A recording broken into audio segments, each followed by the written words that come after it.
Yo, we're live. Oh my goodness, we're live. But I do not see my mother. Are there issues on my end or on her end? Oh my goodness, she just threw me a live, didn't say anything. I'm over here putting in a note that we're running late. Okay, so we're on time, so there's no need to make this post. Let me back up. I hope everybody has a snack and a drink. And I don't know what she's doing, but we'll figure it out. How is everybody? Let me maybe go over to the comments to where I can maybe see what people are saying if anybody says anything. This is the before the stream chat, so don't mind me. I switched to our other laptop, our other shitty laptop in the house. We have two shitty laptops, no good laptops. Oh, and this camera looks worse, but it's the one that works. So we're gonna leave it, I guess.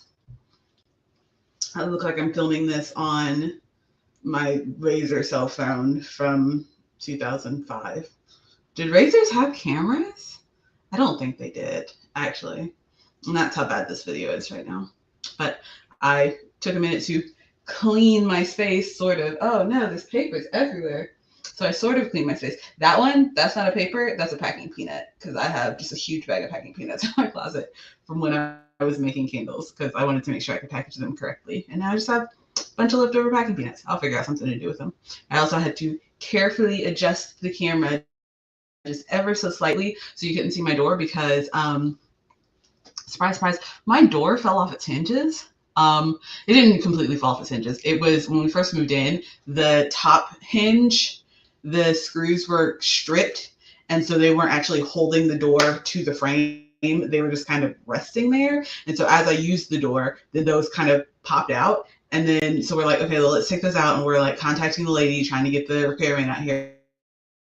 But in the meantime, you're still using the door, and it was kind of resting on the second hinges because there's like the 1, 2, 3. So it's kind of resting on the second hinges, and then those started to pop out. And so Wayne just went in and unscrewed the bottom ones and just took my door off of the frame. So if I were to turn the camera over there, which I'm not going to do, if I were to turn the camera over there, you would see that my door is actually just the door propped up on the door frame. You can see the gap underneath. It's like when you go to a dressing room and there's the huge gap underneath in the edges, or when you try to go to a public bathroom stall and for some reason the gaps are like 2 inches wide for no reason. And I'm like, I don't need everyone walking by to see me going potty.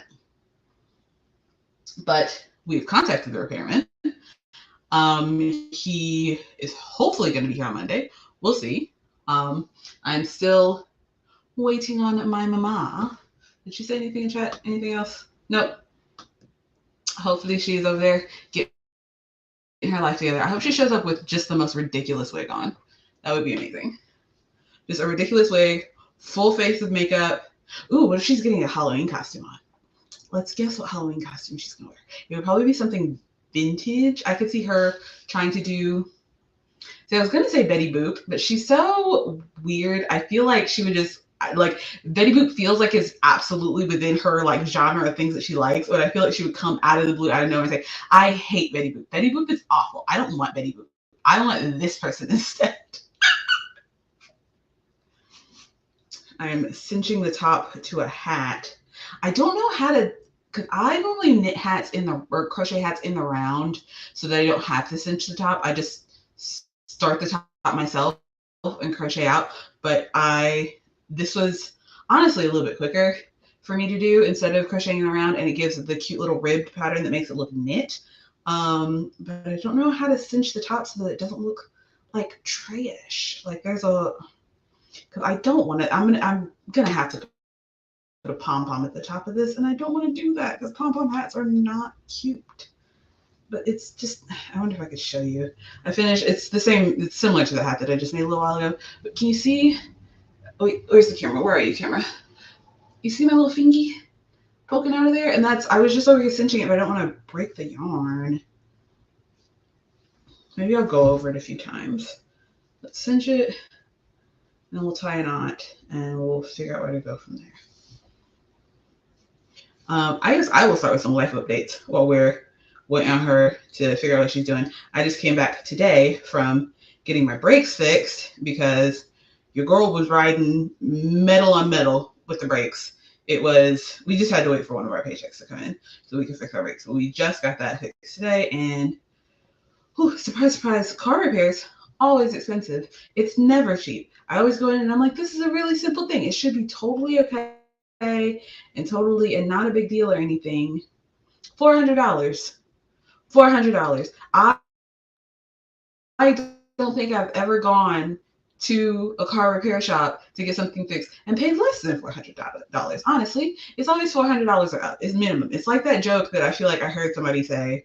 I was gonna say somewhere else, but honestly, it was probably on TikTok. But the joke of like, if you leave your house, expect to spend $20. Everything costs at least $20. If you leave your house and expect to do literally anything, get food, see a show, buy a toy, do anything. If you leave your abode, expect to spend at least $20. Because everything is $20. And it used to be everything was like $10 or whatever. And now just everything is $20. But car repairs, everything's $400. And I freaking hate it. I think sewing it closed a little bit now that I've cinched it will make it look a little better. Yeah, this looks better. I'm still not super happy with it, but what can you do? I do like, though, the way that this turned out, because I can repeat this later when we're during the real lash and Chloe, cut this out. But I saw a video of a girl who was like, how to crochet your cinch beanies without the the sphincter butthole looking scrunch at the top of it, because it looks awful. That's why I don't crochet the hat very often unless it's with chunky yarn, because then it doesn't look as bad. But when you crochet like this, it's usually like real rankly up at the top, and I don't like it. But and I didn't watch her whole video because I was like, I know how to crochet a beanie flat. I just need to know your secret magic sauce. And so I skipped ahead in the video and she said, just for the last 5 stitches of the rosary at the top, just slip stitch them, and it makes it smaller so there's not as much bulk, and so it like comes in at the top. It makes it a lot better. I really like it. And so it feels a little bit more like a store-bought beanie, and not like a I made it at my house, please give me $45 beanie. Okay, let's tie a good old knot in this. And I'm about to weave in ends. I think I might bust out the knitting machine, which would sit on that table over there, and see if I can knit flat a few different hats. But I guess they wouldn't have the cute little ribbed effect if I do that. And for me to get the ribbed effect of the knitting machine, it would take forever. So, but I mean, a flat hat would be cute. And if I knit a flat hat, then I could do some duplicate stitching on it and just put some cute designs on it, which would make up for it not having any ribbing. Also, anyone out there in the universe, can you hear me okay? Because I've got a different setup with the shitty laptop and the microphone. So I don't know. I think everything is set up properly, but if I'm over here talking into the ether, y'all can't hear me. Maybe somebody say something in the comments. Actually, I guess if you couldn't hear me, you wouldn't know to say that. We'll find out. I was able to get this done with that one skein of yarn that I had. I got 2 hats out of it. I made, I guess, a kid and parent matching set, because I made a kid size hat. Well, I was kind of guesstimating, because I just chained some and was like, that looks like big enough for a hat, I guess. And then made the hat and was like, oh, this is kind of a child size hat. Like, it fits me. I put it on before. It fits me, even kind of over the headphones, because the ribbing makes it nice and stretchy, but the length of it is like kind of small. Or maybe it's a normal hat and I just like slouchy hats. But so this one is long enough. Let's see if I can right now. Yeah, there we go. This one's long enough that you could fold it up, and it's got a cute little brim. And you can walk around looking like Pepper Ann.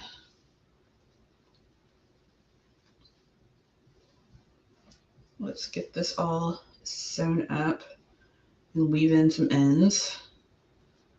which is the worst part of any project ever. Also, for anyone curious, my lip piercings are healing pretty well. I actually had to go back because the one side, my right side, was it was swollen, which is normal because piercings swell. That's normal, but it was swollen one more than I'm used to because my piercing, because this is my second time having my lip pierced. It was swelling more than I'm used to. And then also, because when I had it pierced before, it didn't swell super bad. And then my tongue, septum, there's nothing to swell there, but my tongue, my earlobes, when I had my cartilage pierced for a little while, those like swelled a tiny, tiny bit, but not really bad at all. None of my piercings really swelled. And this was like swollen and it was driving me crazy. And it was swollen for like 3 days, which normally, even when my piercings do swell a little bit, it's like gone after the first day usually. And so I was like, oh, this is unpleasant, but like it is going through scar tissue and like figure it out. But it also was swollen more than the other one on my other side. And I was like, I need to go back and get this sorted out because after kind of looking at it and excuse me, when I went to get the piercing, it was Friday the 13th. So they're doing $13 piercings, which is like something a lot of piercing shops do. And I'm not going to say where I got it done because I don't want to like, I don't know, cause any issues for anybody. But, and if I do cause issues, Chloe, cut this out. But their appointments, like their call-in appointments, booked out. They were fully booked out. And so they said they would do walk-ins for piercings, but they would do them in between the bookings. And so I got there as soon as they opened. Like I was there before they were open, honestly. I was sitting in the car and we all went in. It was me and like 4 other people that were trying to do walk-ins. And they're like, we can do walk-ins. You can do them in between the appointments. And then like 3 of the morning appointments just did not show up. And so they went ahead and squeezed us in. And so he got me back there. The piercer got me back there and went ahead and pierced this side, went ahead and pierced this side, the side that swelled up. And then he was like, oh man, I accidentally gave you the titanium one, the one that's the bar that was in it. Because I accidentally gave you the titanium one. That one's a little bit more expensive. It's supposed to be like better for your healing and like faster healing and everything. And I was like, I mean, I won't tell anybody if you don't. I don't care. And he's like, all right, sweet. And so then he went ahead and pierced this side. But then I noticed that 1, this one was swelling up a lot more, but 2, the back of, oh, ow, I just touched it out. It's still a little tender. The back of this one the back of the more expensive one is smaller than the back of the cheaper one. And with all of the swelling, it was like, say this is the flat back of the piercing. My lip, it was pierced, but it was swelling. And then because of all the swelling, it was continuing to swell and like trying to swallow it up, trying to like close up around the back of it. And I do not want that to happen, because if that happens, then you go back to the piercer and they have to cut it out. They literally just have to recut your lip open and cut the back out. And then it would be just so many more complications with healing and stuff. So the first day I was like, it's swelling a lot.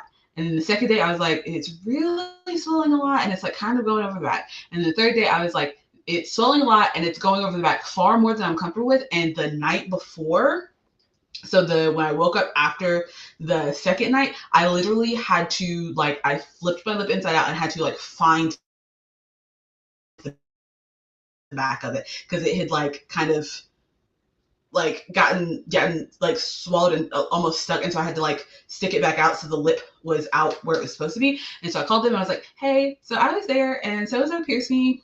And but there was a mix up with which one they were supposed to do, and so the back is a little bit smaller, and I just need to switch the jewelry if that's possible. And they're like, yeah, sure, come in, we'll do what needs to be done. And so I went in, and it was a lady piercing me this time. She was super sweet. And she looked at it, she's like, oh, okay, yeah, I see the issue here. So she gave me one that had a bigger back, so it's got the same size back as the other one, and it's also just a longer bar to compensate for that swelling. So the swelling at this point has gone down I'm gonna say 95, 97%. It's still a little swollen and a little tender because she had to switch the piercings out. And so that was just a lot of fiddling with it. Plus I was fiddling with it while it was swollen, because I was like, I don't want this back to get No, and then have to cut it out. I was so paranoid, like so paranoid, because it already hurt a lot to get pierced. I do not want them to have to cut my mouth open.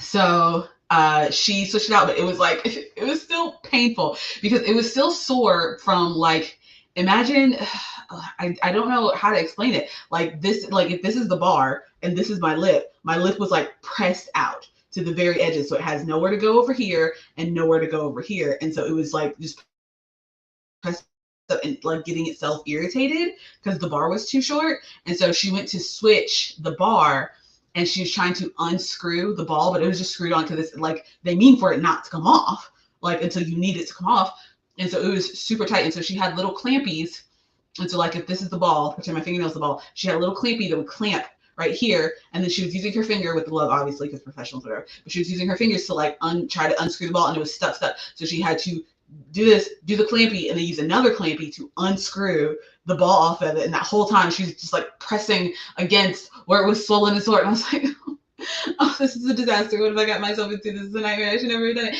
And then she got it off.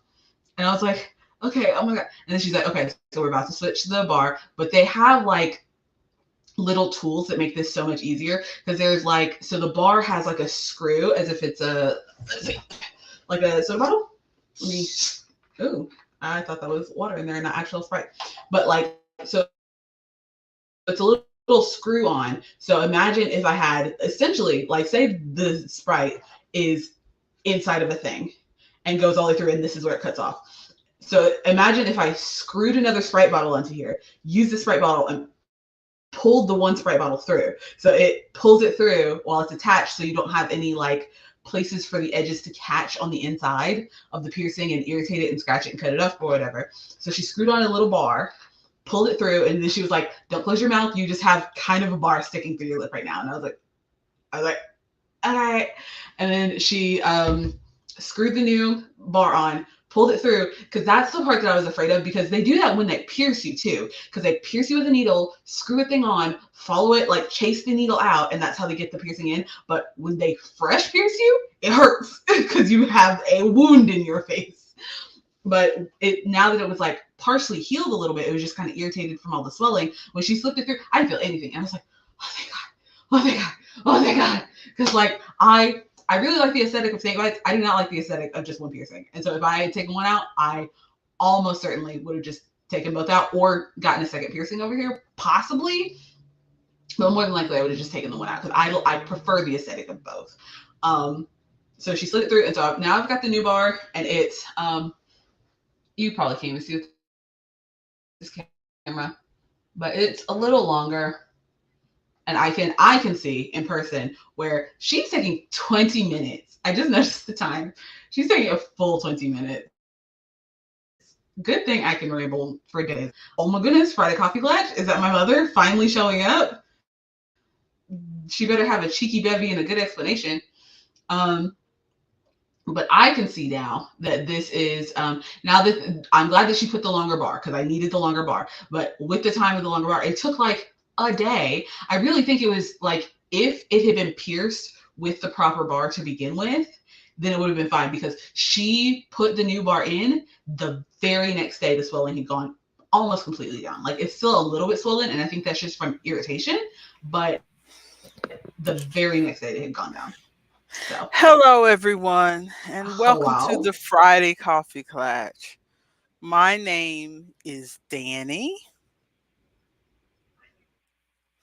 and my other presenter is. And I am Artemis, and you sound tired. I am. First up, we are here to keep you You're company. also breaking up. Are you not connected to the Ethernet cord, or is that me? I'm connected. Let me make sure my thing is in. Okay, maybe it's me because I'm using a different laptop. We are here Yeah, to because you're be like glitching and breaking up on my end at your least. your background sound, your mukbang without the food, although I do have food today. We are here to keep you company while you fold the laundry, chase after the children, ignore your husband, things like that. Let's start off with what, since this is a coffee clutch, what are we drinking? What are you drinking, I have Artemis? a I've got a blueberry pomegranate lemonade from Wendy's. Oh, that sounds yummy. It is very good. I am Highly recommend. drinking a crappy coffee, Folgers, with crappy sugar free vanilla creamer because I did not order regular creamer because I thought I had enough and I thought that the sugar free creamer wasn't going to be as bad as it is. But after drinking regular creamer, sugar free is bad. And Oh, Folgers, I have to put 2 spoons of Folgers instant in my cup to stand up to what I'm used to drinking. But there's that. I also have a are children's you lunch. telling me that folders is not the best part of waking up? No, it's not. This is You my are first lunchable meal. over there? This is my first meal of the day. I have half a peanut butter sandwich. It's all natural peanut butter on Italian bread because I'm slightly bougie like that. And take two of the apple slices and caramel. It was such a nightmare last time. Are you eating anything, Artemis? I ate my first meal of the day in the car on the way home. But I have my cookies from Wendy's that I may or may not snack on. We'll see.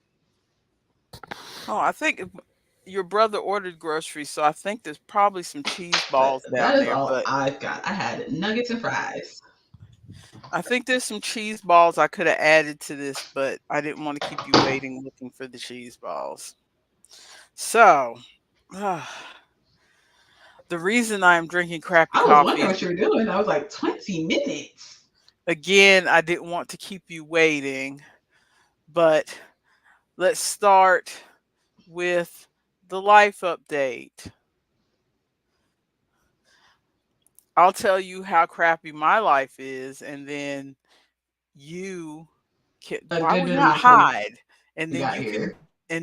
do yours because yours usually goes into the market update, which goes into yarny You stuff. are So you that's are still smooth. breaking up.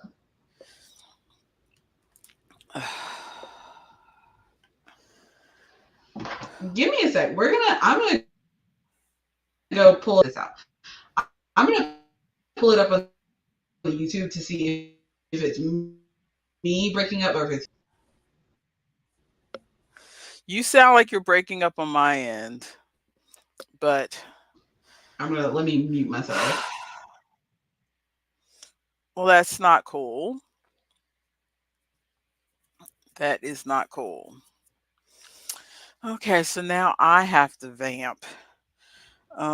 What can I vamp about? Let's see. Oh, I don't know. Oh, right before we got here, while I was getting ready, I guess you guys were already here. I was um listening to Swell Entertainment. She's another YouTuber who is what does she call herself? An ambiance YouTuber where a lot of people listen to her in the background. And I was listening to her while I was getting ready today, and she was going off about um YouTuber Sniper Wolf doxing Jack's films. She was going off. It is not, and I mean, I understand it, as a woman, if a woman has been doxed herself and been scared, and then to turn around and do it to somebody else, that's just rude.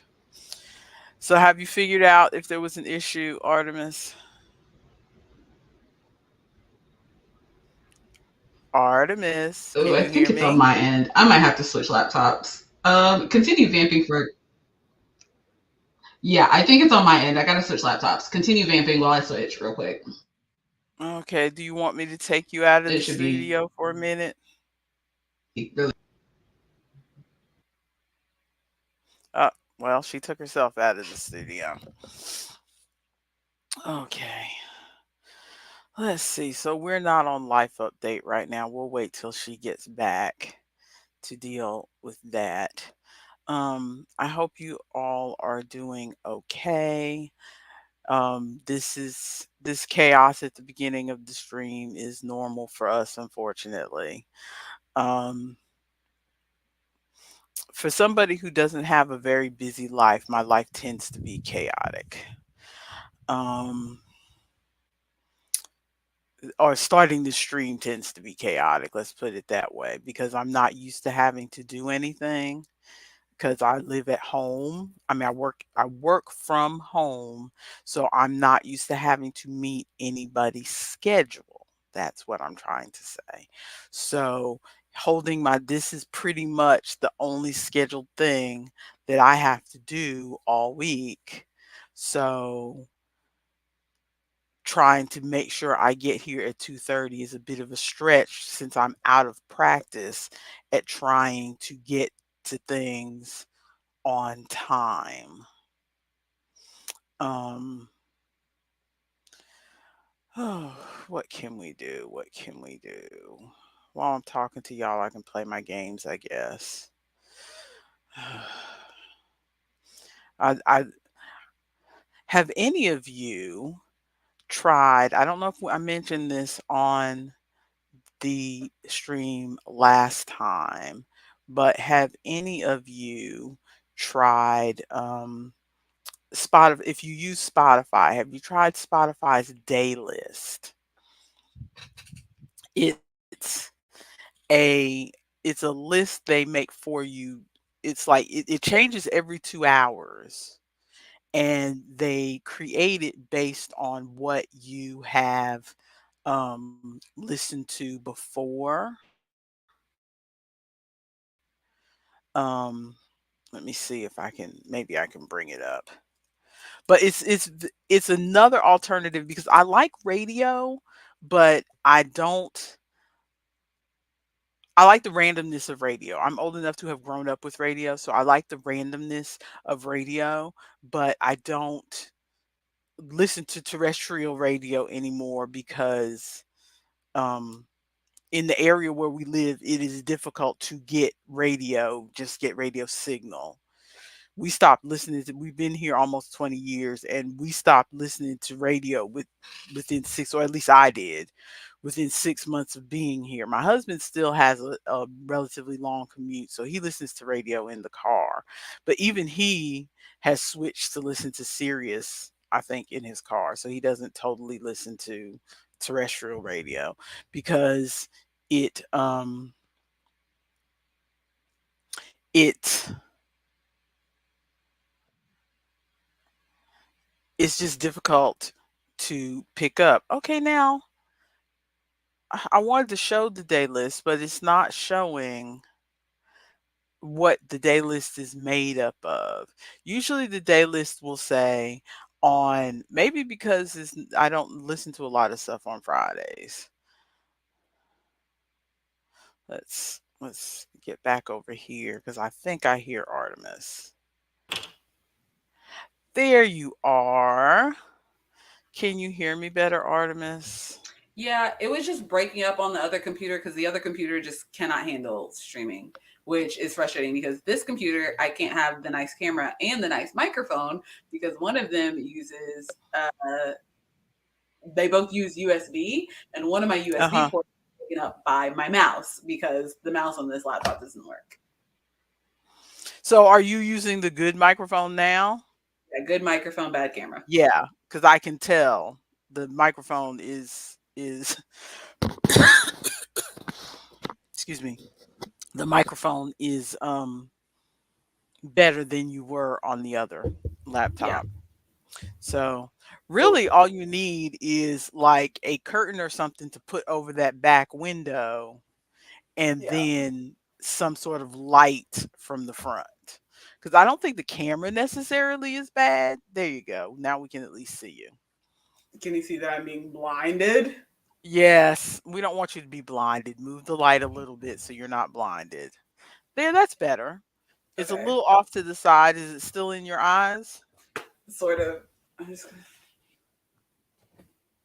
diffuse it with a piece of toilet paper. Well, I hope the toilet paper doesn't catch on fire from the light bulb. Nah, it's an LED light. It's fine. Okay, It's cool. still so bright. I don't Okay, know well, what to do. if you have to move it, can you move it to where it's angled like maybe slightly above your head so it won't be in your eyes but still cast some light on you? I can try. I can try my darndest. Um, Is that blinding you? no, this Because is a it look little bit better. As because long it as I looks don't very look right there. because it looks very good from here. Okay, yeah, as long as I don't look right So there, then I'm good. look toward the camera because we're Um, over here. You're looking over that way. We're over here. so I'm looking at you. You're up here on my TV. That's why Well, I if wanted to use the other camera because my other camera is right up there. So I can look up there and it looks like I'm looking at you. Right now you're down here at camera B. yes. You're so silly. Well, you don't need to look at me. You know what I look like. Yeah, but I want to look at you while you're talking. Okay, if you say so. Let's get back to the life update. Mama is tired. I Mama can made hear that. crappy coffee. Mommy made crappy coffee. I do not like to be called mama, by the way. I just said that for a joke. Do not call me mama ever. I do not like to be called mama. But mama, Mama, I'm all right with, but you're the only one who says mama. Anybody else would go mama, and I don't like mama. Isaac also says mama. I do not like mama. No, I say mama. Isaac says mama. And that's fine too. Or mommy or mom. Ma. Don't call me. m- uh, Hey I'm ma. not crazy about. I'm not crazy about ma either. But I like ma better than mama. And if any of you have children, do not call me mama. What about Mima? That not me ma either. No, if You I can if call I me have children, they're gonna call you Nona. You're gonna be Nona Dani. yes, Nona or Nana or Noni. Not no me ma, Can we bring back no Nona, please? mama. People probably call their grandparents Nona all over the place in the South. Yeah, they do. Can we please? I want the rising of Nonas. I'm I tired of think Mimas. I Nona want is the rising of Nonas. I think Nona is kind of like an Italian American thing, but But it sounds yeah, I like it better. so warm. Nona or Nana. Anyway, mom is tired. I exercised yesterday. Look at you. I don't have any shattering life updates, but I'm just gonna ramble for a second and then let you get into your life updates. But yes, that looks great. Wherever you are I've right now, that shifted. looks great. Yeah, I've shifted. So if you see me looking off to the side, I'm looking at myself. I'm being very self-centered because you are right here. This is me looking. This is me looking at Mama. This is me looking at myself. You're so weird. Um, but yeah, we've talked before about how I was going to try to Gift it. move Gift it. move well, let's not exaggerate. Move more so that I can at least be a little bit better when we go on the cruise next year. Cruise. Hmm. And so I I started following this woman on TikTok who does a thing called cozy fitness, which Ooh. she also goes to the gym and does other stuff too. But like when she was, very overweight, she started out. Um, I'm just now following her, so she's already like on the next step of her fitness journey. But her whole I said journey. Ugh, I hate that word. But she is she still is like she's trademarking the cozy fitness thing. This is her business thing. This is her whatever. And she what's the word?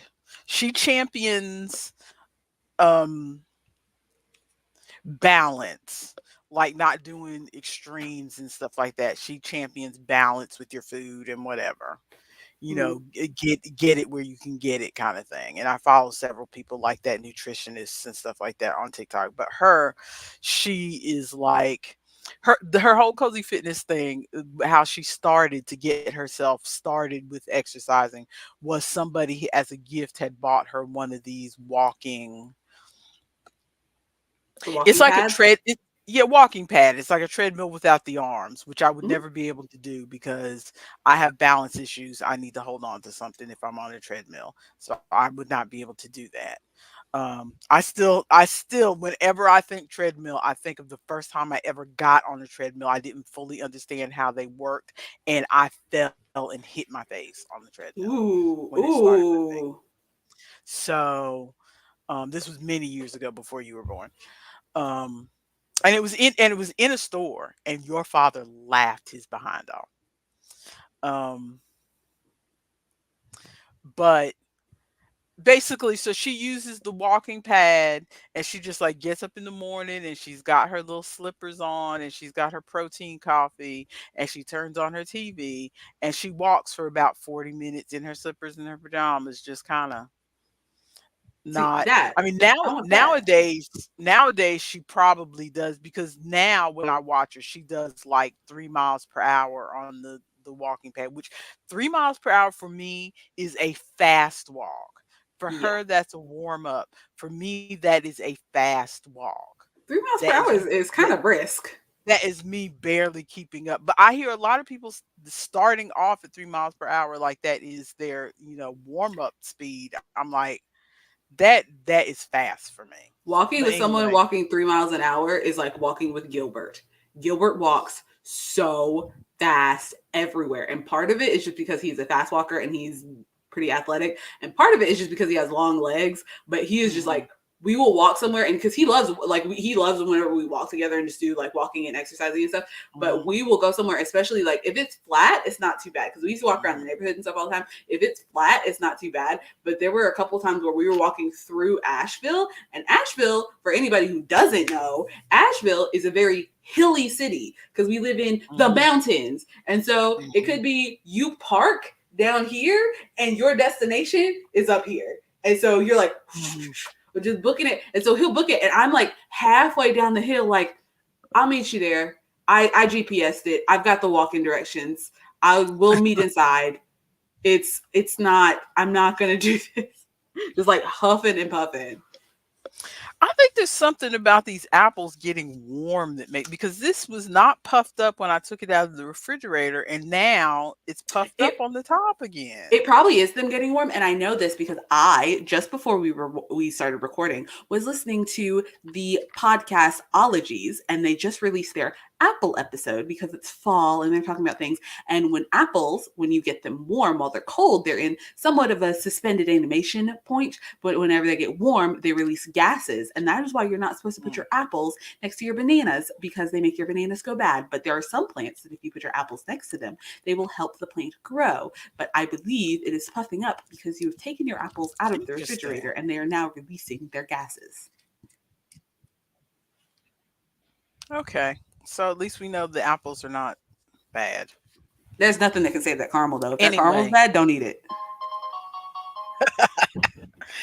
anyway, so all this to say, cozy fitness, cozy cardio. That's what she calls it, cozy cardio. So I was like, well, you know what? At the very least, because I sit all day in this chair that I'm sitting in now, it's not a very comfortable chair. Um, I managed to do 4 hours of work in this chair before I have to get up and say, this is going to kill me because it's not a comfortable chair. And so I said, well, after I finished my work yesterday, because I'm pushing to do more than 4 hours at a time in this chair because I've got work to do. So I said to myself, well, I can walk while I'm watching TV, and that'll be my cozy cardio, just walk in place, to stretch my legs because I've been sitting. Because going from sitting in this chair to going to sitting in my bed while I'm watching TV with my husband is not, you It's not know, cardio. not cardio, not the healthiest thing. So So anyway, so I walked yesterday and I got about 20 minutes while I was watching Philip DeFranco, Nice. and that was great. But then today I felt like I could not get out of bed, even though I was just walking in place. And it's not like I'm sore or anything. We'll get on to that in a minute. It's just that there's my whole body is heavy, like I just could not roll Mm. myself out of bed. So I apologize for us starting late, but that was what happened. Did you sleep As for okay last night? I never sleep okay. Um as for soreness, my right foot, I broke my right foot years ago. I remember that. And yeah, well, that same foot is hurting almost like it was when it was broken. But I haven't fallen, I haven't done anything. But last week, while your father was on his trip, for 2 days last week, I could barely put my weight on my foot. It felt like somebody had hit the top of my foot with a baseball bat. Do you think he sprained something? So I don't know how. I haven't fallen down the stairs, which I do with used to do with a frequency, but it's been a long time since I've fallen down the stairs. I haven't bumped into anything. I haven't twisted my ankle, like stepped down on my foot wrong and twisted my Hmm. ankle. Nothing. It just started hurting. I don't know why. So, and it's been hurting on and off, but like right now it's not hurting. And I don't know if it's because my body is like, okay, the rest of you, you know, my body's saying, okay, ankle, it's our turn to bother her. You don't Hmm. get to be in pain today. But it's not hurting right now. But also, it seems to hurt worse, even though I'm sitting in a normal position in this chair, feet flat on the floor.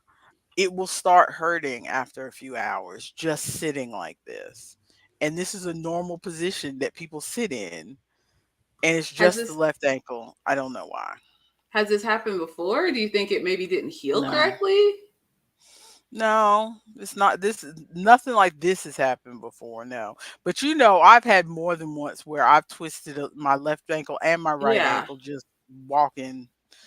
So, You I think you but should I still think you should go to the doctor. You guys have health insurance. I think you should go to the doctor and get it looked at. well, it's starting to feel better, so No, I no, don't wanna spend the because money it's for starting to feel that. better So, now, but and it could be bad.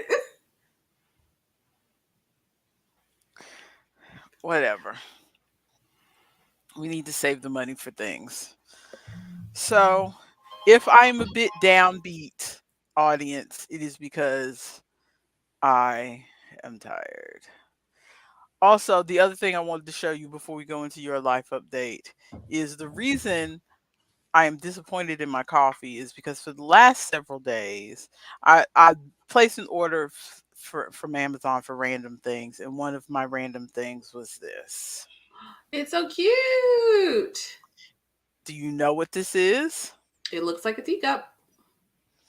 It looks like it, but it's not. Oh, is it a yeah, it's a this motion. It's a this motion.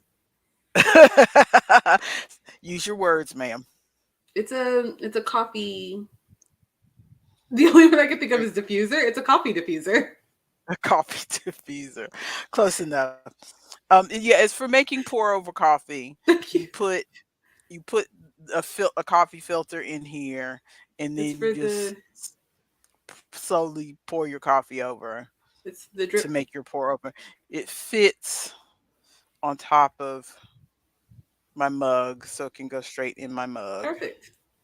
But it's disappointing Oh no, that's not disappointing. The fact that I have to drink nasty Folgers today is disappointing after having several days of of the nice glorious pour over coffee, coffee. of the nice pour over coffee with my nice pumpkin spice creamer. I And had a now pumpkin I'm spice coffee drinking. today. Speaking of pumpkin spice coffee, we are fully off the rails today, folks. But we don't have a heart out, so we're allowed to. Also, this is our podcast. We're allowed to.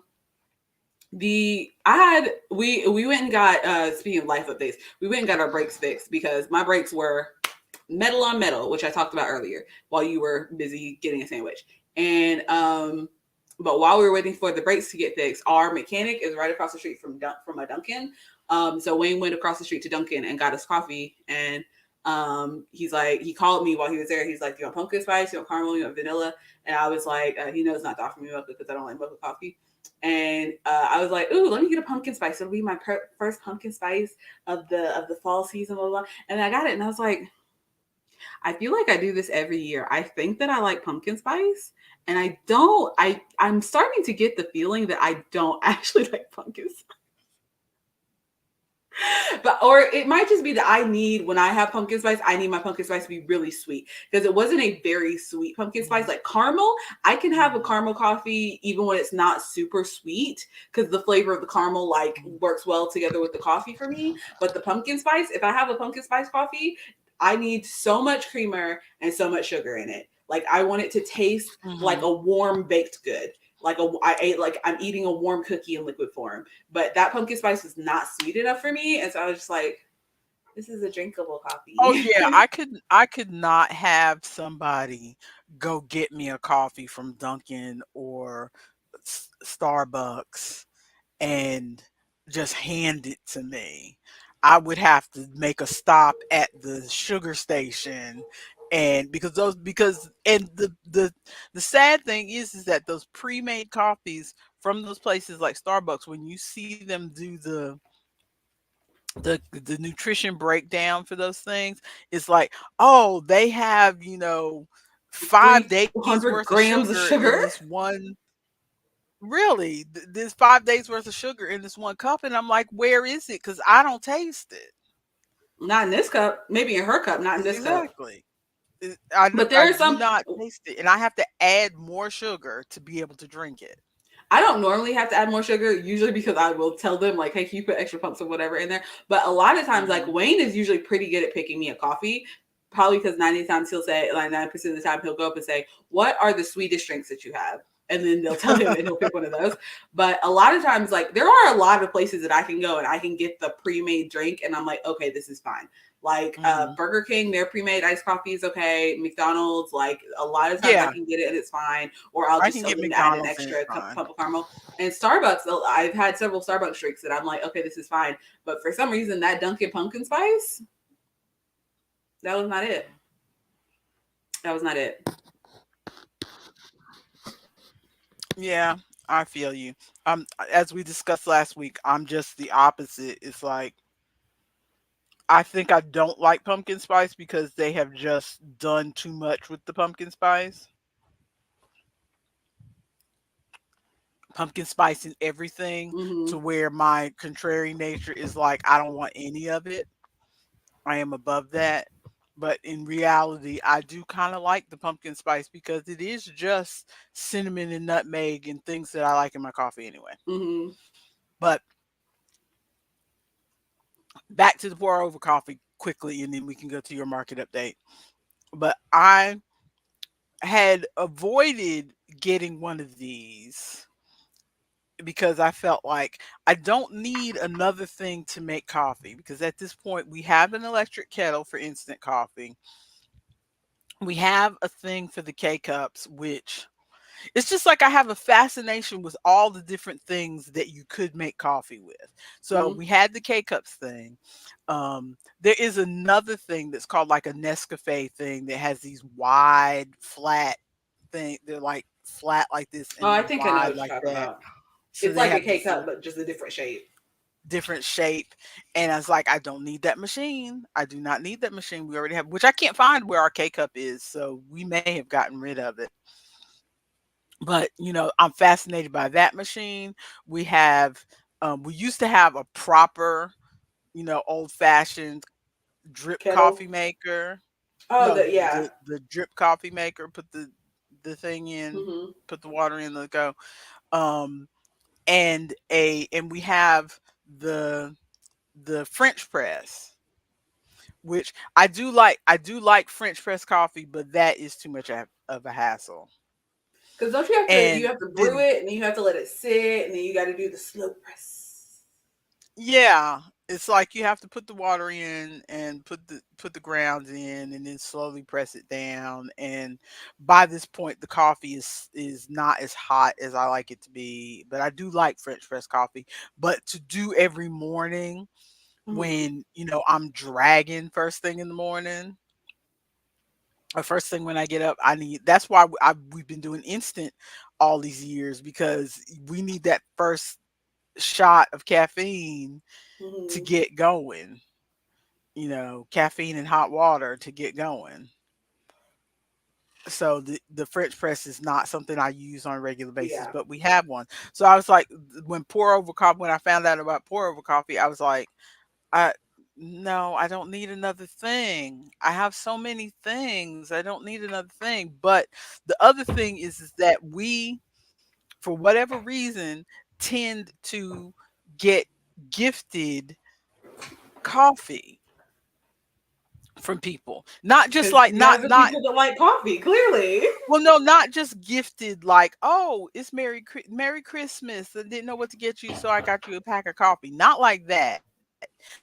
It's like people like, "Oh, I bought this coffee and I thought I'd like it, but I don't like it. And I know you drink coffee every day," meaning my husband, because I'm a hermit, so people don't see me. They give it to him. It's like, I got this coffee. I thought I'd like this coffee here. And so we get, half open canisters of coffee. And sometimes it's K cups, which we have the K cup machine to use them with. Sometimes very rarely is it instant, to be honest. But sometimes a lot of times it's drip coffee. Mm-hmm. So you got to find a way to, just ground coffee, not instant. So you got to find a way to use that. Yeah. So that's either use the French press or, use the drip coffee machine or whatever. So that's how I finally justified myself buying this. That, and the fact that the craziest thing, I don't know why, I was watching, there is this YouTuber called German Girl. Her real name is Felice, or Mm-hmm. Feli, Feli. But she does, her whole channel is like, she was born and raised in Germany. She moved to America about 5 years ago, and now she does all these videos about, this is how we do it in Germany, but this is what's different here. Those kind of Does she do like videos. comedy videos or like actual like educational videos? I'm trying to figure out if I know this girl. Is she on TikTok? No, it's no, it's not really comedy. I mean, she's lighthearted, and so it's not like a heavy video, but it's not a Oh my comedy goodness. video either. She just is straightforward. Hey, we do this in Germany, and we do this here. Or this is the way. And I was just watching her and watching one of her videos because it had come up on my thing, and she had just gone on a trip back to Germany to visit some family and what have you. And she did a quick video of 5 things that are in no. Her? Dang. No. No, she did a quick video of 5 things that are in German households that she had forgotten. I forgot the way she termed it. It was something like, I forgot I used to use this every day when I was in Germany, but I got out of the habit because we don't have that in the US. Mm-hmm. And one of the things was like an electric kettle or whatever. But then one of the things was this, which she was just the way she said it was like, you know, in America, if you want a quick cup of coffee, you do instant, but in Germany, we use this pour over thing. And I was like, huh. I guess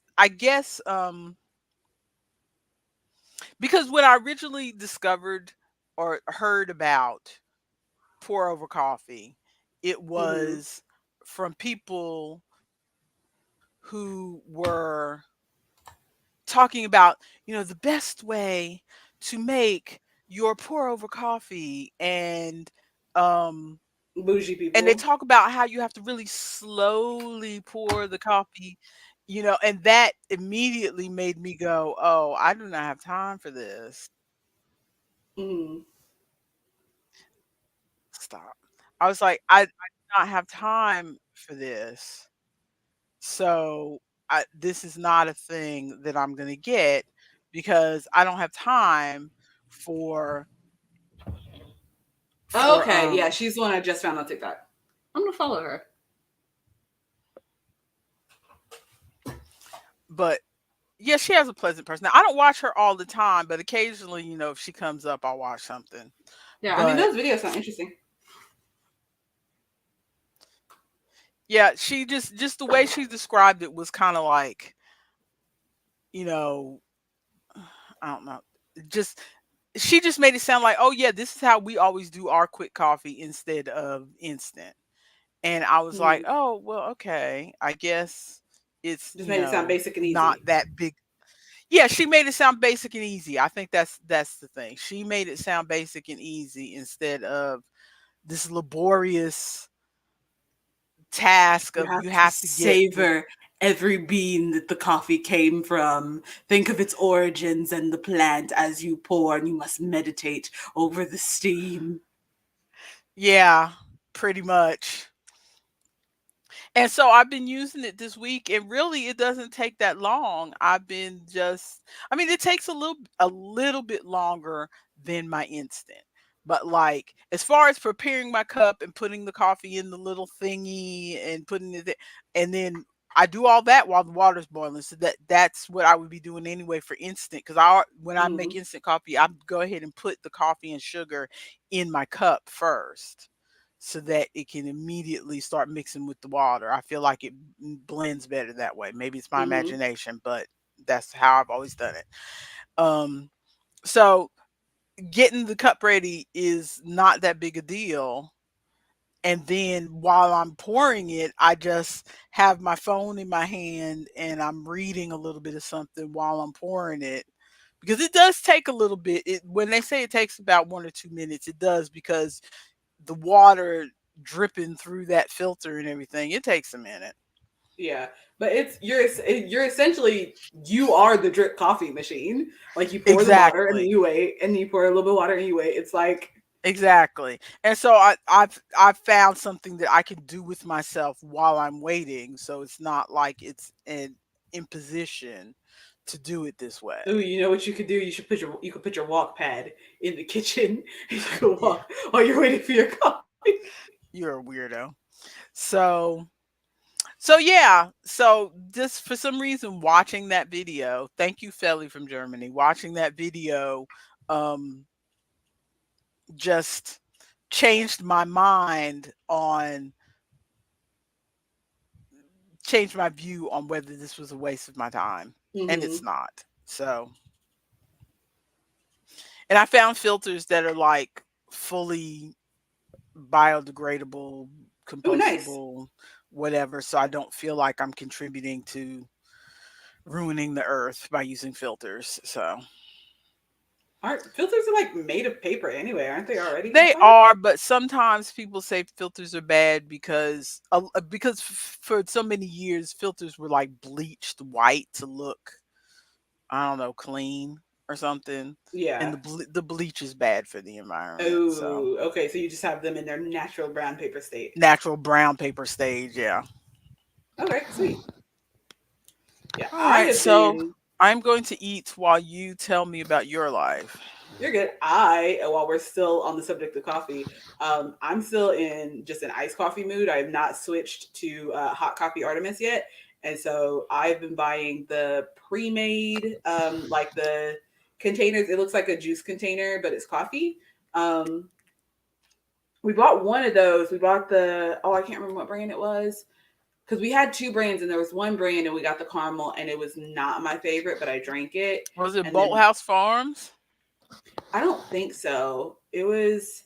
I don't know. I'll have to ask Ben. I'll figure it out, and then also have the access to the account, so I'll go put it in the notes later.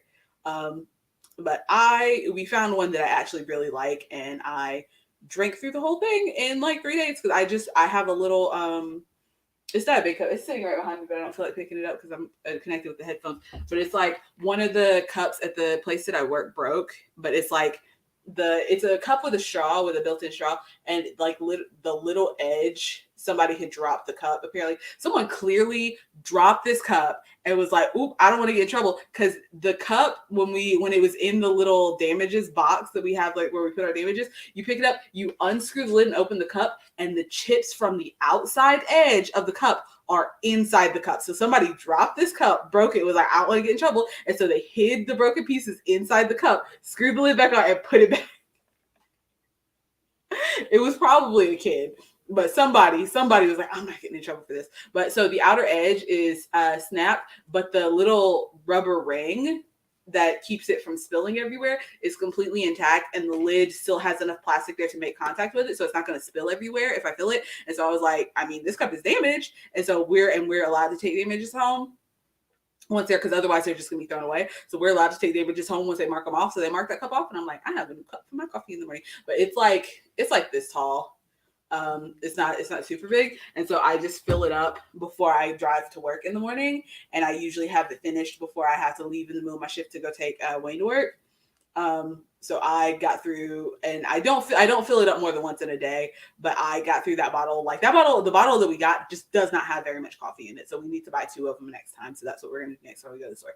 But I've been enjoying the pre-made iced coffee because it is just sweet enough. It's perfect. Hmm. Yeah, I bought pre-made iced coffee like at the height of the summer when it was just like super hot outside. I bought like half a gallon of iced coffee. I think it was during one of the times when your father was on a trip, and Mm-hmm. so I was the only one drinking the iced coffee, and it was yeah, it was nice in the middle of the summer. It's nice. As much as I love you children, it is nice being at this point where I can just buy the food that I want to buy and not worry about, okay, I have to buy enough for 6 people, and if I buy enough for 6 people, this is cost prohibitive. Mm-hmm. But now I really only have to buy enough for 2 people, because your father pretty much buys his own stuff because he's always on some sort of diet or something. Mm-hmm. So he's at work during most mealtime hours, so he pretty much does not. I mean, there's just Doesn't a eat whole much at lot of home. Yeah.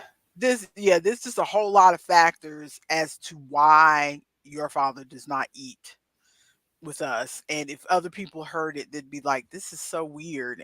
But for me, it just feels normal that Mm-hmm. he just does not. Number one, my cooking is not to his taste, rarely has been. I mean, because he grew up eating very southern, down home soul food stuff, and I never, I did not learn how to cook growing up. Number one, other Mm-hmm. than what the things that I tried to teach myself to cook from the Betty Crocker cookbook. Yeah. So, and I definitely did not learn how to. The few things I learned how were not soul food. We were not a soul food family. That was just not how we cooked. So I don't, you know, Mm-hmm. I just don't cook every once in a while. Not that my husband only eats soul food. He likes Chinese food, he likes Mexican food, he likes different things. But yeah, it's very rare. And I'm not, and to be honest, to be fair, it's not just him being picky. The fact is, I'm not a great cook. I know this. I know that I'm not a great cook. Every once in a while, I'll hit a lick and get to something that tastes really good. But for the most part, your brother's a better cook than me. Oh yeah. I don't cook in our house either. Wayne cooks. I do not cook. So, so, so he eats his own stuff, and so it's just easier to cook. You For know, yourself. now that you got, well, I don't cook just for myself. I generally, if I'm cooking these days, I really only cook once a week. Hmm. literally cook. I mean, what people would consider real cooking. The rest of the time I'm throwing a frozen meal in the microwave. I'm throwing some sort of like fish patties and French fries in the air fryer. Hmm. Which people wouldn't really consider cooking, but like once a week I'll make a like last Saturday I made a one of these TikTok recipes that I had seen. It was Mississippi pot roast in the crock Okay. pot. It turned out really well, but it calls for it calls for pepperoncinis. And I had a jar of pepperoncinis that I had bought for Chicago style hot dogs, but I wasn't going to make those in a while. So I still had nearly a full jar. So I was Hmm. like, okay, I can use it for this recipe. So you put half a jar of peppers around you don't cut the peppers, you just put them around, Yeah. and you pour half a jar of the liquid that the peppers were sitting in the Oh, crock I pot with the remember you meat. talking about this on Sunday. Yes, I think I might have mentioned it on Sunday. And it, I thought because I didn't cut up the peppers that it wasn't going to be terribly spicy. And Hmm. it turned out to be very spicy. So I couldn't eat. I mean, I made myself a sandwich and it was less spicy on bread.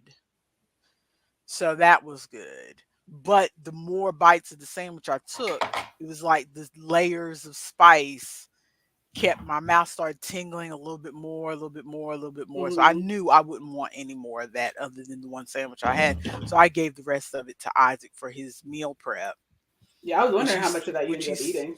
yeah, which he's still doing. He still does his meal prep. But that's why I say I don't cook just for myself. When I do cook once a week, I try to cook um something big that I can split with Isaac for his meal prep stuff because he always shares at least one or two meals with me. Yeah. So I want to between start doing meal prep again, but I have to pick. I have to figure out in my friggin' schedule what day would be a good day to prepare meals for the entire week. yeah, yeah. So let me stop getting you off track. Wh- Your life update. We've already been Uh, here an hour. Your life update. we have. Um, let's see. I don't think I have really any other life updates. My lip is healing well, which I talked about before you got here. Um, I got the brakes on my car fixed. Um, was there anything I was supposed to be updating? My door fell off its hinges. Um, The door finally fell off. it sort of fell off. Like the second hinge, so there's the three hinges. The first hinge was gone. The second hinge finally broke off, and so Wayne unscrewed the third hinge before it ripped itself out of the wall. And now my door is just the door propped up against the frame like this. So So and anytime I go to leave my room, I have to. you have contacted management so they can do something about Yeah, it. it looks So like that. they know that y'all didn't do it. Yeah, it looks like the repairman is supposed to be here on Monday. So that's what we're hoping for. Oh, and how's the job? That's what I wanted to know. How's the job? The job is going pretty well, actually. I think so far the worst thing about the job is the pay. Like, I like my managers. I like the people that I've worked with so far. I like the job. I mean, it's customer service, which we know that I'm good at. So it's super easy. I'm still like kind of learning where stuff is in the store. Um, but I'll like that just takes some time to get anyway. So that's just gonna take a little while. But I mean, other than that, it's good. And it seems like the managers like me. Like the head manager came to me and is like, I just want to double check. Do you want to stay on after the Halloween season? And I was like, yeah, probably, yeah. And they're like, okay, sweet, because you and two other people, I think I want to try to keep, and there's only one person that I don't think is going to qualify for staying after the holiday season or after the Halloween season or whatever. So that looks good. And then my manager came to me yesterday, and it stressed me out though because I didn't have a headset on, and so she called on the little headset walkie-talkie thing, and so somebody else relayed to me through their headset, and they're like, "Oh yeah, so and so's calling you to the back, but she says don't worry, you're not in trouble. She just needs to talk to you." And I'm like, "Don't say it like that." Now I think I am in trouble. Because the only times I've ever been called to the back where they're like, don't worry, you're not in trouble, is when they're saying, you actually are in trouble. You did a thing you're not supposed to do, but we can't write you up for it this time because it's your first time.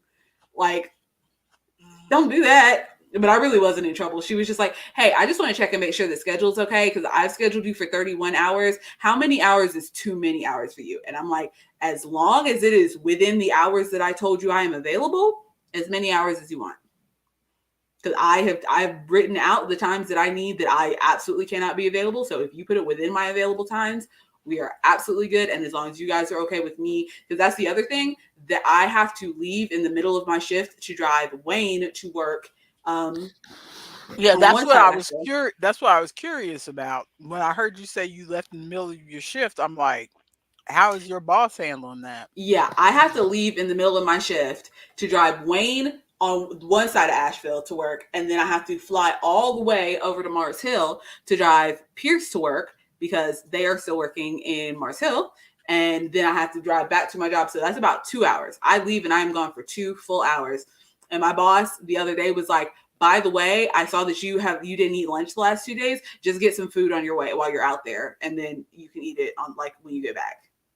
So they told me to like stop and get food and everything. Like I have to clock out. I can't say I can't do all this on the clock, obviously. But they told me to go ahead and get food and everything while I was out, and that it's okay as long as they said I am okay to do that as long as there is another person on the shift that can handle the register, which they are making sure that they schedule another person on the shift to handle register when during the time period when I need to go. And so then I am good. So it's all good.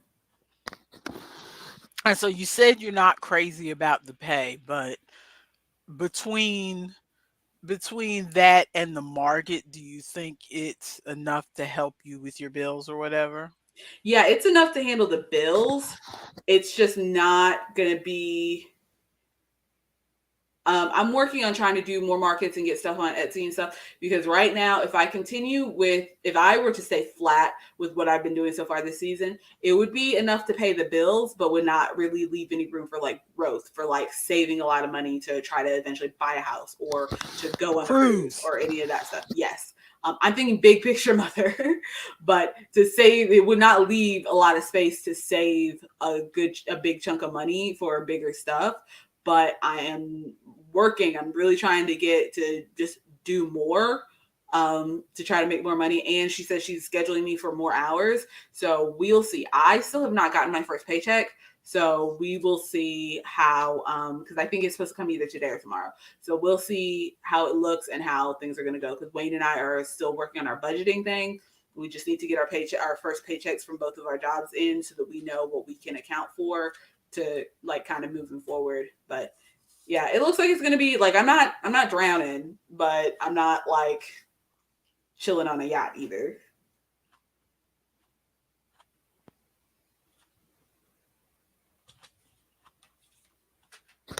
Market recap. Let's see, what was last week's market? Last week was the Mars Hill Farmers Well, Market. did you hear that? Hear what? The thunder? No. Oh, is it Okay. storming over there too? It was storming over here. I sat in my car for like a good 10 minutes before I got out to come inside after dropping Wayne off because it was pouring and I'm gonna walk out in it.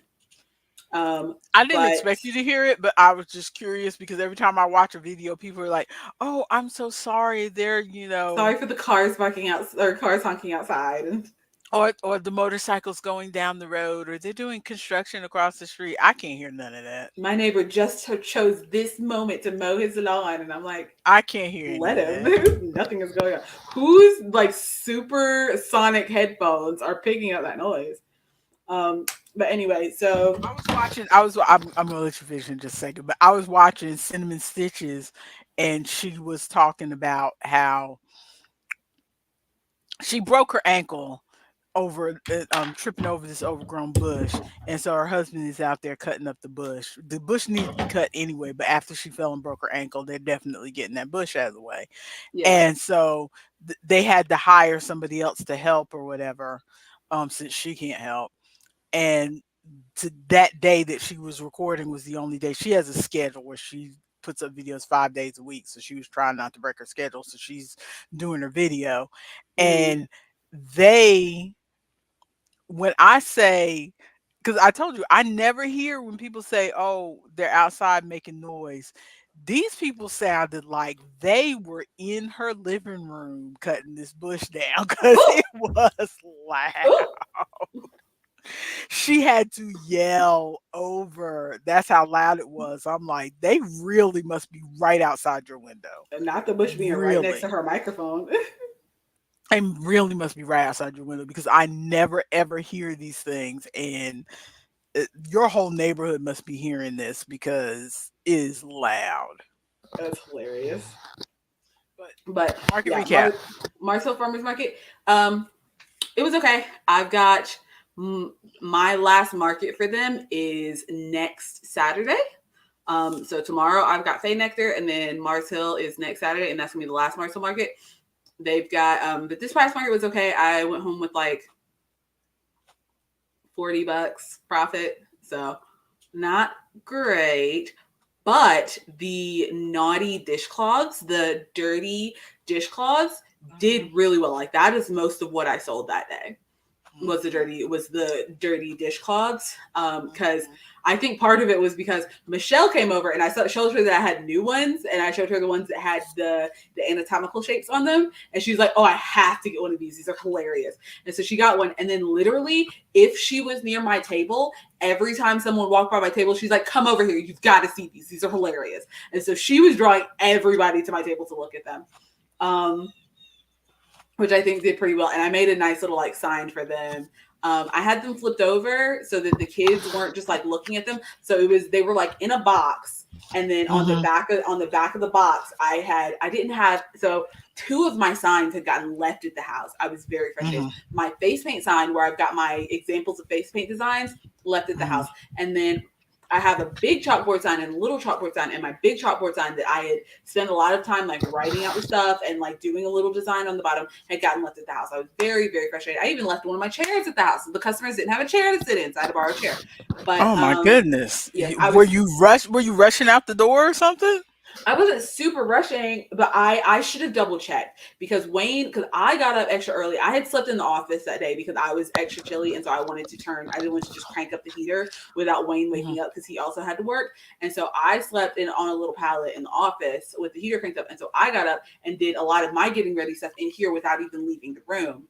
And then I stepped outside, and Wayne was sitting in his chair in the living room. He's like, "Oh, okay, you're up." I was gonna go downstairs. I went downstairs to go pack up the car, but it was already packed up. And so I was like, okay. So he looked out there. But he saw most of the stuff in the car. And so I don't think he looked to like go through the entire checklist of stuff that we needed. And I assumed, since he looked in the car, that the car was fully packed. And because the stuff that was taken out was stuff that didn't necessarily need to be taken out. Because like the chair fits in there flat, the signs fit in there flat. So I can't imagine why they were taken out. And so I got there and I was missing those things. So I had stuff to make up for it. So I had my little chalkboard sign that I always have that stays packed in one of the tables. So I just rewrote my stuff on the little chalkboard sign and propped it up. And then I took I have brown paper bags for people when people get jewelry, when people get stuffed animals. My little stuffed animals, the big ones, no way. But the little stuffed animals, most of them will fit inside one of those bags. So I cut the bottom off of one of the brown paper bags and wrote a sign on that and taped it to the back of the box. So it's like this is the edge of the box, and then the sign sits up like this at the back of the box, like if you're at a vegetable stand and you see the sign sitting at the back. But it said like dirty dishcloths, flip over to read, and they had the prices on it. And so in the box, there were all the dishcloths were flipped up or flipped facing upward, except the top one was flipped down so that the kids weren't looking at them. Because I had an issue back at Faye Nectar at the very big festival that I did, where so many kids ran up to the table and they were looking at all the stuffed animals. They're like, "Oh, look at the bee, look at the snake, look at the blah, blah, blah." And then then I'd hear like 4 or 5 times that day, someone, hey, Kyle, come read this. Or like, Mom, what's that say? Mom. And they like, clearly they know what it is. And they're just like trying to get people in trouble. Trolling their mom. Yes. And so I flipped it over because I'm like, I don't feel like dealing with this today. And this is more of a, like, Faye Nectar is also a kid-friendly market, but Faye Nectar is more adults are there than kids. Because isn't Faye Nectar like a bar? It's a meadery, yes. And so they have mead, they have spiked slushies, they have like alcoholic slushies, and they've One got of hard these days, I cider. want to try mead. You should come to Fay Nectar one day. You should come to Fay Nectar this Saturday. Well, you don't have room on your couch for me to sleep. Oh, wait, you don't have a I couch. don't have a couch. You can sleep on my pallet on the floor. I'm not sleeping on the pallet on the floor, ma'am. We're working on it. I am too old for sleeping on pallets on the floor. We're working on it. But yeah, so I haven't flipped over, but I have, so not this Saturday, so not tomorrow, but next Saturday is the last market at Mars Hill. But Mhm. also that night, I have another of the full moon dance party markets. And it's Uh-huh. their big Halloween bash. They're telling everybody to come in costume and stuff. And so that one is at a bar. And so with that one, I can leave them Mm. flipped face up. And I feel like they will do, because it takes a little bit of convincing for someone to walk up and actually do the action of flipping the cloth over, because there were several people who walked up and I could see they read the sign and then they like kind of chuckled and like walked away without flipping it over to see what it Mhm. was. And so Mhm. there at the bar, I feel like since I if I have them flipped up, that they'll do pretty well. Mhm. So you're working on making plenty of those.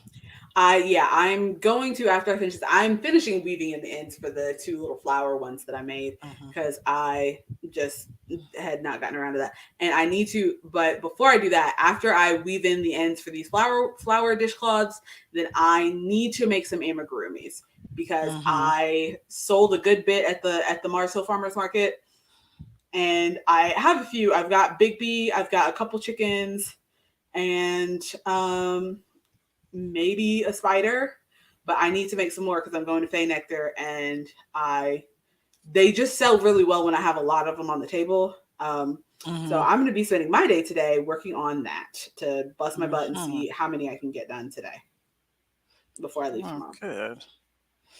So Fay Nectar, is that a sales opportunity that will go on through the winter, or is It that is, gonna shut down like the Mars Hill? as far as I know, it's going through the winter. They this is, I believe, their first year doing their they have officially dubbed it the fairy market. Um Mhm. so they just sent out the email with the list of vendors for November, and I shot them an email back saying, "Hey, my last Saturday market for my other market ended, so I can do every Saturday in November now." And they said that they want to do winter markets. I don't know if they're going to continue to do exactly the full market um, through the winter, or if they're going to do like once a month, or I'm not sure what they're Mhm. planning, since this is kind Mhm. of new territory. Mhm. But I will have at least a couple markets to hop into. Okay. Yeah, Because I was thinking, because winter sounds like a good time to me for. I know your amigurumi sell really well, but you probably would like to. It probably take a breath. Try it again. it would probably be a good idea to make some. Um, Make some why don't we switch to yarny thoughts? There we go. sure. It would be a good idea to make some, like, maybe hat and scarf sets. The kind of thing that you could sell that somebody could gift as a Christmas gift. Yeah. Well, I just made while we're on yarny thoughts now. So I made this one last week. This is the one that I was working on while we were on stream last week, and it ended up Mhm, kind of like kids hat size, especially if you flip the brim up. It ended up kind of kids hat size, mhm. and so I just used the rest of that skein and made a grown up hat size that I Oh, just cool. finished while we were talking earlier. But the grown up hat size I think is fine. The kid hat size I think I'm gonna have to put a pom pom on, which, as we discussed last week, I think pom pom hats are ugly. But But yeah, it's not about what your taste is, it's about what people will buy. yeah.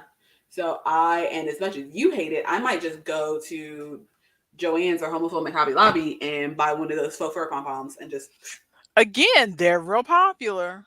yep, They're and just at, put one of those at suckers right on least there. at least if you look at all my view of what's popular fashion wise has been skewed over the past several years, simply because I look at what's in the knitting and crochet magazines. And part of my brain knows, I've always known what's in the knitting and crochet magazines isn't necessarily what people are wearing. Yeah. But I feel Okay. like if you look at like every year when those Macy's commercials come out and they're like, come on down to Macy's and get your family some warm clothes for this winter. Make sure you're all snugly together while you're going down the slope. And I feel like in every one of those commercials, there is at least one white lady with her white mittens and she's holding a pumpkin spice latte and she's got her puffer jacket on and she's got a hat with a pom pom on it. It's one of those faux fur pom poms. It is that Okay. exact lady too, like exactly the Okay. way that I've described her. So yeah. So those might be. I mean, they're popular, but at the same time, you probably want to differentiate yourself because I think you can buy those hats with the faux fur pom poms at Walmart, right? Probably. So you don't want to be selling something that people will compare you to Walmart because then they'll be like, "Well, I could buy this cheaper somewhere True. else." Because right And now, a lot of my stuff is just kind of banking on people that are like, I want to shop local this year to make myself yeah, feel better about what I'm buying. yeah, yeah. But you also want to kind of make stuff that they can't, because like the amigurumi, like the leggy frogs and stuff like that, that all the kids are seeing on TikTok, you're not going to see those at Walmart. Yeah. Yeah, I know what you're So, saying. I also I'm just trying to figure out how I'm gonna make a hat and scarf combo because I hats are already a little bit of a struggle for me. I have made maybe two scarves in my entire life because I kind of hate doing it. I kind of hate doing it. see, I love to make hats and scarves, but nobody wears hats and scarves. So what am I going to do? I mean, nobody I know wears them because I'm sitting here telling you to make them to sell, but nobody I know wears them. I But mean, I'll also send you some yarn if you want to crank out some you're hats and scarves. you're in the mountains where it's colder, and having a scarf is almost an imperative. Whereas That's down true. here it's kind of iffy whether you're going to need a scarf. And usually, at least in my personal life, I don't wear scarves as much as I like scarves. I don't wear them because I go from house to car to other building. So Hmm. I don't need a scarf. I I barely just need it. I barely need a coat. I hate making them. The last scarf that I made was like not even that long because I'll start the scarf and I'm like, okay, this is going so smoothly. And then I'll go for a little while and like, this is no problem. I don't have to worry about it. And then I'll get to a point about halfway in the scarf and I'm like, this scarf is going on for eternity. The scarf is never going to end. And Okay, it's so what I am working on, because I told you last, I think we discussed this on Sunday. Last Saturday, I you did your lighting change? Did the sun come out?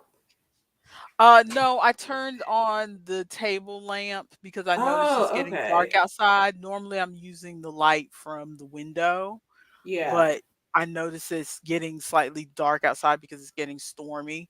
So I thought if I turned on the table lamp, it might help.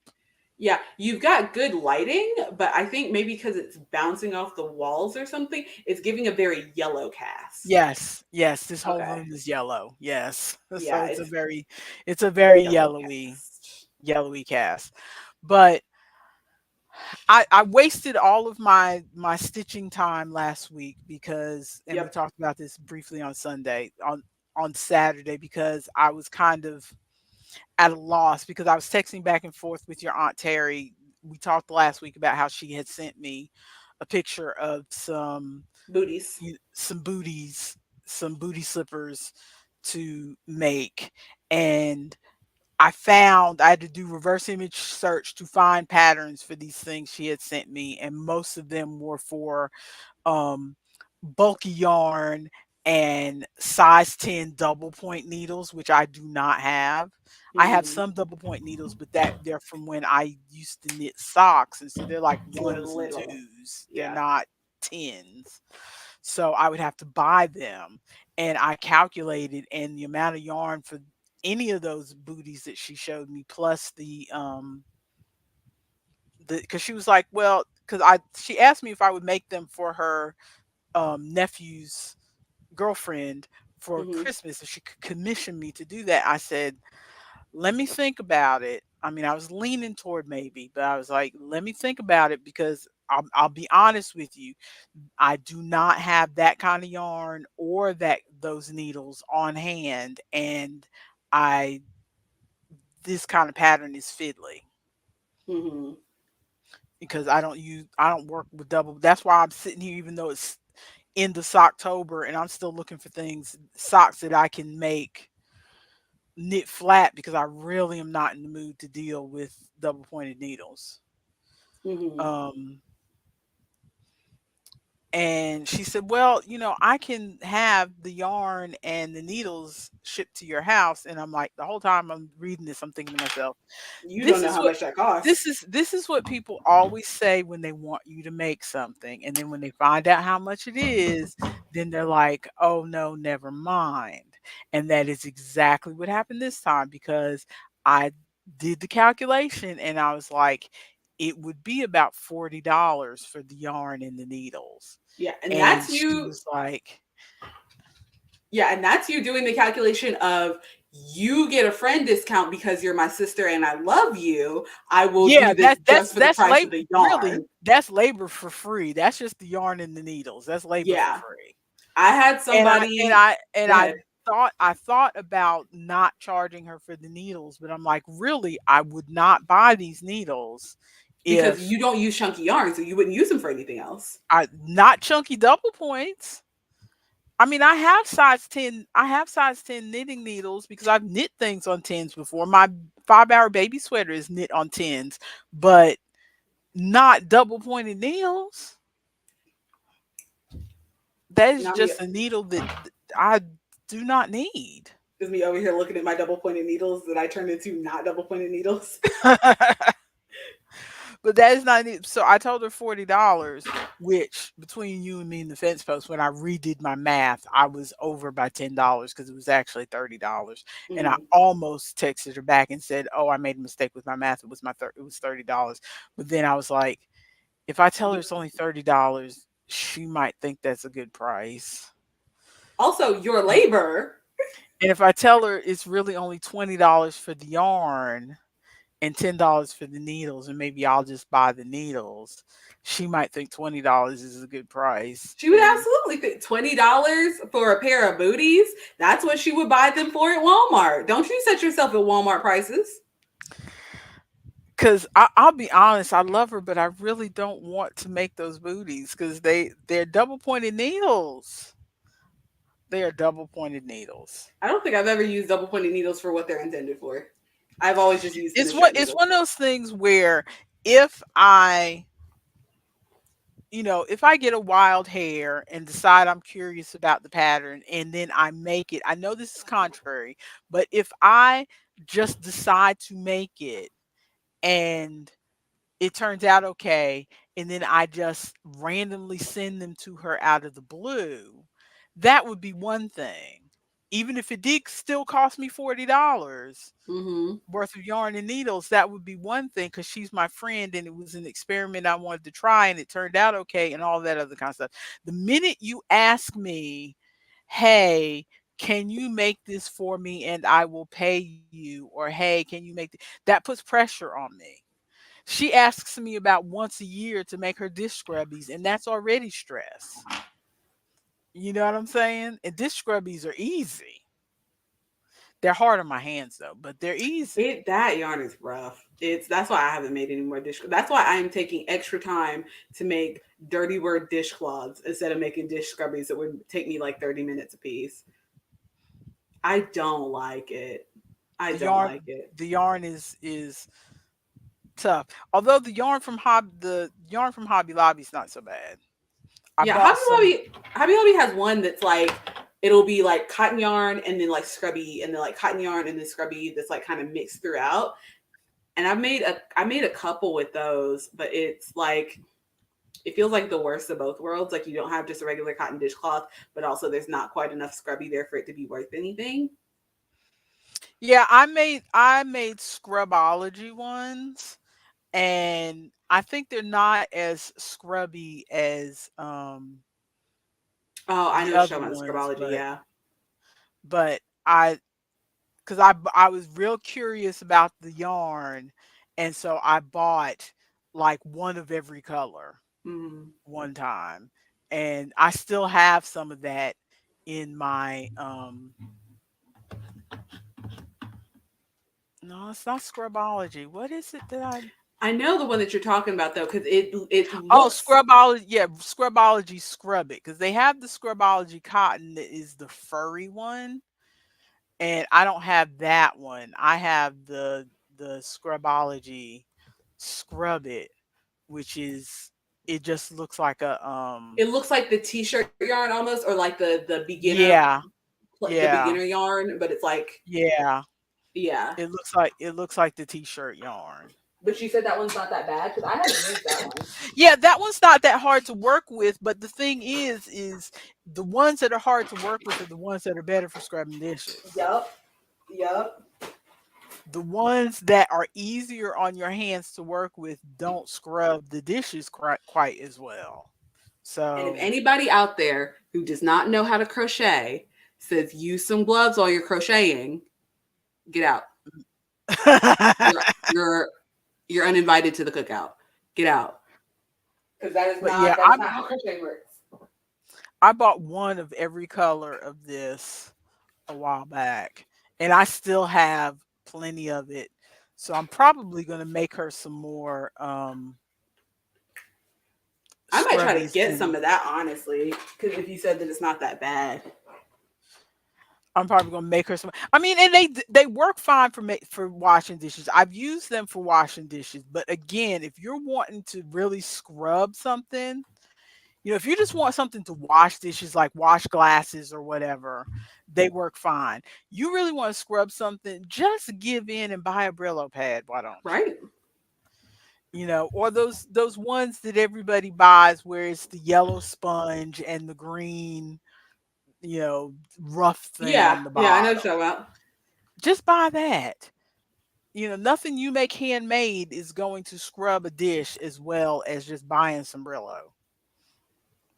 But yeah, so anyway, after I went through all that with her, so I was like, okay, so I guess I'm not making these for her. So then what am I doing with myself? Hmm.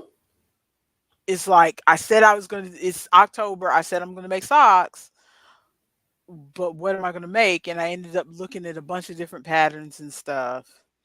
And I still kind of wanted to make some little because her first message was, I like these little slipper booties, or I like these big booties for my nephew's girlfriend. Mm-hmm. And so I went back to the little slipper booties and I was like, well, let me do a reverse image search and see if I can find those. And so I did find those. They are a YouTube video. Ew, ew. Well, because I went to the website, and the so this was what she originally asked me about for herself, not for her niece, but for her, you know what I mean, her niece-in-law or whatever. Yeah. This is what she asked me for herself. And I was like, okay, let me look at this.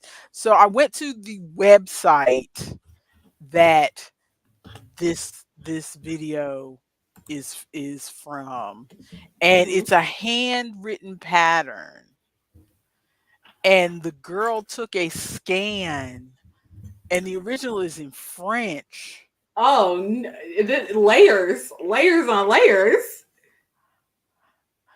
and it is in French. Ooh, the Google Doodle for today is Adelaide Hall's birthday. Who's Adelaide Hall? She looks like a singer and a person of color. Let me pull it up. This is live, people. Adelaide Hall, an American jazz singer. Ooh, and she do look like she is melaninly persuaded. American born. Oh, nice Ooh, cool video. American born UK jazz singer. Yeah. Nice. A major figure in the Harlem Renaissance. Good for you. Sorry, I was going to pull up something completely different, but I saw that and thought I'd point it out. Everybody go look at the Google Doodle if you're watching this on whatever today's date is. So it's in French. Time to bust out your French It practice. it is handwritten. Do you see this? She said, I wrote it once. I'm not writing it again. With little drawings, more no less. But luckily, she has a part that's in English. Uh huh. So handwritten in English. She said, I wrote it twice. I'm not writing it again. This is as big as I could get it to be. She said, I can't. Microsoft I Word, can't. who? Absolutely not. I can't read this. Even with my face in the screen, I can't read this. So I'm like, and I mean, her writing is She perfectly said, lovely. Je ne écris déjà. I'm not writing it again. So I said, I guess I am following a YouTube video to make these because I looked at the comments and everybody's like, I followed your video step by step and I have these nice slippers. Thank you so much. I enjoyed this. Mm-hmm. And literally, because before I did the reverse search to find these slippers, I went on Ravelry and looked everywhere to try to find a slipper similar to this because this is so basic. I thought It is surely like the most basic slipper. there is another one there, but I couldn't find one that looked like that really. So I was like, okay. I'm trying to decide if these look cute or ugly. I looked up a pattern. I was trying to find a pattern to use some of this blanket yarn to make some slippers. Because imagine some slippers made out of blanket yarn. It feels like they would be so cushy. But these look They also feel like they would slip all over the like floor. Muppet feet.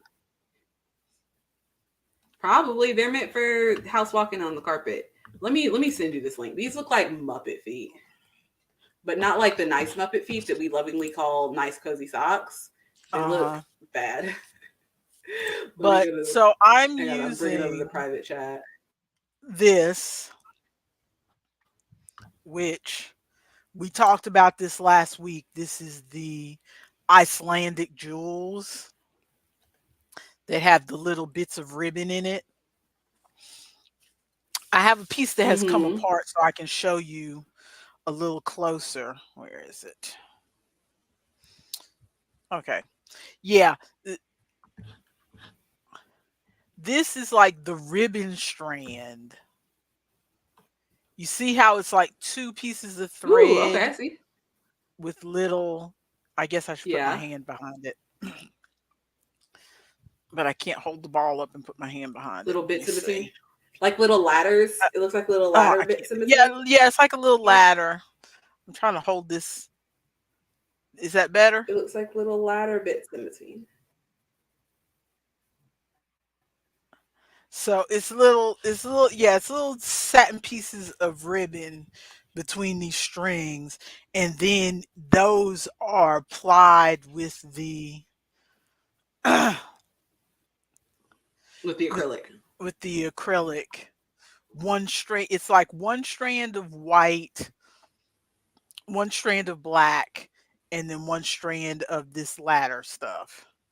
And Okay. that's how you get this. And so far, I'm just about done with the cuff. I'm like 3 rows away from being done with the cuff. So this is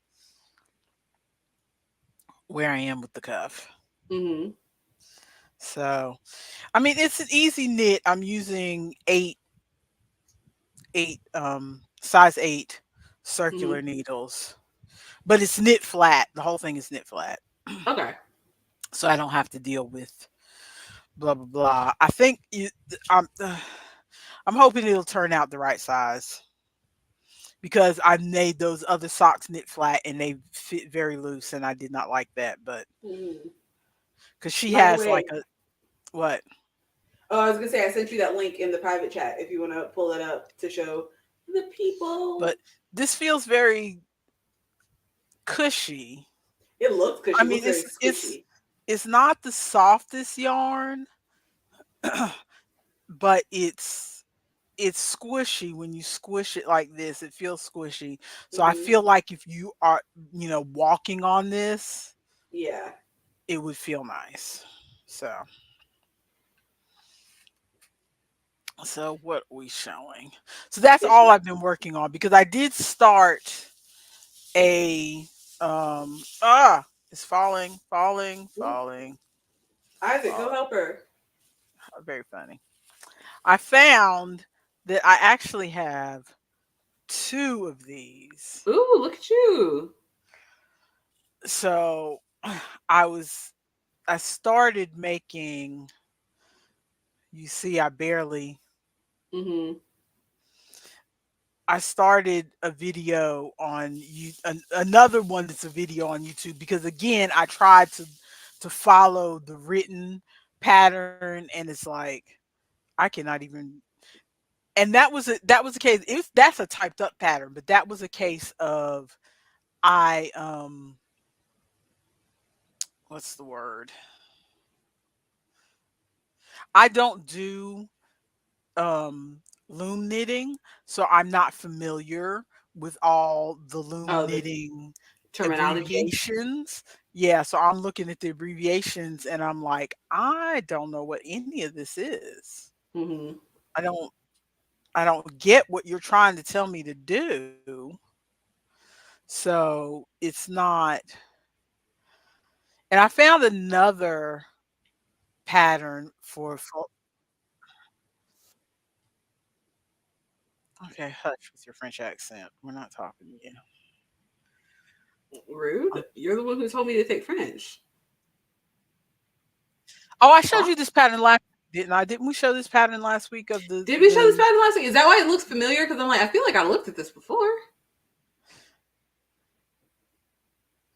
Because you were talking about slippers. You this whole time you were talking about slippers, and I'm like, maybe I should make some slippers because maybe people will buy slippers as like a Christmas gift for like their auntie or somebody, and like they look like they would be comfortable, but also they're not pretty, and so I don't know if anyone would buy them off the table. I'm trying to see. Yeah, I think I showed these last week. Yeah, all the But links may yeah, just be this running is together in my head. this that's about as far as I got because I decided that my hands, this was making my hands hurt Mm-hmm. doing the looming motion, which is a shame because I have a lot of looms, including a sock loom. So I need to figure out how to hold that pick in a way that my hand doesn't hurt after a while. I feel Because the same a way. lot of people, Ooh, give me a sec. I'm gonna take my headset off and go grab something real quick. It's literally right behind me because it's pertinent to this conversation. Hang on, give me a sec.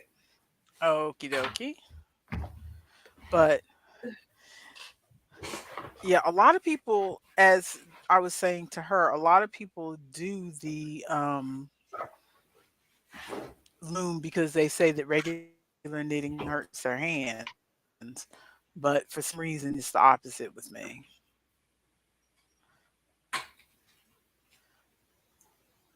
You're So back. I am. You're not back. What is going on with my light? Hello? Hello? I don't know Hello? because it is very dark. Is that a little? That's a little better. Okay. I made a That's better. headband. Yes. I loom knit this headband. Cute. I loom knit Oh, this very headband. good. Yeah, I knit it. So this is like double.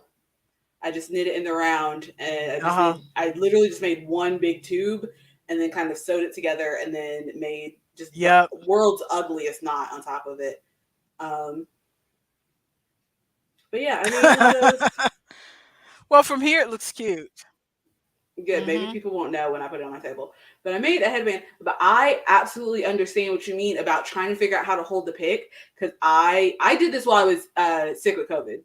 Because I was sick with COVID and I was like, I need to make at Uh-huh. least one thing so I don't feel like I'm wasting my life away this week. Um, so I got up the loom and it took me pretty much the full week that I was sick to get this done because there was a lot of time where I just felt like I could not sit up because I felt like I was gonna be ill. Um, but trying to figure out how to hold the pick, you can make me smallified, by the way. Trying to figure out how to hold the pick was really frustrating because I wanted to hold it like a crochet hook, but that does not hold it in the right position. So I flipped it kind of upside Uh-huh. down and was holding it kind of like a pencil and was kind of Mhm. scooping it off. But then Yep. felt like I kept Yep. like I feel like it kept slipping off, sort of like Mhm. it wasn't. I wanted to. I think I just wanted it to be a hook, not a pick. I need it to be a hook Yeah. Yeah, I get you. I because get it you. was I was not. That trying was to. not the thing. Yeah, I was since I have mine here. I get in the habit and I scoop from under and go like this and lift it Hmm. off like that. But that But doesn't for feel some natural. but for some reason I get like a in this area, I feel like I'm Hmm. gripping it hard or something and it Yep. even though I try to wrap it as loosely as I can so I'm not having to really pull, I feel like I get pain down through here Hmm. just pulling it up to pull it over. It feels like there's Yeah. like pain through here and coming down through here. So I don't know how some people find this easier to do than regular knitting Because I because I want it feel to be like I'm easy, but tugging it's too not. much. Well, not necessarily easier, but I don't need it to be I just want to easier. be I want it to be the same level as knitting and crochet. I yes. just need it to be at the same Yes. level, and it's not. I want to be able to do it simply because I own nearly 2 sets of these because I have doubles of that smallest one and I have doubles of a couple other ones and I own like 2 sets of these Hmm. hook these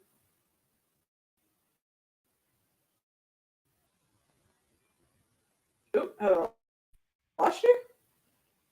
I'm still here. Is oh there? Okay, sorry. Make sure you are you connected to the Ethernet cord I am connected to because I the know it's not me. Ethernet. I swear I am. I am connected to the Ethernet. But I have Okay. I have almost 2 full sets of the looms, Yeah, with the 5 sizes in it. And then I have a sock loom, which has the tinier pins on it for making socks, making with sock yarn, with thin size 1 yarn. I wouldn't even mess with that. Then, which I bought for myself a while back when somebody gave me money like $50 to Michael's or something for my birthday or something. Mm. And so I bought different things. I have those pom pom makers that I have never used. I used Um, my pom pom makers. I like them. and I think that's what I might do with November. I'm thinking I might turn November's either going to be hat and scarf November or um just try to finish up projects that I have. No new whips November. I haven't decided what I'm going to dedicate November to. No whips November, No, no new whips but November. I don't know. No new whips. Uh-huh. But I don't know what I'm going to devote. I feel because part of me is like as soon as I try to devote myself to something, I want to go off and do something else. And Yes. it's been a little bit of a struggle to stick to Socktober, and I still only managed to finish that one sock. And hopefully I can finish this pair of slippers, but I have like literally 10 days Hmm. to try to finish before the month is out to try to finish these slippers. So who knows? But if I get these slippers finished for These are my yarny thoughts. Whether I'm going to stick to them or not is the question. But these are my yarny thoughts, literally. But Mm-hmm. I am going to if I finish these slippers by the end of October, then I'm going to go ahead and make some more um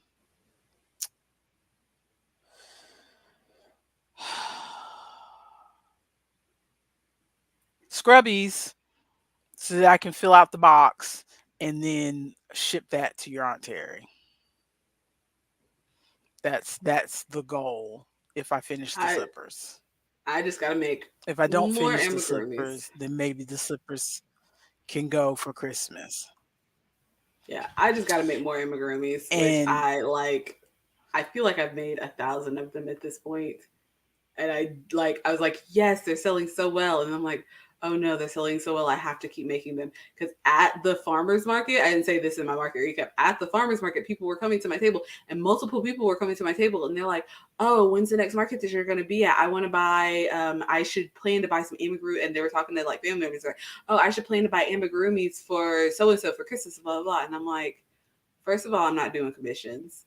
So like, uh-huh. and I didn't say it in a rude way, but like, I'm not doing commissions. They're like, it's okay. We'll just buy whatever you have on the table. I'm sure they'll like anything you've got. And I'm like, that means I've got to make more things. These amigurumis are a blessing and a curse. I'm like, they're selling so well, but I'm so And tired you're of saying making these them. are you I was looking at them because I've got all of that blanket yarn for the amigurumis, and I'm like, what if I've got the blanket yarn and don't feel like making an amigurumi? Do mhm. you? But like, they look like they'd be comfortable, but they're also ugly. But I'm like, I could make them using the blanket yarn, so I could continue to buy the same yarn. So like, whatever yarn I don't use for Okay. slippers, then I I don't can know make some why little I'm still squids out of or coughing when something. Hauls, I've got cough cough drops, drops right behind me and I'm sitting here coughing my head cackling. off. But my thought process is if I make slippers out of the blanket yarn, then whatever yarn is left over from the blanket from the slippers, then I could use that to make some like squids or something, some like little amigurumis or whatever. And so I don't buy a bunch of different kinds of yarn. I just continue by the same type of yarn. Mhm. That way I can use it for multiple things. But those are also ugly. What do you think? Do you think they're ugly, or do you think it's just not in my style? They're not my favorite. They're not my favorite. They're not my favorite. You're really having a moment. They're not my favorite. But my thought was maybe if you made like a small size to match one of your amigurumis, Oh, it would be maybe. like somebody's like a little girl has her little squishy and some slippers to wear, Yeah, yeah. and they I could get go what you mean. together, that kind of thing. Maybe. But yeah, they're not my thing. But surely those aren't the only pattern Yeah, I need to with look up some other ones. blanket yarn. I did not set out a trap for the gnats They're getting you? today. I thought we were done with the gnats because it's getting. I thought we were done with the gnats because it's getting cold, so I did not set out a new honey trap in here for the gnats. And now, the after we are done here, I'm putting on pajamas and going back to bed. Ooh, And I'm just going to goodness. work tomorrow. This is where we are with that You were really just today. having. Oh, see. Okay, but these are cute. Hang on. I'm not going to send the whole link because my computer wants to shut down. Look at those. Okay, yeah, those are cuter. Yeah, those are cuter than the other ones. Those look like something I'm not a that just. fan of that. Those ones that are because those ones that you just showed me look like they're crocheted like a hat, where you go round and round and round, and then you would have like right where the toe is where the top of the hat would be. Mm-hmm. Does that make sense? I get what you mean. I don't think. So that's where the hole would be. I don't like. Yeah, it doesn't look like it starts at the toe based on the picture that I'm looking at, which is the single picture that she has posted for this pattern. But it doesn't look like it It's is just a made that way. weird roundness. Yeah. Yeah. The having It's a that's why the it's a other weird ones don't look good, roundness. because instead of having like a flat bottom and then kind of curving up here, it's like this is also rounded. And so it's like a tube. It's like a Uh tube sock with a slipper. huh. Yes. Yes. Yes. It's like a tube sock, and so I'm not a big fan. Yeah, but these don't look like they're made that way. So maybe I'll make some of those 1 hour crochet slippers. Okay. While we're still on yarny thoughts, we're fully off the rails. So I What like, who knows if we're gonna talk about anything else. Some things that are we I done with don't our think I'm. crafty thoughts? Is are we No, I'm still talking yarny thoughts. Are we disconnected? Is there a disconnect here? Are you hearing me clearly? okay? Because I I feel like hear I'm you saying things in now. there. Are we? We're Okay. still on yarny thoughts. Okay. I feel like there is maybe a delay. Make sure you've closed all of your windows. I'm also going to close my windows because the computer just doesn't want to handle it. But things that I don't think I mentioned previously, and I want to mention, Ribbler. I feel like I've been on a journey with Ribbler because I first heard about Ribbler and I was like, why do we need Ribbler? We have Ravelry. And so, but then I like looked at Ribbler and I was like, okay, so all the hip young girlies are on Ribbler. So the patterns that everybody's showing on TikTok that Oh everybody wants yes. to buy. Sidebar. Sidebar. I have watched a few videos by this YouTuber. I think her name is Emmy or Emma, and she has two channels. It's like Emma in the moment, and then her other one is like Made in the Moment. Mm-hmm. And she talks about she talks about drama in the stitching community. Oh, I So know who you're talking about then. You could have said that from the beginning. I yes, know who you're talking about. She looks like she might yeah, be like Asian but American. She's got a really short haircut.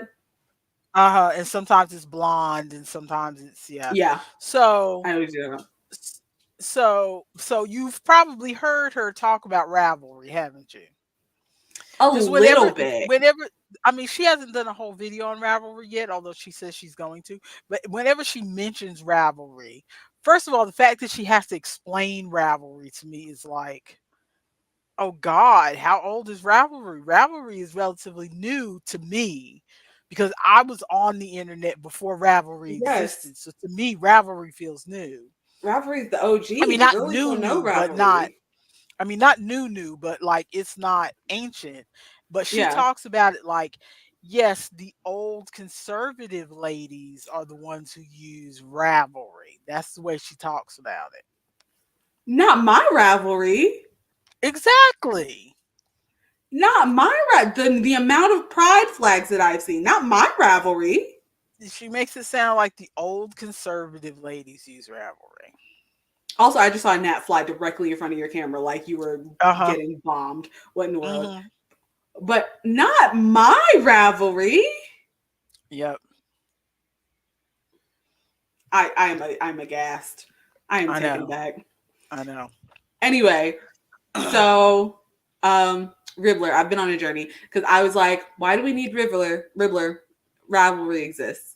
And then but I'm like, all the hip young girlies, all the cute things that they're showing on TikTok and the things that people want to buy are on Ribbler and not Ravelry. So let me get some patterns on Ribbler so I can do the thing. And so I started using Ribbler and I'm like, okay, I like some of the things about Ribbler. Like Ribbler, when you put a pattern on Ribbler, you use Ribbler's program. And so you put your pattern into Ribbler and Ribbler's program, when you bring it up, it has table of contents. It has the note from the creator. It has whether you can or cannot sell things made from this pattern, the type of yarn, the color of yarn, the size of hook, the different sizes available. And so like if they have a pattern that goes from XS to 4XL, you can press the 4XL button and it'll only give you the instructions for Oh, 4XL. that's cool. It'll hide the rest of them. And then also when you go through the pattern, you do step 1, you tap on it, step 1 is marked out. You do step 2, tap on it, step 2 is marked out. And that is on both your phone and on the computer. You can click it and it'll X out of the thing. Mm-hmm. Things that I am learning about Ribbler that I don't like.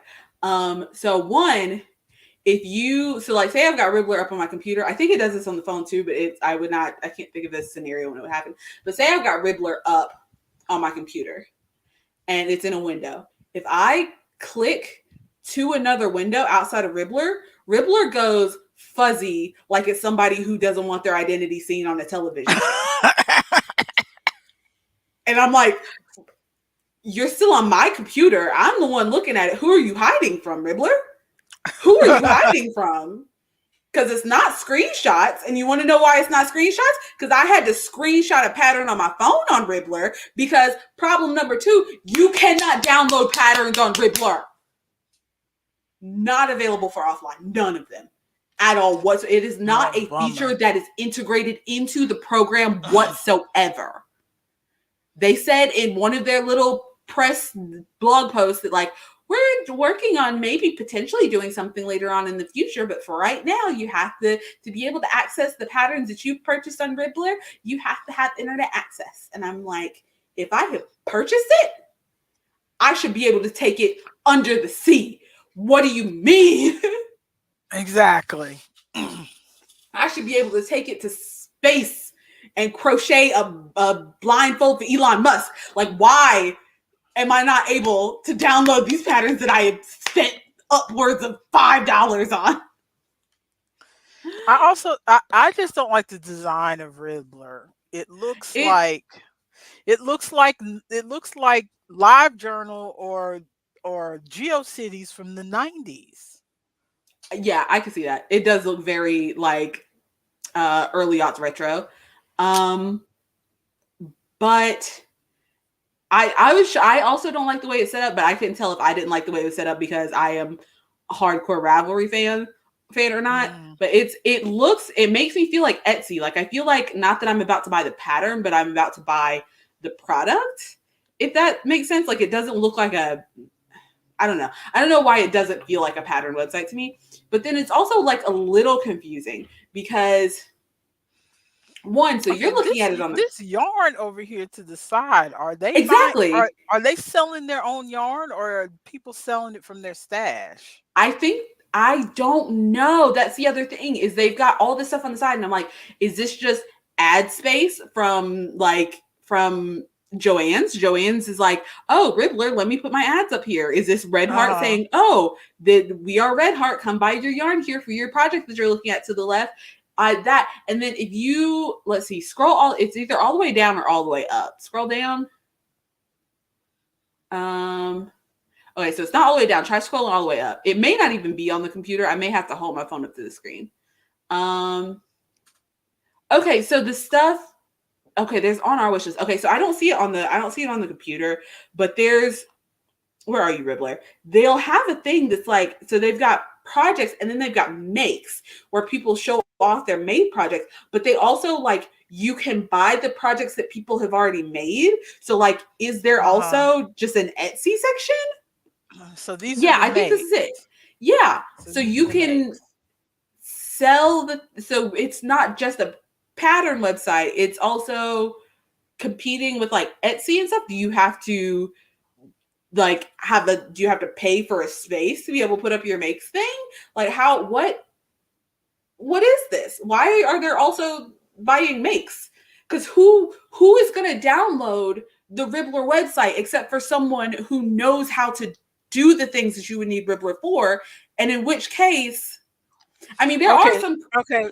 Yeah. To be fair about that one, because Bag a Day Crochet, a YouTuber, I watched one of her videos one day and she was saying that she does not know how to knit. She or she can't knit because there's a problem with her hands. So she can hold the crochet hook, but she can't do the knitting motion with her hand. So she pays people to make things for her. Like she'll buy the kit from Mary Maxim because I think she bought a kit for the a replica of the Taylor Swift folklore cardigan. Mm-hmm. Um, her daughter wanted one, and because her daughter's a big Taylor Swift fan, and so she bought the kit. Mm-hmm. And because buying the sweater, first of all, you can't get the sweater anymore on Taylor's official site because it sold out and they did not restock it. It was a limited edition Because situation, people yada love yada. exclusivity. And now if you try to get it, like on somebody selling it on eBay or Or whatever, it's my understanding Depop. is like $200 or whatever. So there's plenty of people who have replica Mm-hmm. sweaters, because it's a simple, Yeah. Aaron inspired cardigan with some It stripes on it. always is. Every time that a celebrity wears, like, oh my God, look at Harry Styles' crocheted sweater, it's always just something really simple. But oh my So God, I can't believe they're wearing crochet. It's, I have no idea. I don't understand. so she bought the Mary Maxim kit. So there's plenty of places like Hirschner's and Mary Maxims and stuff that sell you a kit Hmm. with the pattern and you can make it yourself. And so she bought the kit and had somebody else make it for her daughter. So Okay, so I kind of I understand that. understand that if It you are a person who can crochet but not knit, or a person who can knit but not crochet. it just feels like it needs to be like a sister site. Like it Yes. doesn't feel like it needs to be all in the same place. It feels like it needs to be a sister location. Yeah. I get that. I get that. Because I it was when I first saw it pop up, because it wasn't there originally, I don't think. And I first saw it pop up and I saw it like a thing and I was like, oh, this is super cute. And I clicked on it and I was like $30. And I was like, oh, this isn't a pattern, this is the thing. And then it like powered by Joanne. Yep. I figured. But So that's it's why there's yeah. only that's why there's Joanne ads in between some of the other stuff because Left, right, up and down. okay, that makes sense. That makes But sense. it just the app and the website, when you're not in a pattern, feels cluttered. But then when you're looking at the pattern, I like that I can click, like they have a table of contents and I can click right back up and immediately see what size yarn I needed, or go back up to where the abbreviations are to see what this means without having to scroll up, scroll down, or whatever. And then I can immediately click back to Mhm. my place and it keeps a line marked through row 37 so I know where I am. I like that. The Mhm. screen blurring itself out doesn't really bother me that much. It is just very, very silly and it has no point. Um, Not being able to download a pattern, Yeah. for why? For Yeah. why? Why was that not the first thing that you made available? Because even to this day, like, yes, internet is very widely available, but internet is not everywhere. Your father We saw somebody making one of these at the airport. Those are cute. I thought about making some of those. I don't know, maybe because I already have the. Is that a free pattern? Or is that a buy pattern? Look, scroll. What? How much does that pattern cost? I don't know. Oh, you I gotta don't join. know. Oh, it looks like it says free if you join. I might go look at Oh, it that. says free. Oh yeah, that's the other thing. They have patterns that are exclusive for followers. So for you to get the pattern is free, but for you to get the pattern, you have to follow them on Ribbler, which I've gotten a few of those patterns where I'm like, sure, I'll follow you, Susie Crochets. And so I follow her and then I get the pattern and then I'm like, so am I going to get notifications when you post more patterns? Like, what is the point of me following you? Because what do Mhm. these people get for people following them? What is the point of I making a think stupid I think they're trying to turn themselves into a social media platform? a social media because Ravelry does the same thing, believe it or not. There's all kinds of forums and stuff on Ravelry. I I briefly used them during that period where I was really trying to be in, it's during the same period where I used Facebook and I used TikTok a lot and all that other kind of stuff. And When you were a blogger? I've gotten to a point now in my life where I don't really care about the social media aspect of it. Um, it's Mhm. just, I mean, I'll occasionally look at the social media thing, but I Yeah. don't know how to explain it. I'm The not only gonna time that I've make any ever more looked new at online friends, I guess. Yeah, the only time I've ever looked at posts on Ravelry is if I'm looking at a pattern and someone's like, this turned out perfectly, except I had to do some adjustments, and I pull up their post to see what adjustments that they did of like row 46. I actually had Yes. to increase 4 times instead of twice. And I'm like, And good I to know. don't even consider that because that's not like in the forums and stuff. That's just their project notes Mhm. on when they made the pattern, and I Okay, don't even so I consider have that social never looked at a media. forum on Ravelry. Exactly. I never. That's not social media. That's just their project notes. I look at the project notes all the time to see if it's fiddly or see if it turned out to be, because the Hmm. photos can be deceiving. Deceiving.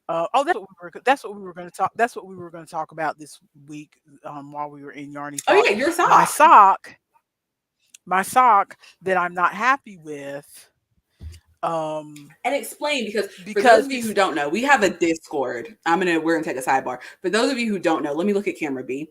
For those of you who don't know, we have a Discord, and on that Discord, we post finished projects, we post food, I'll post makeup stuff. That is where we chat. So if you want to chat with us and our international man of mystery, Ronald, who's not here, and also Ari Aldis, who shows up every once in a while, if you want to talk to us, go join the Discord. The link is in, I hope, the bottom of every post that we make. But if not, we will correct it. Chloe, I'm going to need you to no, come right but now and okay. put the link up on the screen. Right now, up on the screen, Chloe, I'm going to need you to put the link. And I will go in because I also have access to the page. I'll go put the link somewhere that's very visible. I think it's in our, it's on the main page somewhere. If it's Yes, not, you we'll figure have it out. access. So you put some links. How about you do that? I'll figure it out. How Honestly, I about you forgot I put had some access until links today when you told me to so make a that post. I don't always have to remember?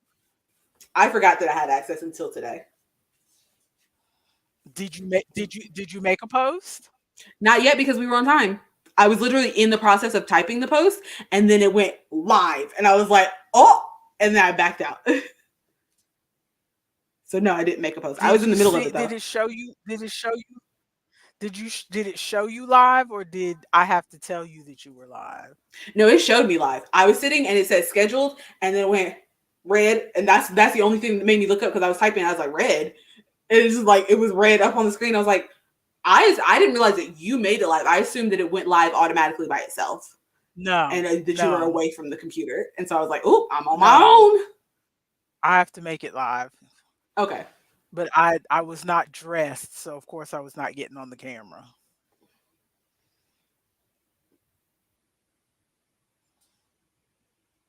Okay. So this is our Discord, and this is the sock This is my that pitiful looks sock. good. Yeah, looks good, doesn't it? It does. So what was Okay. wrong with it?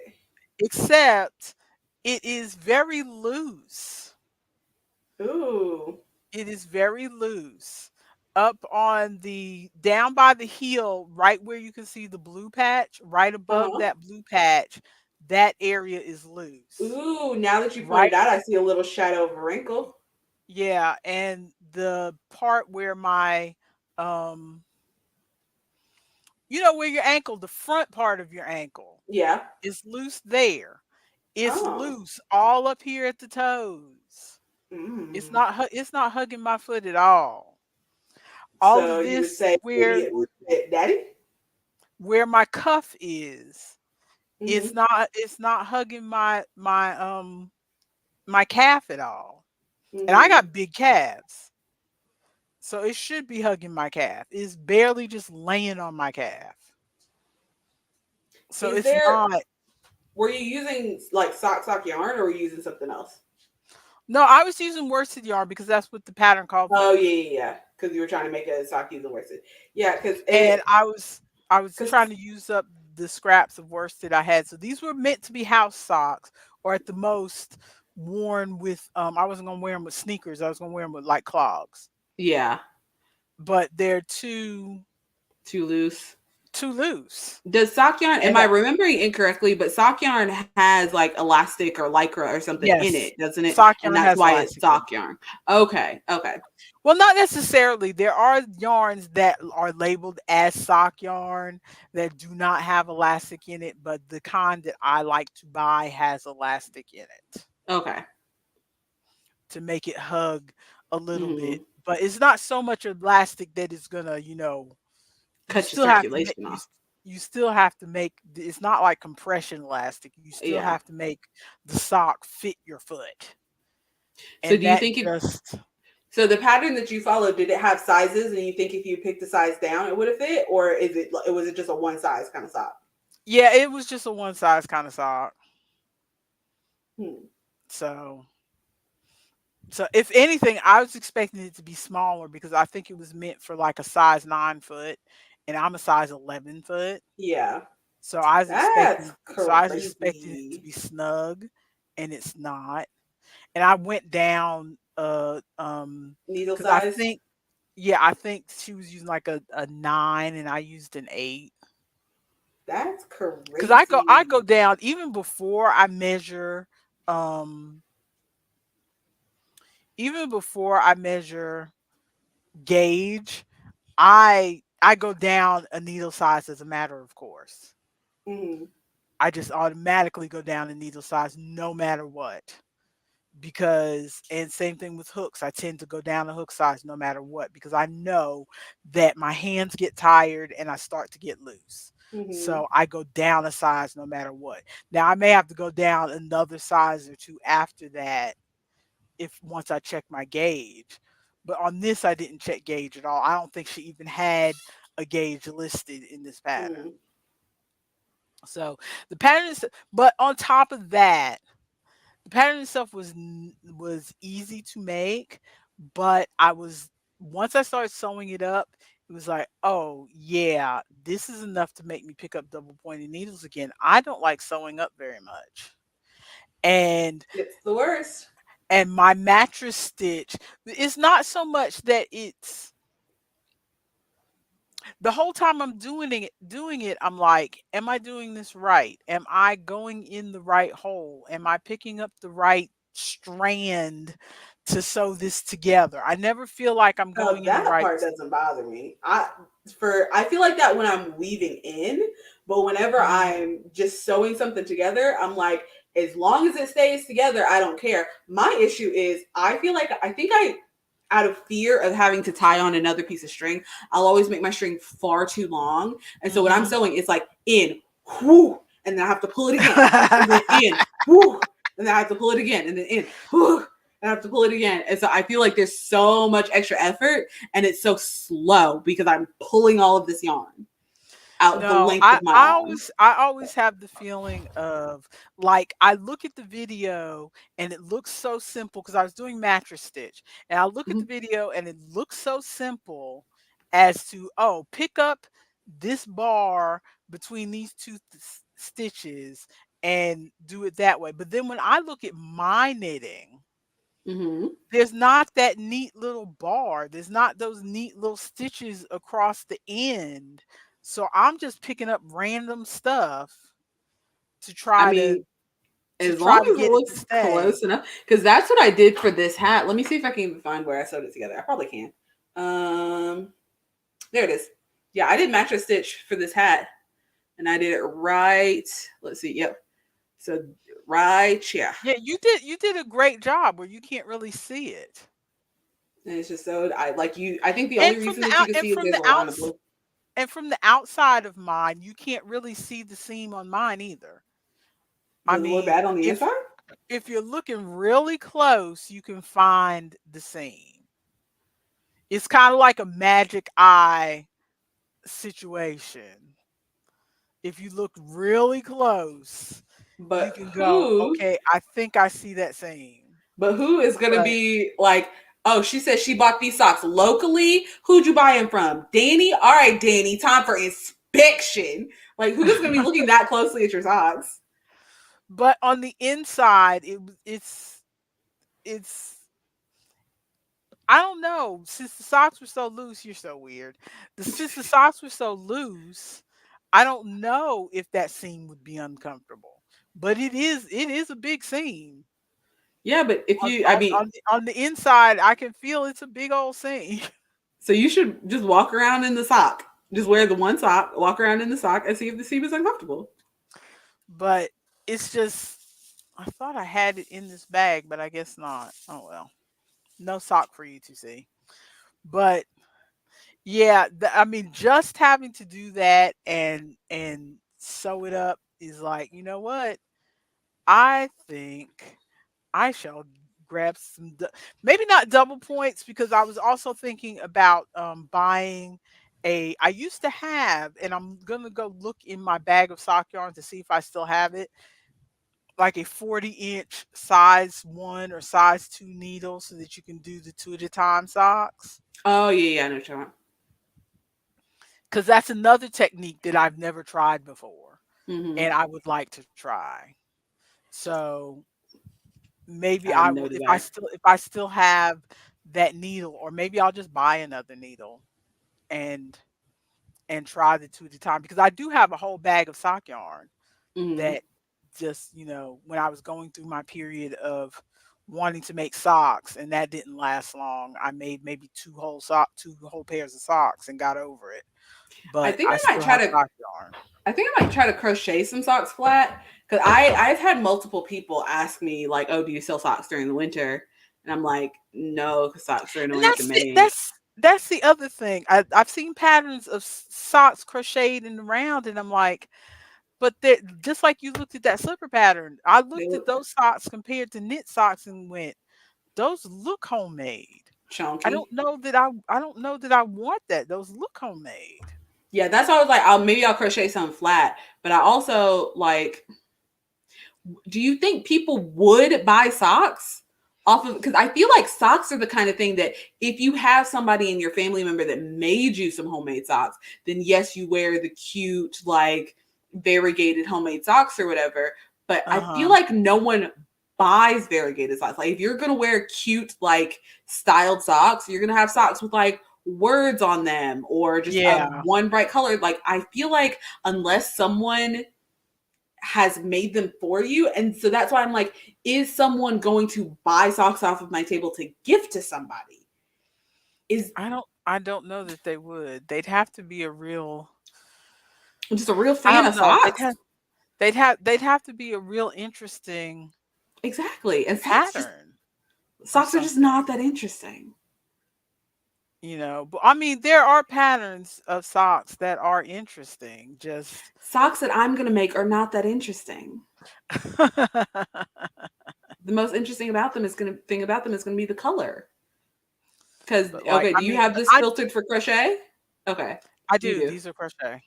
Yeah, yeah, because that's another. Okay, the ribbon socks don't look too bad. Which one? Put your mouse over it.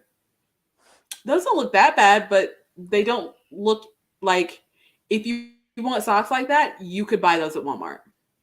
Yeah, yeah, that is true. Cause see, I saved the thing of socks when I was trying to find the patterns for those socks. Hmm. I saved the bundle for socks. I made a bundle once upon a time.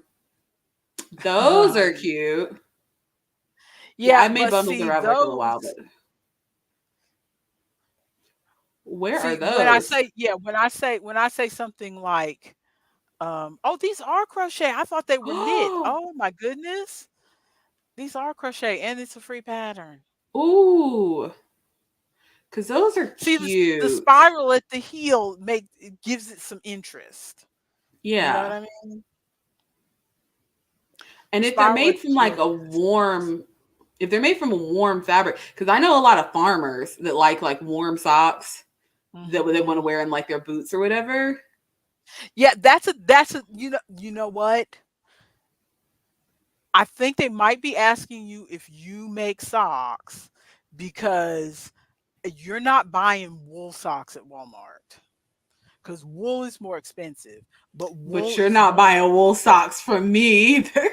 But wool is warm and it lets your feet breathe. Yeah. Maybe I'll buy some wool. So I'd have to keep all the wool separate though, because I've had multiple times of people, they like walk up to the table and they go to touch something. And they're like, "Wait, what are these made of?" And I'm like, "Everything on the table is acrylic or cotton." And they're like, "Okay, so I can touch it." Like I literally just had that happen last weekend. Was somebody was like, yeah, "Okay, I just can't touch wool," yeah, yeah. I or they feel just don't like want to do wool because they're like vegan.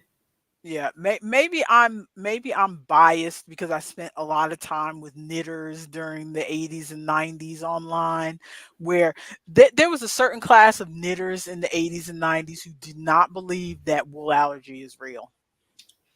They think you just don't like wool because you came across some itchy wool. They don't think wool allergy is real. And Do they and not I think made peanut and I allergy made the is real mistake I either? Or made the mistake of telling your father that wool allergy is not real because your father says he's allergic to wool. And I made the mistake of telling him, "Well, maybe you just haven't touched soft enough wool." And he's like, That's such a "Ma'am." silly thing to say, though, because that in my head, what you just said sounds like those knitters were saying, "Oh no, peanut allergy isn't real. You just got a really salty peanut one time. Here, try my peanut butter cookies." Basically, Like that's what they're what? saying. That's Allergies what they're for saying. literally everything exists. An allergy to the sun, the thing that keeps us alive and going, exists. Why would wool allergy not exist? That is the silliest thing in the world.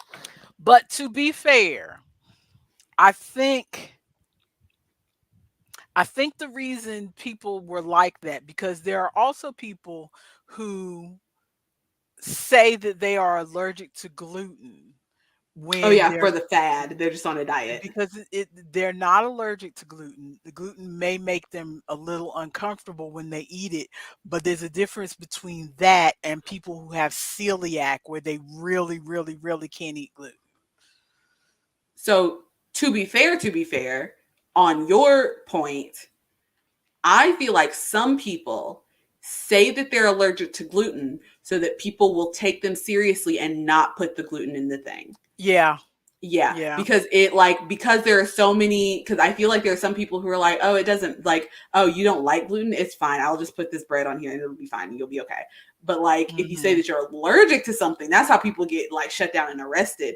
And so if you, that would be like me saying, oh, I don't like pickles, can you not put the pickles on the sandwich please? And then they still put pickles on the sandwich. I like, or better yet, if I say I don't like mayonnaise on a sandwich and then they still put the mayonnaise on the sandwich, I cannot eat that sandwich. Like I mean I could, I'm not gonna break out in hives or anything, but I do not like mayonnaise. If you Mayonnaise put because mayonnaise on mayonnaise my is gross. sandwich, I am Hmm. not going to be able to eat that sandwich. I have then paid for a sandwich that I cannot eat. And I don't want to go through the Yeah. effort of I asked you not to put mayonnaise on it. But if I just say, hey, I'm allergic to eggs. Can you not put mayonnaise on this sandwich, please? And then I Hmm. know that my thing is going to be made correctly. Yeah. Not that I feel like it is okay, because it's, I feel like it's an issue on both ends of people shouldn't be saying they're allergic to something when they're not, but also people should, when someone asks for something, like, hey, maybe take it seriously. So that you can crochet socks in Tunisian. But those look okay. Some of those look alright. I like the striped brown ones because I was about to say something. Tunisian. They look okay. I like the swirly heel ones, and I really want to make those. Yes, I've had those swirly heel ones um in my bundle for several years, but have not gotten around to making them. And for some reason in my head, I thought they were knit. Because they Now look that like I something that you would knit. Every time I now think that socks, I think knit. now that I know they are crochet, I might give those a second look Yes. Can you because ooh, those cake socks are cute too. Maybe I'll get a cake. Make some cake socks. Can you put the, I mean, and if you don't put the link in the, these are crochet as well. what size yarn are they using? Fingering? Absolutely not. Those cake socks will not go very far over there. Never, never in my life. Never in your life. Never in my life. It is not. I think my eye, as far as it looks like this is going to be an all yarn thoughts episode apparently. I Maybe. think I think my eye, as far, I did have a few gaming thoughts and other thoughts to get to, but um I think my eye, as far as crochet and has changed because I used to think crochet clothing was 70s style at best, homemade and ugly at worst. Mm-hmm. And now I think it's a combination of maybe my the way I look at things is different, my taste in clothing is different, the way designers are designing things is different. Very true. I think it's a combination of both because I I have my um Kindle Unlimited includes magazines now. And so I get the new issues of the knitting magazines and the crochet magazines. Mm-hmm. And I was sitting down and looking at which next month, by the way, is my nonfiction November. And I'm definitely devoting my reading time all next month to um, going through because I've just been letting the magazines because they automatically deliver the new issue of the magazine. And so I have all these magazines piled up in my Kindle that I have not looked at. Mm-hmm. I looked at a few of them while we were on the cruise because I like to save them for the cruise so I can have something to look at if I'm sitting on deck with my coffee. Yeah. But I only got through like one or two magazines. I have like a whole year's worth of magazines, possibly 2 years worth of magazines sitting, knitting and crochet, sitting on in my Kindle subscription. But anyway, um, I looked at the knitting ones while we were on vacation, I think it was, and it was like, I think my taste has totally changed because all of these patterns in this knitting magazine are bland to me. And I was just looking at knitting patterns in general on Ravelry after that, and it was like, none of this interests me whatsoever. None of this makes me want to knit it. And now part of it does have to do with the colors because everything seemed to be beige and tan and gray, even though I like gray, but a lot of But beige and just because tan those and colors just go with everything doesn't mean you need to use it. Use an electric green and somebody will find something to match that electric green. yeah. So there was nothing, it was just, and like the stitch patterns weren't interesting to me or anything. And it seems like all the stitch patterns that I used to think were gaudy or rough or looked too chunky for clothing when I looked at crochet before, it seems like people are combining them in different ways now and they're just more palatable to me. Mm-hmm. They're just more of what I would like Oh, those are cute to too. yeah, these are very cute. And these look almost like a knit sock. And it's sport weight. And of course they're saying that the pattern's not available. Discontinued. I know I've run across so many of those when I was looking for sock patterns. So many, I mean slipper patterns. If it's So many of those. discontinued, why is it there? I think it's still there as a historical thing because people have created projects. Oh, so Although you I can look at your oh yeah, projects. I don't see any projects here, but I think so I you know can what you link mean though. so you can link your projects to them. But But yeah, it I like do get annoyed when I look and then the pattern is just not there. Or if the pattern is in a book, like if you link that you in yes. your if you link in the library that you own this book, then they will have not only the book, but they will have every like I Every own pattern this from the book. book. Yeah, I own this book. Mm-hmm. Um and it tells you there's 25 patterns in the book and you can click there and then it'll show you and so now there is a separate pattern page for that For particular each pattern. pattern from that book. So even though the book is discontinued, if somebody has linked that they own that book, then every pattern in that book is going to have a page on They just Ravelry. need to have an additional filtering option that says digital pattern only or online pattern only and Yeah, like just available, yeah, available or discontinued. yeah. Because this is another one. Did I show you this last week? No, This one? cute. this is the one that I was thinking of making For this our mutual month friend. for our mutual friend. Yes, I was on Saturday. I was in between. Should I go ahead and cast these on, or should I make the slipper boots for Aunt Terry?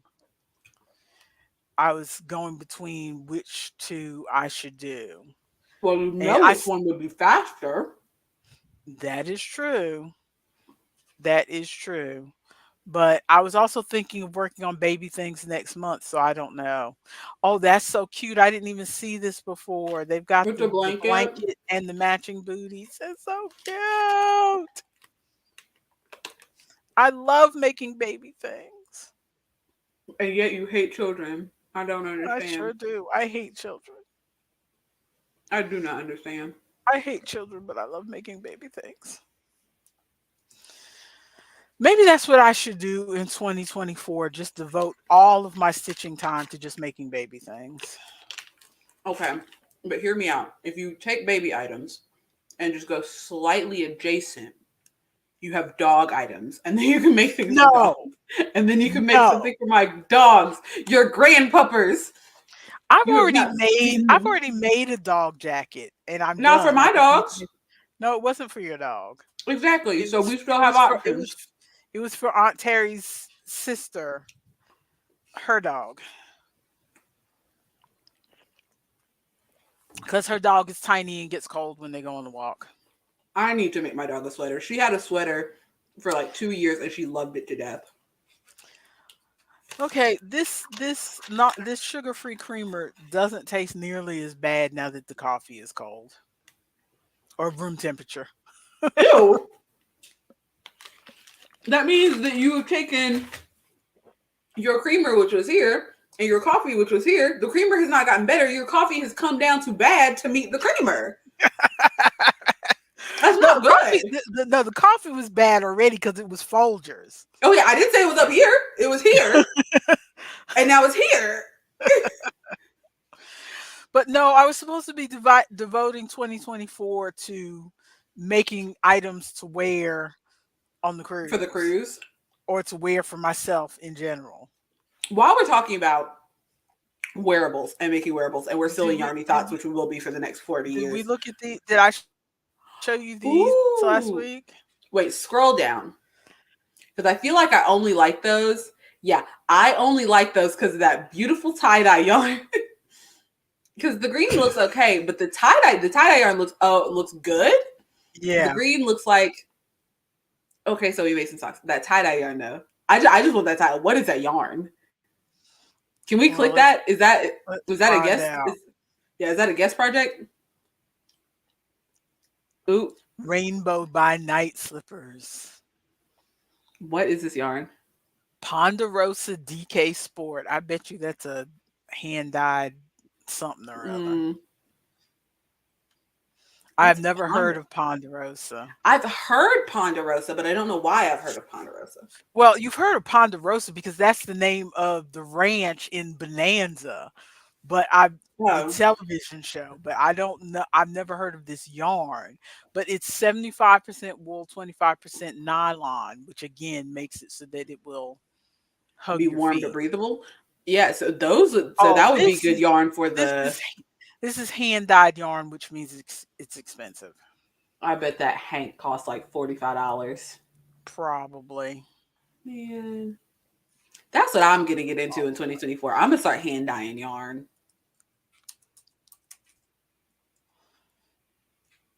Yeah, that's so I need to make wearables for myself, but I also want to make baby things.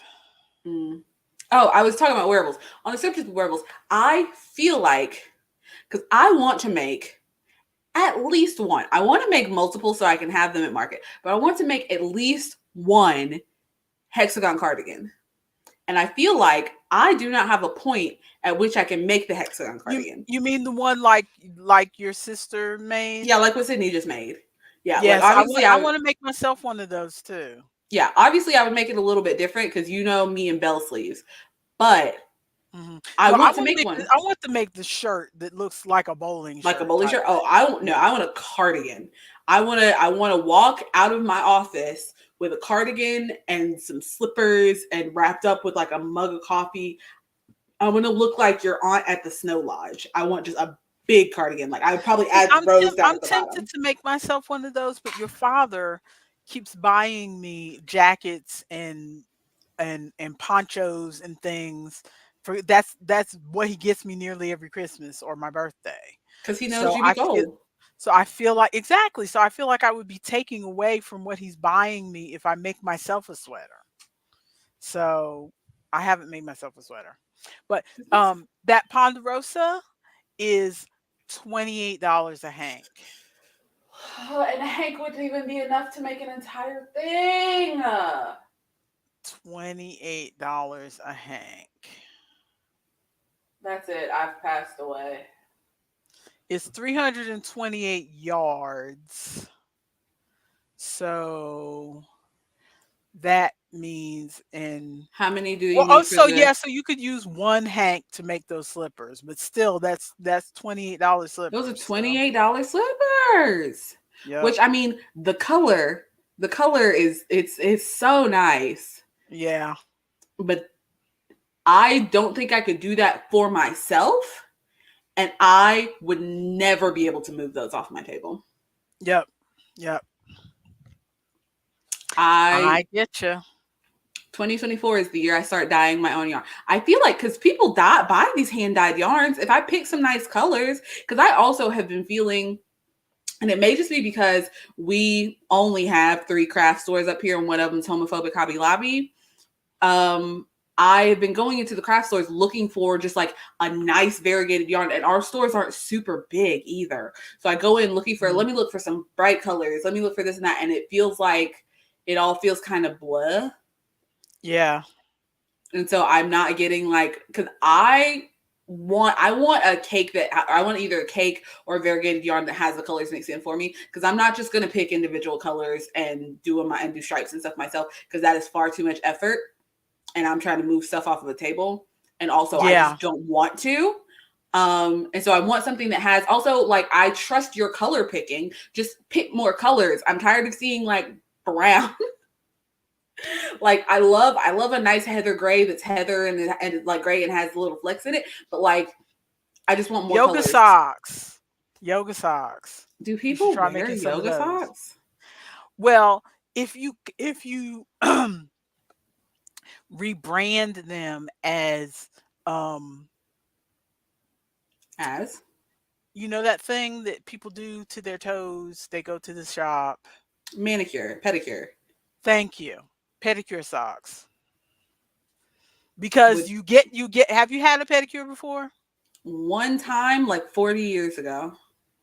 I've only had like maybe 2 or 3 pedicures in all my life. But you go to get the pedicure and you Mm-hmm. soak your feet and all that other stuff, Yeah. and they paint your toes, Mm-hmm. and then you sit your feet under the little light thing to set the polish, Yeah. and then they tell you, okay, don't put your shoes on just yet because you don't want to smudge the polish. So you walk out in these cheap ass flip flops. Ah. Okay, so it's the middle of winter, so you can at least keep the rest of your foot kind of warm if you put those on and put the flip flops on. See, I see the rebrand. I see the rebrand. I don't know that enough people in my area. Well, I feel like people are getting pedicures, because I was just at a costume shop that I work at, and at this costume shop, we also blow up balloons. Mhm. And several of the people there had their nails done, like manicures and stuff. And I'm like, how are you tying balloons with a manicure? So people, and every time I go to like a drive-through or something, the girlie at the drive-through has her nails done. So people are getting their nails done. I don't know that people would buy pedicure socks, because it feels like, oh, they are cute though. Like seeing them in the flip-flops. Mhm. And see, these pedicure socks are the ones with the heels. I would do those rather than the yoga Yeah, socks. Although you could call them yoga socks. I mean, maybe you're up there in hippy dippy I Asheville. am. Maybe they are doing yoga and would like some yoga socks. I am. They just did morning yoga right before the farmers market last Saturday.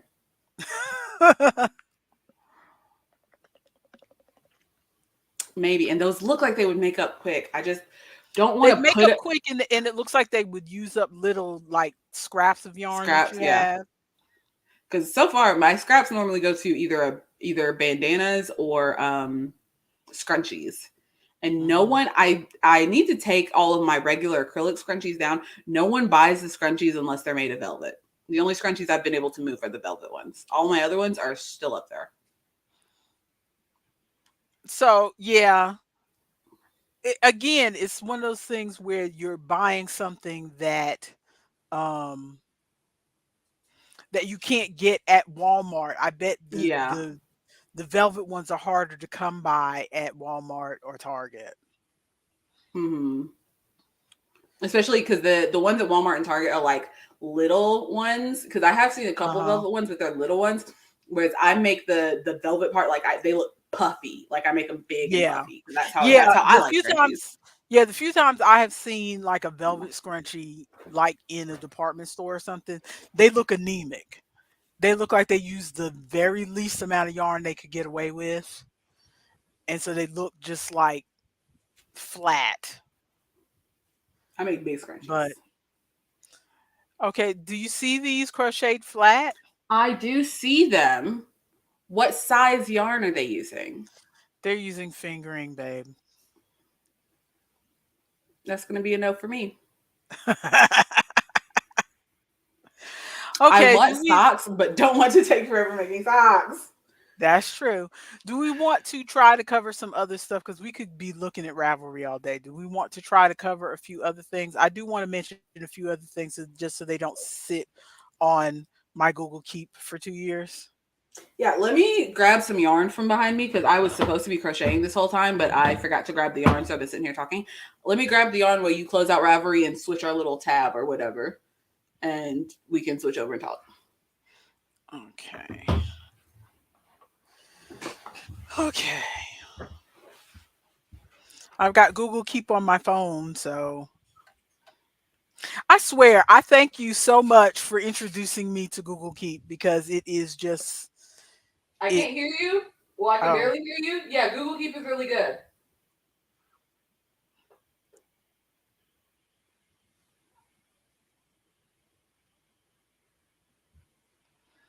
okay. So we are going to switch out and just talk about our media consumption. I'm not even going to break it up into gaming and other stuff because we're only going to hopefully talk for a few more minutes. So we're just going to talk about our media consumption so that we can just get it out of the way.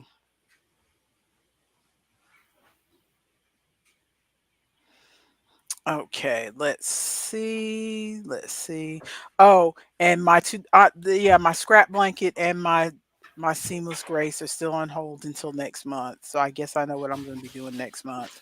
I still have things to um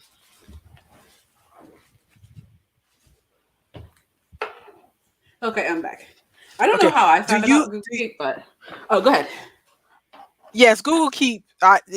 It is because a lot of times I discover things and I'll use it for a minute and then don't think about it again.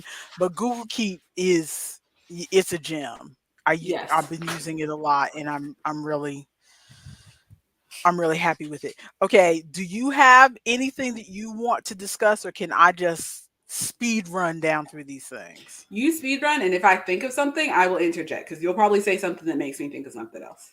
Okay, Burroughs End. I want to go back to it. I've only watched the first episode, but I want to go back to it. Okay, I still have not watched any of it yet. Okay. So I will. So we need to watch it. We need to watch it, and then we will get back. Hmm.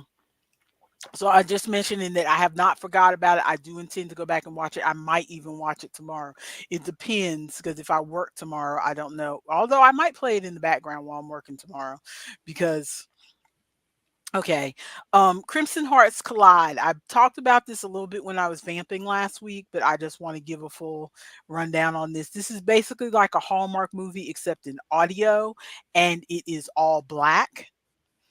Oh yeah, I So remember briefly you talking about that. it's about this lawyer who gets into a bit of a kerfuffle. She's a New York lawyer. She gets into a bit of a kerfuffle um,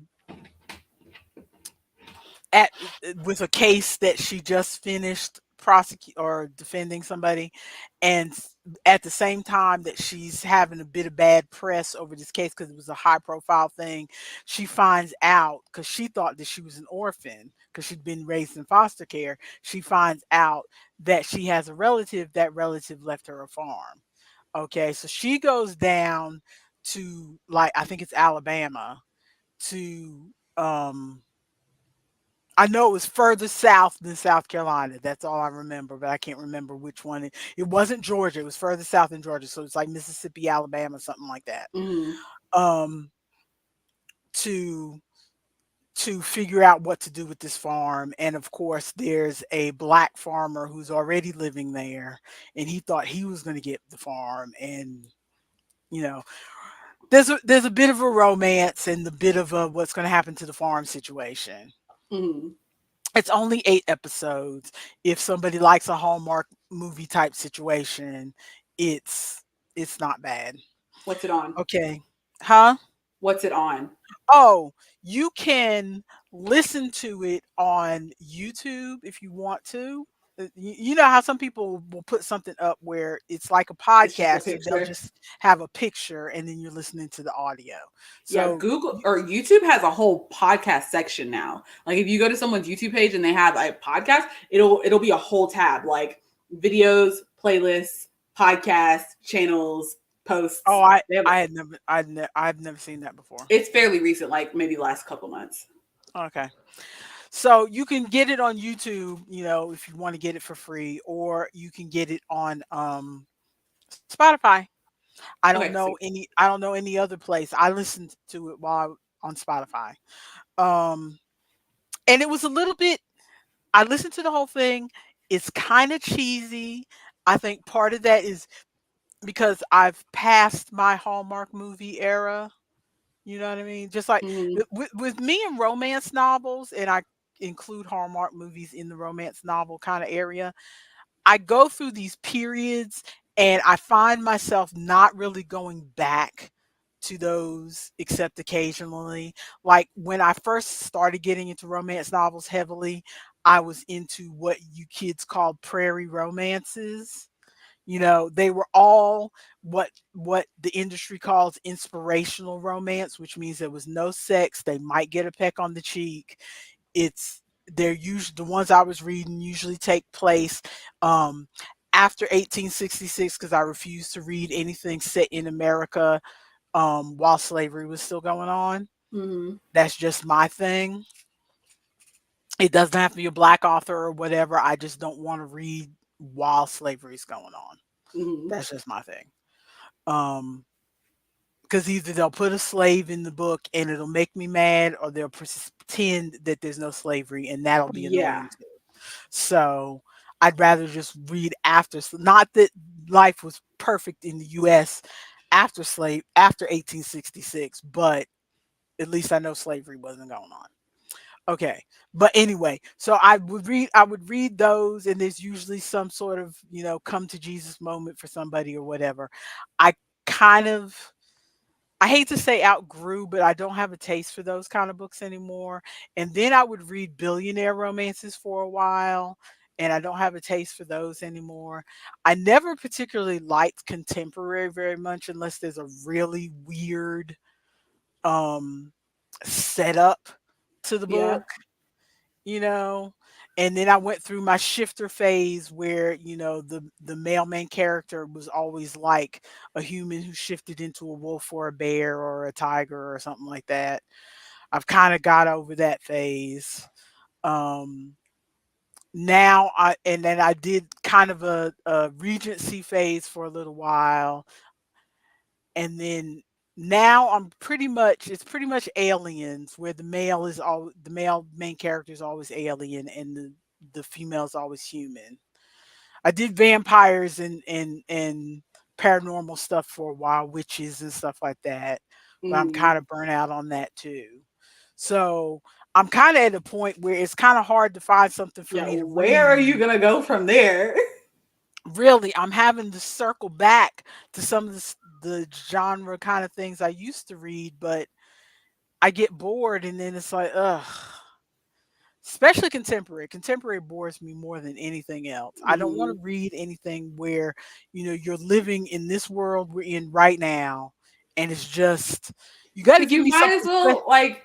It's like, oh, did you hear about Carter and Susan down the road? Yeah, so she Exactly. worked on a farm, but he was a lawyer, and then he came back in town, but he wasn't too happy about how she was living her life. Boring. It's just gossip from down the street. You either got to give me some an alien invasion, or somebody finds out that they're a witch, or um like Rockstar, where normal girl starts dating an actor or something and starts to Hmm. find out what life is in the spotlight or something like that. Something that takes you out of Yeah. the normal. So anyway, Hallmark was one of those things where I was going through a phase of Hallmark things, and it's very difficult for me to go back to a Hallmark phase now because Hallmark feels way more cheesy to me than it did when I was in that Hallmark phase. Hmm. But one of the things that bothers me the most is that, like, the actress who is playing the female lead, I know is only 2 years younger than me, and I'm 56, but they don't say her age specifically, but they have her playing like she's about 35, Oh, and she's a good 20 years older than that. goodness. So, it's kind of annoying. But Hmm. if you want a Hallmark and it's black, and I mean, I want them to make more just because I want Hmm. black people to get jobs, and I want there to be representation, but it Yeah, is a that's like little that. bit on the cheesy side. Remember when we watched that trailer for that black like vampire teen show or Yes, whatever? yes, yes. Man, I didn't hear anything else about that, but it looked like it looked They so didn't quite cool. they didn't quite fully get their funding, I don't think, but they're still Oh, working on dang. it. They're still working on it. Yeah, I hope it goes through. Okay. Your father and I watched um the first two episodes of Ronald's suggestion, which was Devil's Plan. So maybe I should wait until Ronald is here to talk about that one. Yeah, let's hold up on that one. But we did watch the first two episodes of it. Um this week this week my reading and watching has been, since Saturday, has been nothing but a too hot to handle binge. I Which might have heard I about. saved this for last because it kind of rolls into gaming, although not really. Because I binged seasons 4 and 5, which are the last two seasons of the American version of Too Hot to Handle. Because they have a Brazilian, they have a Mexican, which I might watch the Mexican just to practice my Spanish, but Hmm. they have a Mexican, they have a French, I think. They have like three other ones other than the American one. I don't Okay. understand how that show is so popular. But I watched 4 and 5 of the Too Hot to Handle. Because again, these last few months of 2023, I'm really trying to like clean out my cues Hmm. with reading and watching TV, and just clean out things in general. Read stuff that I've been waiting too long to read, that kind of thing. But at the same time, so in that same vein, I had um season 1 and 2 of the Too Hot to Handle game on my phone. Hmm. Okay. I was halfway through season 1 and had not started the season 2. And it's one of those things where when I get a story stuck in my head, even if it's a cheesy story, because like with that Crimson Hearts Collide, I listened to the first episode of it and I was like, oh, this is really cheesy. And then I did not go back to it for like over a month. But the story of it was still stuck in my head. And so until I know how it's wrapped up, it will be Hmm. stuck in my head. So that's why I end up finishing a lot of things that I know are bad, Yeah. but I gotta just get the story out of my head. If I could go on Wikipedia and read a synopsis and be done, then good. Then it's out of my head and then I can move on. But with these, I could not. So anyway, so Time out for 2 seconds. okay,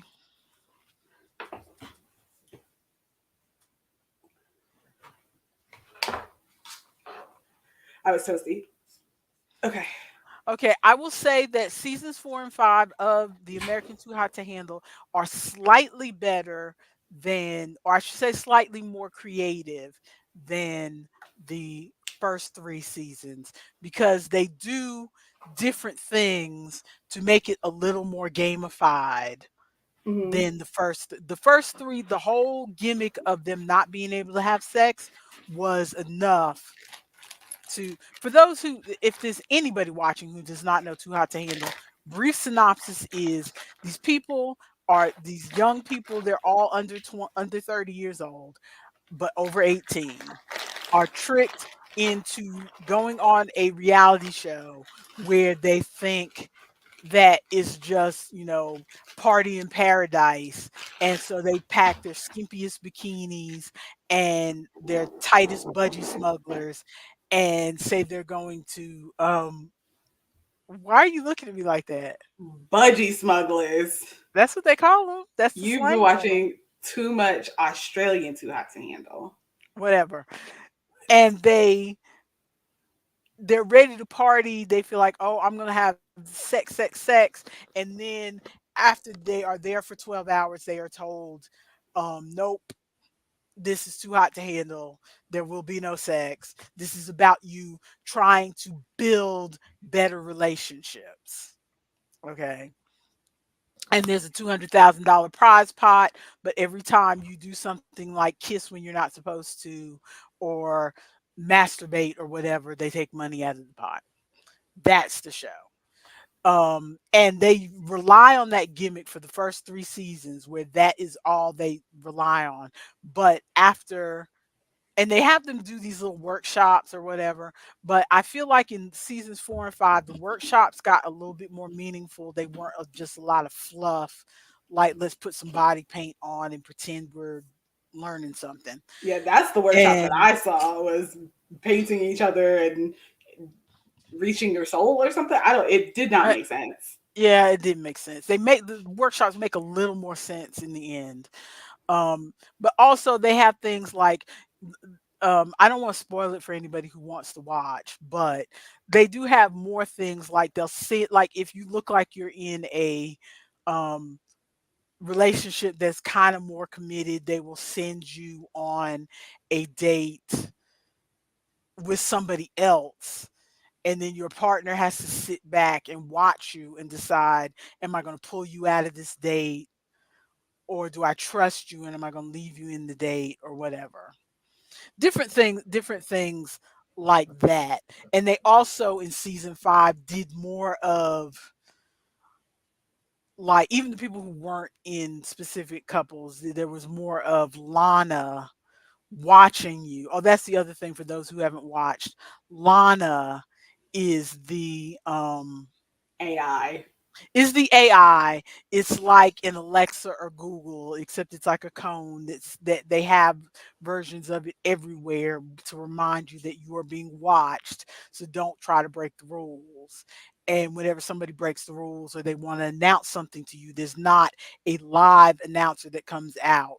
There is a computer type voice coming off of the cone that will tell you what's going on next. Which And honestly was so pretty good on their part because if something happens to their person or they get like pulled away for another show or mhm, something, they all they need is the AI generated voice of mhm. Lana. Exactly. So Lana is, and so on the most recent seasons, Lana is doing more of just like watching people. It's not just when everybody comes together to tell them there's a rule break. Lana is watching people and talking to people, um, even when they're not in the group, to tell them stuff. Mm. You know, so that was kind of interesting. The The differences between what I also found interesting was the differences between the game and the television show. The game, by the way, calling it a game is a stretch. It is it is A a visual novel combination. at best. Yeah, it's a combination between reading a romance comic. Romance comics used to be a thing in the 50s and 60s, early 70s. Um, so it's kind of like between a romance comic and, and a choose your own adventure, because there are a few places where you get to make choices. Hmm. You know, mainly in the game, there's like an icon with a halo, an icon that looks like a little purple, that little purple devil icon or emoji, and an icon with the, the, oh, not icon, but the emoji that has the little three hearts. Yeah. Okay. So the angel is agreeable, the hearts is sweet, and the little devil is naughty. And since there's not a lot of gameplay with these, I usually challenge myself that I'm going to, excuse me, although it's not really a challenge because honestly, no matter what video game I play, it's hard for me to play the bad guy. Hmm. So I always try to play good. I played the season 2. I just finished. Well, I'm not finished with it now. Now I think about it, I'm not finished with it. I still have a few more chapters, but I am playing only the angel choices. I'm not Mm. doing any of the naughty choices or even the sweet choices. I'm doing only the angel choices. And I was trying to do it so that I was not where I was just making friends with everybody. I made my person. Are you out of yarn? I was playing Yarn Chicken. Oh no. Oh, I was so close. I've got this exact yarn over there. That just means I have to take my headphones off again. Oh no. Explain the game to people. I'll be right back. But I was trying to play so that I was just making friends with everybody and not trying to make a relationship with everybody, because with anybody, because the show takes place over like 4 weeks, so they're expecting these people to try to pick a relationship in like 3 days. So it's ridiculous. It's absolutely ridiculous. So I was trying to see if I could just make friends with everybody and not end up in a relationship. But the game does not let you not end up in a relationship. Ooh. I tried really hard, but it does not let you. So,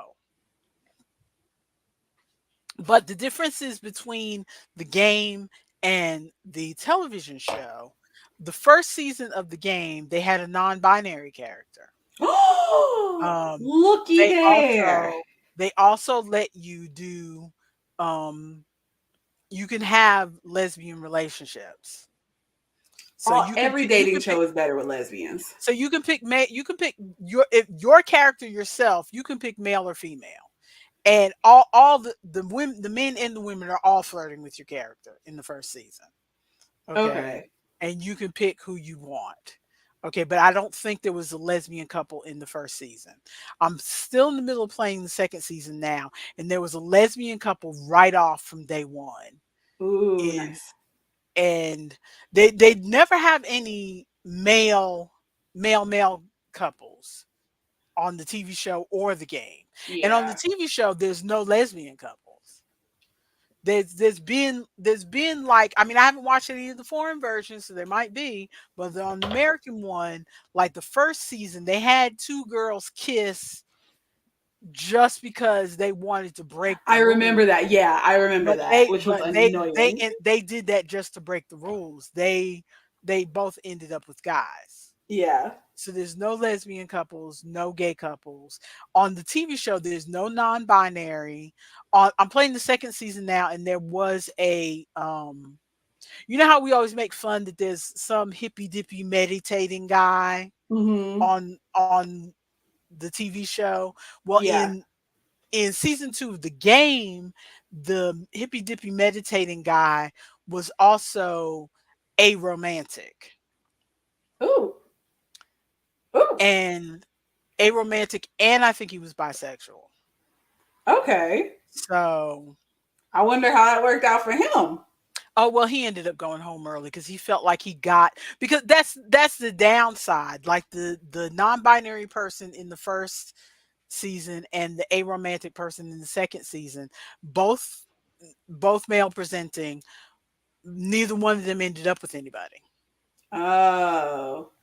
Yeah, So they're there, I they're understand there, the but I definitely understand the aromantic guy going home, because if the whole point is not to have sex and you're not into romance, there is no point in you being on the mhm, show. mhm, Because the whole point of the show is to learn about your partner and romance them and like learn and like have this love connection without sex. But if you're aromantic, mhm. that's literally the thing that you don't do. Yeah. And so he stayed for a little while, but then he goes home, and it was a little bit of a sad thing in the story because everybody was friends with him, and Mm-hmm. because he was good at giving other people advice and stuff like that, but there just wasn't anything there for him, so he went Yeah. home.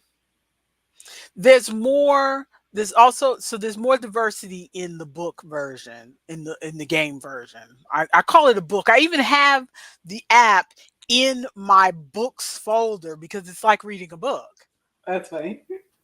So, but it's also what was I gonna say? Since it's Netflix, there's no ads, like, because there's similar apps to this, like Episode and Yes. other ones that have the romance comic feel to it, but they charge you, so Per episode, you have, yeah, you have like per little tick chapter. you have like little tickets, and you have to either wait 24 hours to build up more tickets to read the next chapter, or you can give them real world money to buy a supply of tickets. And also you have to buy gems to get clothing, Mm-hmm. and if you don't buy clothing and just wear the clothing that came free, they kind of shame you a little bit for, oh Like, well, thanks for I get coming, but I like, you didn't no, get no, dressed.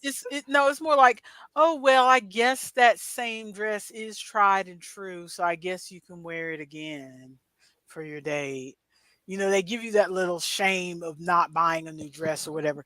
You don't get any of that in the Netflix game. You just get new clothes every time like, if you make certain choices and finish off certain levels or hit certain achievements, then you get a new outfit or whatever, Okay.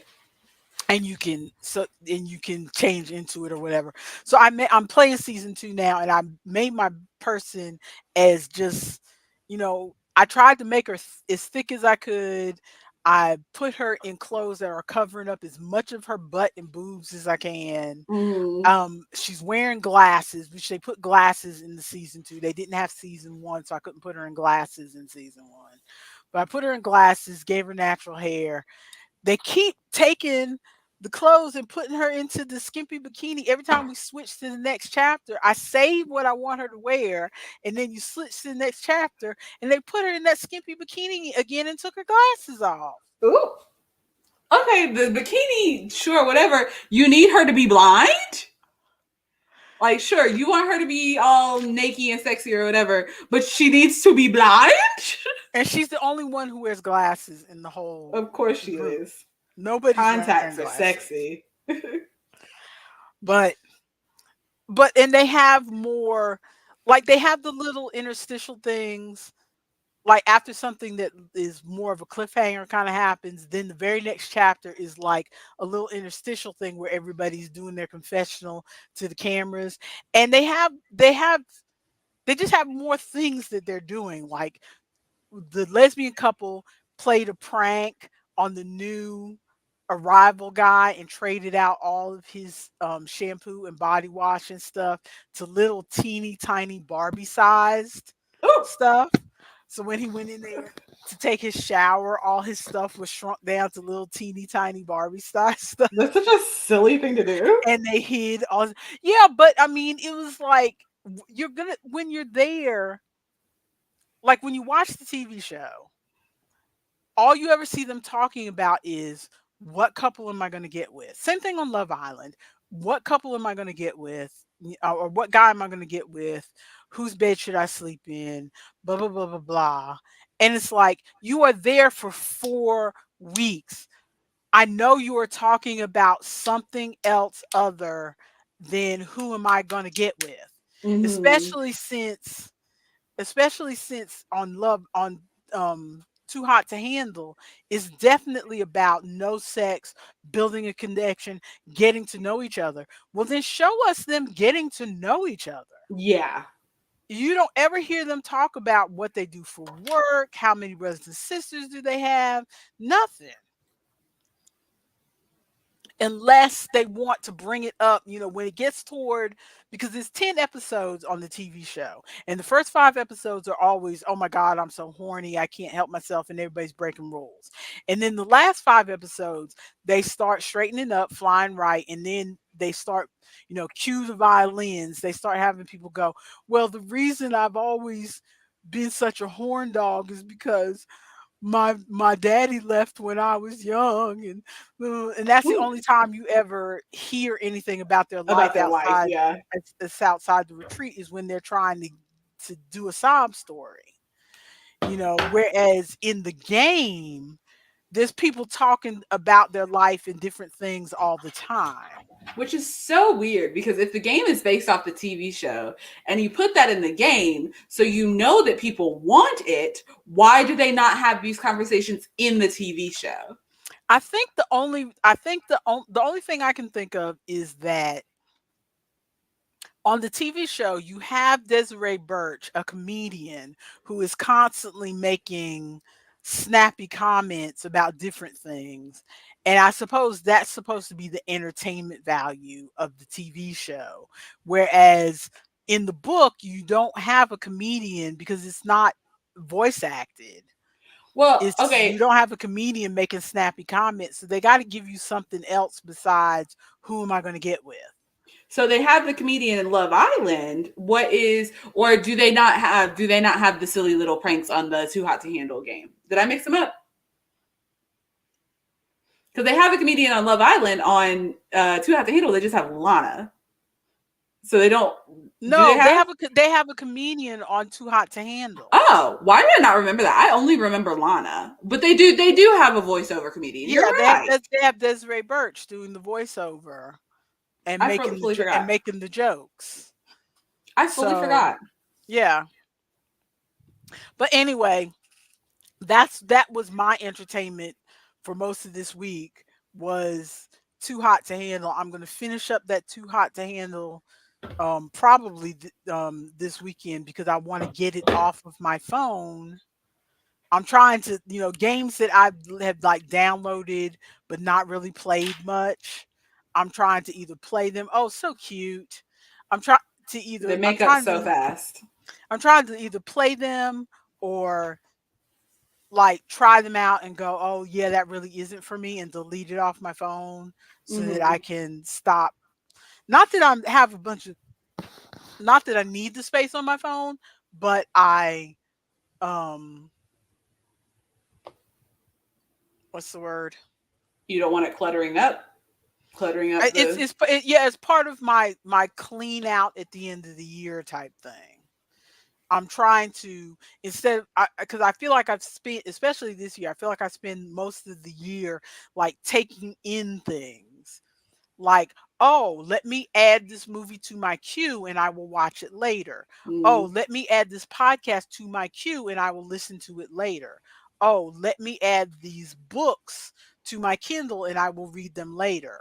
And I do a lot of this. I will do this later. I will do this later. And then but in my actual free time, I go to the same old stuff over and over. mhm. I play Merge Mansion every single day. When I have all these different games I could play, I play Merge Mansion every single day. Yeah. To be fair, part of that is because Merge Mansion is a game that I can play while I'm listening to my um, podcasts. So I don't have to pay attention to any dialogue or anything like that. Yeah. So it works well with that when I'm about to go to bed. Because Solitaire Stories is another one that I play every night before I go to bed because I can listen to podcasts and I don't pay attention to the story part. Although there is voice acting in Solitaire Stories, I never hear it because I never do the story part. I just do the solitaire part right before I go to bed. But so I just wanted to mention a couple of the games. Mm-hmm. Um, because I spent too much time talking about um Too hot to before I do the handle. games, I want to throw in this one shower thought that I needed to get off my chest, which is, do you buy 55 items of clothing a year? No. Exactly. I This was listening. shirt is the first item of clothing. This shirt and my cute hat that I wore are the first items of clothing that I have bought in months. Yeah, I was listening to Marketplace, um, which for those who don't know, it's a radio show that is where they talk about business and stuff like that, but they talk about it in a way that's accessible for average people to listen to. So it's not really dry to me. And one of the things that they were talking about was, I didn't hear the whole thing, so I may be getting part of this mixed up because I was listening to it while I was cooking dinner. But one of the things they were talking about was like fast fashion and how it's bad for the environment. I've heard several stories about this, but Yeah. one of the things one of the guys was saying was that the only way we can make fashion is sustainable is that people need to um drop down from buying. The average that people buy is 55 items of clothing a year, and you need to drop that down to about 5 items of clothing a year to be more sustainable. And I'm like, I'm already there, sir. I'm sustainable as heck over here. I'm already there because I do not. Now, to be fair, this year my my husband bought me several things from from not Timu. Shein, from Timu, Shopping because like a billionaire. he just, my husband's a little late on things sometimes, and he just heard of Timu and saw a couple shirts that one of his friends got on Timu. And so he was like, well, let me check this out. And he saw some things that he liked, and he saw some things that he would like for me. And so he bought me a few things before we went on the cruise. Because one of his things is he likes to take pictures every year. And he says that he does not like to see me wearing the same exact clothes in every picture every year, which I guess I understand. On the one hand, it number one, it's hard to tell what year the pictures were if I'm wearing the Mm, same clothes every year. Unless one of the kids is in the picture, then you can go, okay, well, I know that was from middle school because they're small. But also number two, and criticize if you want to, but I understand this mindset. We both grew up in lower middle class families, and I think seeing me in the same clothes, I'm just speculating, he didn't say it because he's a man of few words, but I think seeing me in the same clothes in every picture every year makes him feel like he can't provide for me, or mm, we are poor.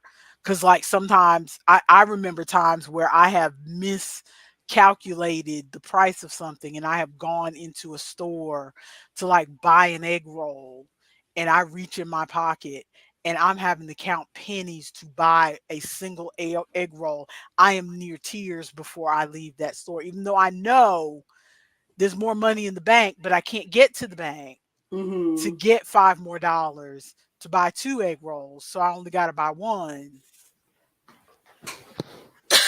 At that moment, counting out the change in the bottom of my purse to get 1 egg roll when I wanted two for lunch makes me feel very poor. Yes. And I know this worse. I know there's people who are in much worse situations, but at that point it just makes me feel poor and embarrassed. Mm-hmm. And so I know, because we have been in worse situations. So it's not like I don't know there's worse. We've been in situations where our lights have been turned off, where our water has been turned off, where our phone has been turned off repeatedly. I'm not talking about in this house. I'm talking about in my family of origin. Mm-hmm. So I know. So anyway, so he bought me, I think like one, two, three, four. I think he bought me about five, six items from Timu, and that is all the clothing I've bought this year. And I don't think I bought any clothing last year or the year before. So I've saved up my 5 items Yeah, a unless you year. count like accessories, like necklaces or earrings or something Hmm. like that. I don't tend to buy clothes. I just kind of go through my clothes, or I get gifted clothes a lot. You are struggling. I am struggling. You I are am struggling. struggling. But I I tend to should get have gifted put that clothes. I should have put that honey trap here because it worked so Hmm. well last week. But I thought I didn't need it because it's getting cold. But yeah, I don't buy. I actually did buy another thing. So this month I bought the most clothes that I've bought at once in, like, I want to say 2 years. I bought a dress because that's that dress that you saw me wearing. Hmm. I bought a dress. I bought this shirt because it's Halloweeny time and I want to be able to wear a Halloweeny shirt at work. And I bought what this hat, Hmm. which looks super cute when I wear it Yeah, I've properly. seen you in the TikToks in that hat. It's really cute. I feel like a Bria Iyengar in this hat. I love it so Yeah, it's much. really cute. But yeah, so I just wanted to mention that because Yeah, every time I hear somebody say the average American does blah blah blah, I feel like we always come way below yeah. what the average American is doing. Like they talk about the average American spending $200 on groceries or eating out or whatever. And I know we don't spend that because me and Isaac, I see what we're in the past. I might not have been sure what we were spending because your father did all the grocery shopping, but Hmm. now I see because I make the grocery list on Walmart.com with your brother, and I know we spend about $120 maybe A week. a week. Yeah. Yeah, that's how much Wayne and I spend. We spend about $100 a week on groceries. So like $200 is a bit much. I heard something else where somebody was saying the average person has $200 worth of um automatic things that come out of your bank account, like the Disney Plus comes out of my bank account, the Netflix comes out of my bank account. We don't have the- 200, but I think we have $100 worth of stuff that automatically comes out because we just did our no, budgeting. So I was I'm talking just looking at it. but I'm talking like streaming services, not like if your rent comes out or your Yeah, I was thinking extra because we have Xbox Game Pass, which is $25 every 3 months. mhm, And then we've got, otherwise we would not still have Game Pass for both of us. And then we've got Hulu, which is like $12. No, Hulu's like $16 a month. But then to get the HBO Max on top of it, Wayne was thinking incorrectly, and so was I. We thought it was like a $5 add-on or something. Hulu or HBO Max is an extra like $16 on top of the oh $12 that you're already no. paying. Yeah, but we both watched too many things on HBO Max to cancel it. We're like, bruh, good thing we're not also paying for Netflix and Disney Plus and Peacock and Paramount Plus. But so that, and then Amazon Prime, which is 15, and then, or maybe it's 10. It's 10 or 15. And then I have Google Play things that come out that I'm about to go cancel because I realize I'm Mhm, not really using those because I've got the mhm, app where all of my ukulele tabs are for when I play ukulele, but mhm, I've not played ukulele in months because I'm too busy with my mhm, hands. So I mhm, can cancel that. Zombies Run, which I keep Zombies Run thinking, oh, if I keep paying for it, then I'll feel bad for paying for it and I'll use Zombies mhm. Run. But also Zombies Run has a free option. If Girly really Yeah. needs to use Zombies Run, I'll just use the free option. So I need to cancel that. But both of those are $3. And then Later is my app where I schedule Mhm, ahead of time mhm, all of my Instagram posts, but I can't cancel mhm. that one because that's how I keep all of my Instagram posts posted. Otherwise, Yeah. your girl would never post on Instagram. Yeah. So, but that's also like No, $5. we've got Netflix, which is $30, and their Netflix is about to go up again, by the way. But we've got Netflix, which is $30. We've got Peacock, which I think is about 7. We've got Disney, which I think is about 5. I I don't need know to get the for Disney password again, by the way. we got Disney, which is about 5, and we've got Paramount Plus, but I don't think we pay for that because that's Isaac gets it through free from, through yeah. the through the Walmart Plus. But Isaac is playing for the Walmart Plus. But all of that does not equal to $100. Okay, Not 200, no, never yeah. mind 200. If we had $200 worth of stuff coming out, you bet I would be canceling some stuff. And I'm still, as it is, I'm looking at Disney and Peacock and going, do we need to keep those? But since you are paying that much for HBO Max, I will keep Disney just because you're paying that much for it. Because I do watch HBO Max. Yeah, and we both also watched HBO Max, and if you cancel Disney, I will cry. Wayne and I just made plans to watch the Halloween Town movies on this weekend. I know that they're streaming live on Netflix, but every time, or on YouTube, every time that I catch it on YouTube, it's on that shitty fourth movie, and it makes me so mad. Because the first 3 movies are good. The first movie is like, what? We're witches. Oh my God. And we've got to save Halloween Town from sure. And so they save Halloween Town. The second movie is like, oh my God, he's trying to make all the monsters he's trying to make the humans all scary like monsters and the monsters all bland like humans. Oh no, we've got to save everybody. And we open the gate to Halloween Town permanently. Yay, spoilers for Halloween Town movies, by the way, if you haven't seen them in the early odds. And then the third movie is like, now the gate is open permanently and we're trying to bridge this connection between monsters and humans, but humans still don't know monsters exist, and the monsters they're like making fun of the monsters, and they say that monsters are scary when actually they just want to play golf and be friends. And then they like solve that issue. And then in the third movie, first of all, she's going to college.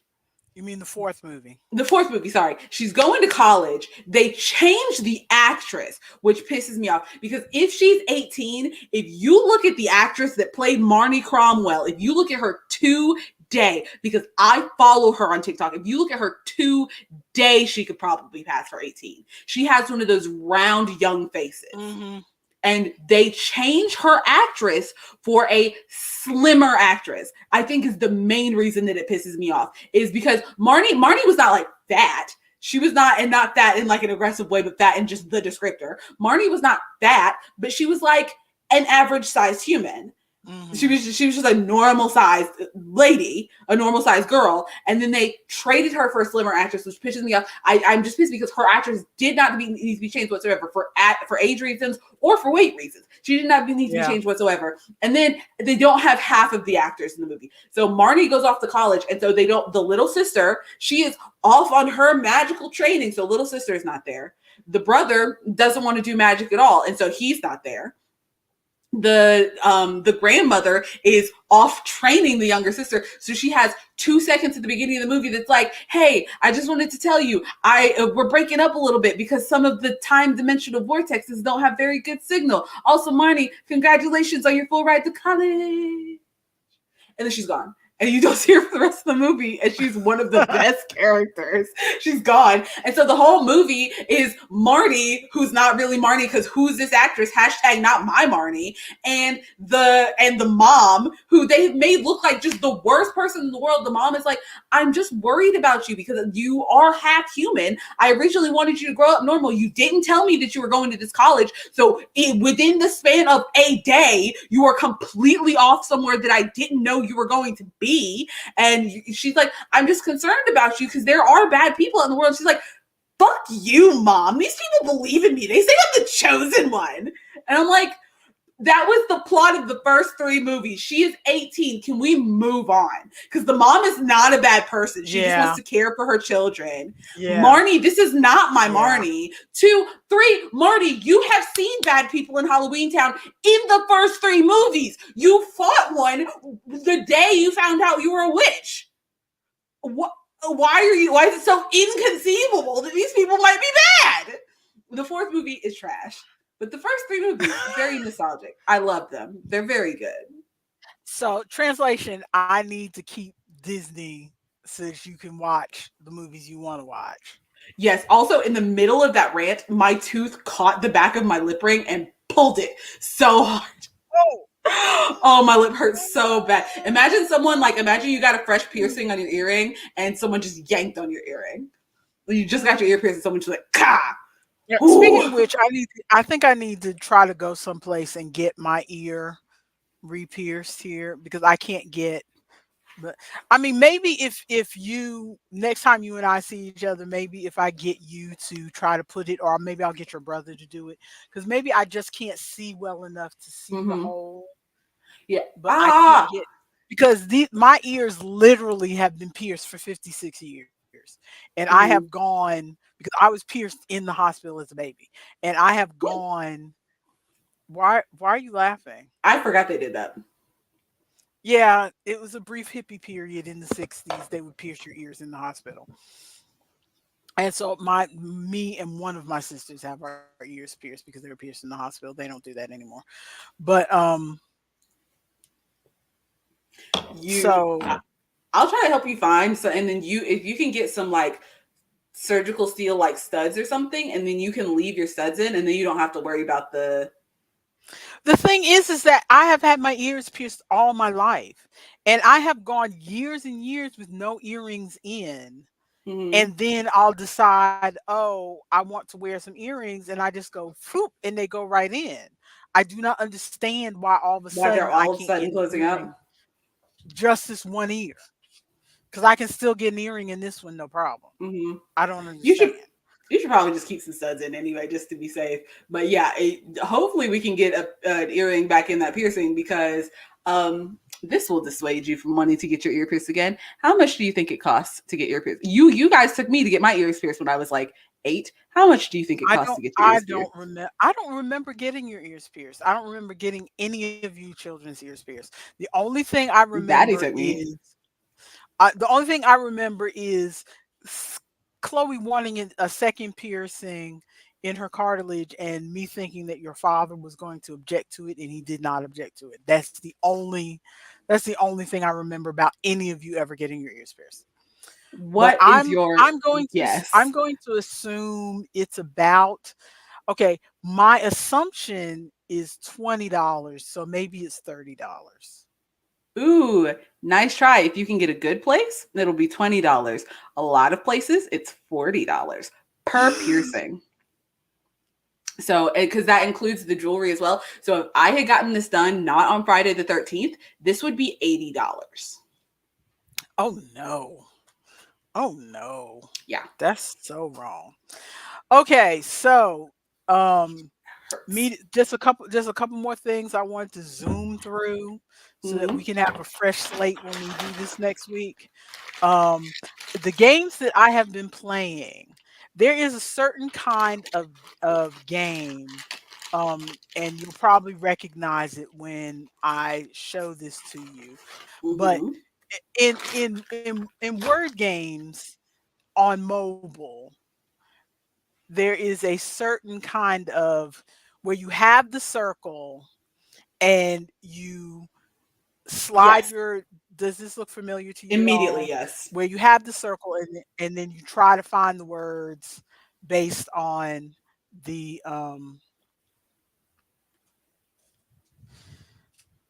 you slide and make the word. Yeah. Yes. It's Okay. like So Bobble. Is that the name of that game?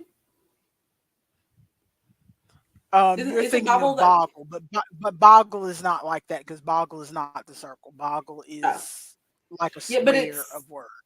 yeah, but it's similar. Of you have just a random assortment of letters, and you're trying to make as many Yes, words from those letters as yes. possible. Yeah, But I that's what mean I was that thinking. circle it yeah, that circle in particular is like a mechanic that seems to be used in a lot of games. Well, this game is called Molcano, and it is available on um, Android and iOS, and it is free. I don't know if it's available on Steam, but let me pause this for a second. Okay. Volcano. Molcano. Basically, you're a little mole with a little hard hat, and you are trying to Um, I put this together on my list with another game because they both have that little circle of letters, and generally Mhm. those games with the little circle of letters bore me because it's just like too easy to find the words. So I generally don't play them, but these two have kind of captured my attention because they have combined the little circle of letters with another mechanic, and that's why I'm mentioning these two games. Okay. Um, because just like with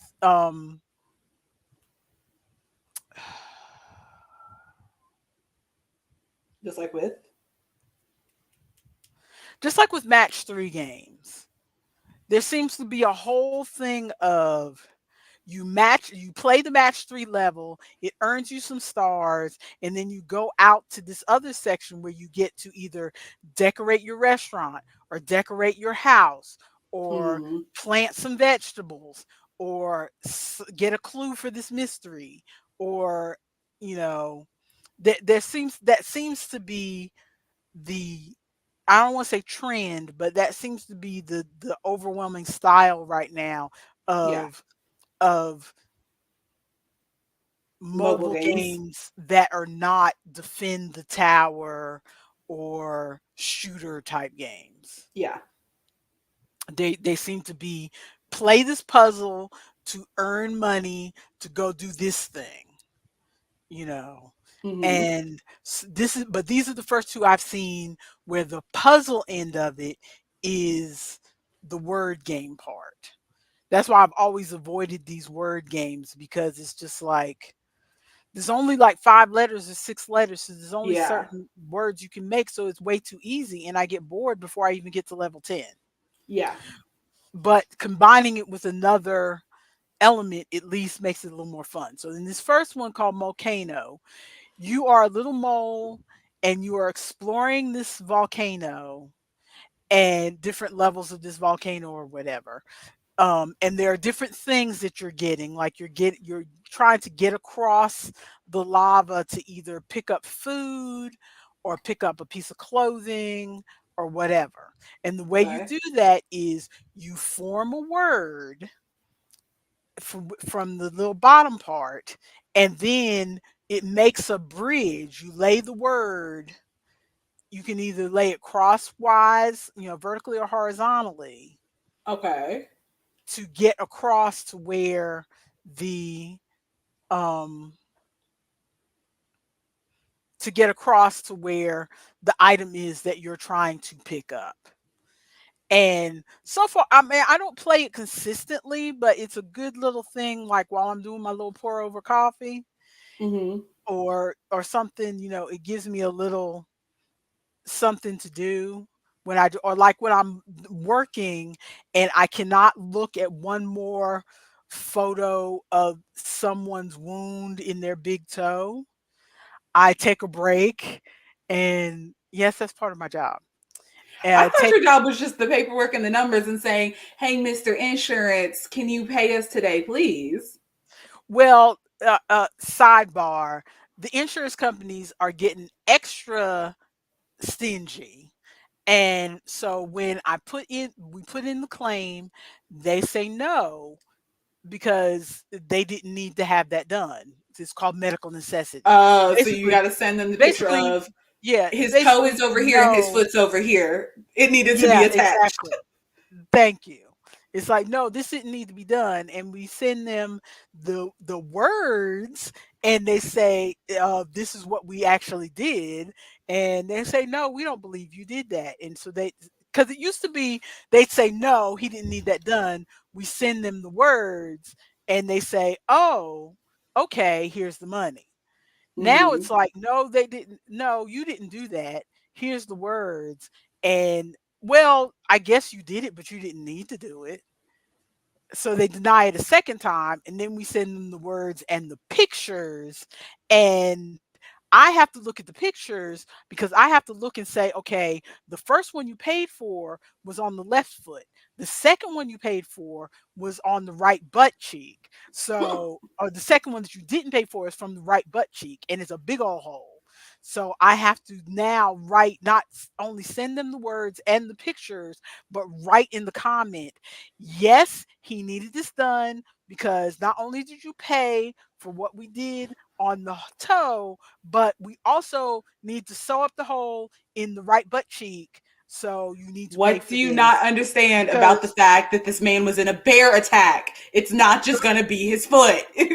no, it's more like they deny it because they say, well, both of these are in the same place, so we can't pay you for both of these because both of these were done in the same place. No, we took care of his toe, and then we took care of his right butt cheek. His right butt cheek and his toe are not the same place on his body.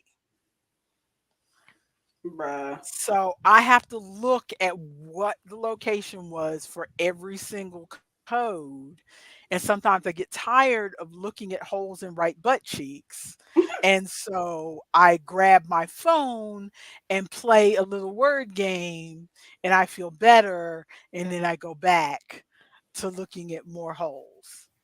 So that's that one. There is another one called, also, neither one of these games, they don't have a lot of ads to them, which is nice. Ooh, that's good. They have ads, but it's like you don't run into the ads very often.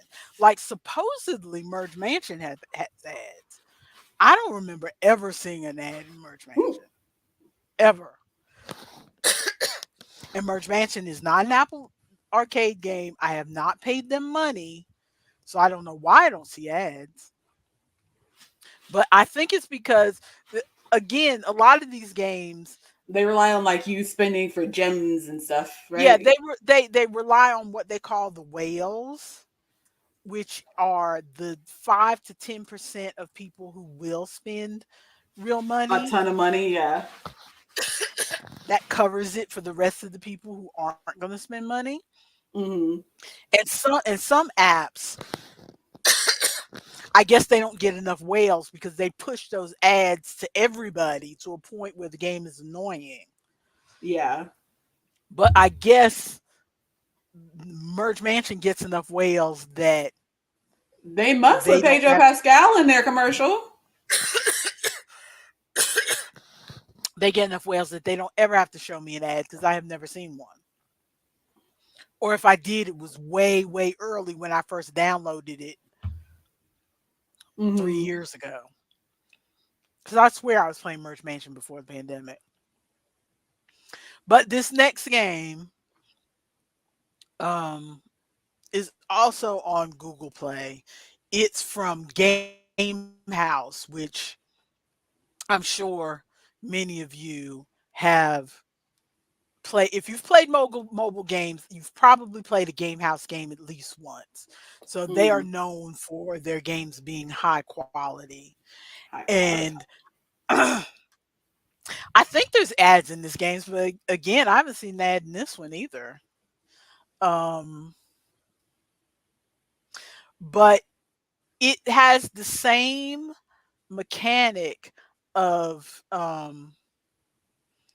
the the um the The circle circle, where you yeah. make words. But this one has a story of this one has a story of these the girl Tilly and her grandmother are stuck in this like um what do you call it? It's Time like a loop. junkyard almost, and the grandma's kind of sick, but Okay. I hope she doesn't die. But the grandma's kind of sick, and Tilly is trying, and the parents, I guess, are dead. Because it's just Tilly and the grandma, and she's trying to put together this train so that they can actually leave this junkyard area and go see the world. Okay. Okay. And Cute. so you're trying to help her get parts to fix this train um by By you working do outdoors. yes. You find the words, it helps her get parts, and there's little cut scenes. You can in this one you can level up the words by and the puzzle and you have to put the words in like in a crossword kind of let me put this up there. Grid. See the word in a crossword kind of grid Okay. and you can get hints. So you're not just making any old words. You have to get the words to cross each other in the Yeah. crossword grid. Sometimes you have to find a word that fits in the fill in the blank in a sentence. Okay. And sometimes it's just the crossword. Sometimes you have to find sometimes it's like there's a puzzle that says there's 7 words in this in this circle, you can find 7 words out of this circle of letters. And if you find these 7 words, then you get this other piece that you need. So it's all about getting the different pieces so that you can leave the. I don't know if the story continues as you leave the junkyard or if you're just constantly trying to build this train, Mm. you know. Yeah, because if you were constantly trying to build the train, I would be like, they're never getting out of here. I'm done. Yeah, it's just like you've played, like I'm playing Merge Mansion, and that she must have land the size of this subdivision we live in. Oh, so cute. They work up so fast. I just finished my second one. So cute. You started and finished these while we were talking? Yeah, that first time where I was like, hang on, I need to go get yarn. I got the green yarn, and then I was playing yarn chicken and ran out. And then I got my other green yarn and finished this one. And then once I finished this, I showed it on the screen, and then I started this one, and I just finished this one. They do work up fast. Yep. But yeah, because like I put Merge Mansion, there are still parts of that estate that you are finding in Merge Mansion. Insane. That parts that are still not open yet. They have like the You know. underground tunnels like in Paris. Really. So, or it's like what's homescapes and gardenscapes? There's whole parts to that estate that are not open yet. So I thought this might be one of those type of games where you're just constantly finding parts for the train. Mm, But I think you might actually go places. yeah, because the But last thing that little reviewer or whoever said was, "I can't wait to see where Tilly goes next." So it sounds like she's going somewhere. but these have like really good cut scenes because they're game house games. Game house games have really good cut scenes. Hmm. Um and if you can buy um okay, see there's a woman up in that top right one. There's a woman who looks like she's about to get in a car or something. So and there's different puzzles that I Yeah. haven't seen yet. So that right there is enough to make me want to play it more. But who's this woman she's helping? See, I haven't seen that woman at all. So No clue. already this stuff So she's in this going game. somewhere. So Designer. she's going Dang. somewhere. And there's different souvenirs. Oh yeah, see there's animal souvenirs Who and is stuff. So this? she must be going places. What is there a romance? She's flushed. Oh Goodness. no. Oh You no. know every game has to have a romance. Oh no. So yeah, I like the graphics in this. You can also upgrade the letters kind of Scrabble style where like all the letters start out as being 1 point and after you earn certain things you can make certain letters be 5 points or 7 points or you Ooh, can see in okay. this graphic like the R is 13 points right now. Hmm. So that helps you earn points faster, will let you buy more parts for the train faster. Okay. At least where I am right now. And also what I like about the game, again, it's free. You can play it on Android or whatever. What I also like about both of these games is me, I still have my little small um Phone that needs to be which replaced. sidebar, I thought I was going to end up upgrading this because 2 nights ago I I play solitaire in bed and I turn around. My side table drawer is always open. It's just always open. I don't shut it because I use it to sit my glasses inside and whatever. So it's just always there. And so when I finish playing, I'm laying on my side, but I always turn over and put the phone in the side table drawer like this. And Mm-hmm. 2 nights ago, I went and did this, and I heard the phone hit the floor. Ooh. And I was like, oh, well, we'll see if it's cracked in the morning. Because if Not oh well. I would have been up, glasses on, feeling around on the ground. Not for It oh was well. 2 in the morning, you forget, I go to sleep late, so it was 2 in the morning, so and I was just starting to get drowsy. It takes a lot for me to get drowsy to where I can fall asleep, so I did not want to disrupt that by looking over at my phone, so I was like, if it's, to keep myself from worrying about it, I was like, "Okay, this phone is about 8 years old anyway. If I need to get a new phone, I'll get a new phone. I'm overdue. Nobody's going to fuss at me about getting a new phone. So if it's cracked, it's cracked." But I woke up, no cracks.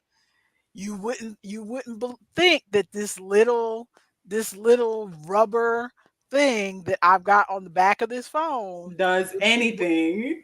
but I have dropped this just in the last few months. I've dropped this phone 4 times. And I normally don't drop my phone. You know me, I'm the only one in our entire family who has never had a cracked screen on her phone. And I've dropped it 4 times in the last few months. And it's not, and this little cheap rubber, I know I spent $6 on Amazon just so I could have the skull on the back. Mm-hmm. And it hasn't cracked. Surprised. So no new phone for Danny. You But need to replace your phone anyway. the thing I was gonna say about it that I like about both of these games is that they fit well on my On the little phone. screen. Yeah, because usually I put all my games on my iPad because I don't like trying to see the little details on the little screen. You Mm-hmm. know, like I was playing what was it, Gardenscapes and Homescapes on this phone, but the decorating parts of it didn't really appeal to me. I finally took them off this phone because I couldn't really see You the couldn't see it. decorating Yeah. parts. I could play the puzzle, but the decorating parts didn't mean anything. But on this game, it's not so tiny. So it works well. All I'm saying is it works well on a small phone if you've got a Yeah. small phone. Both of them work well on a small phone. I don't feel like I'm missing anything on doing this on a small phone. So um Sounds good.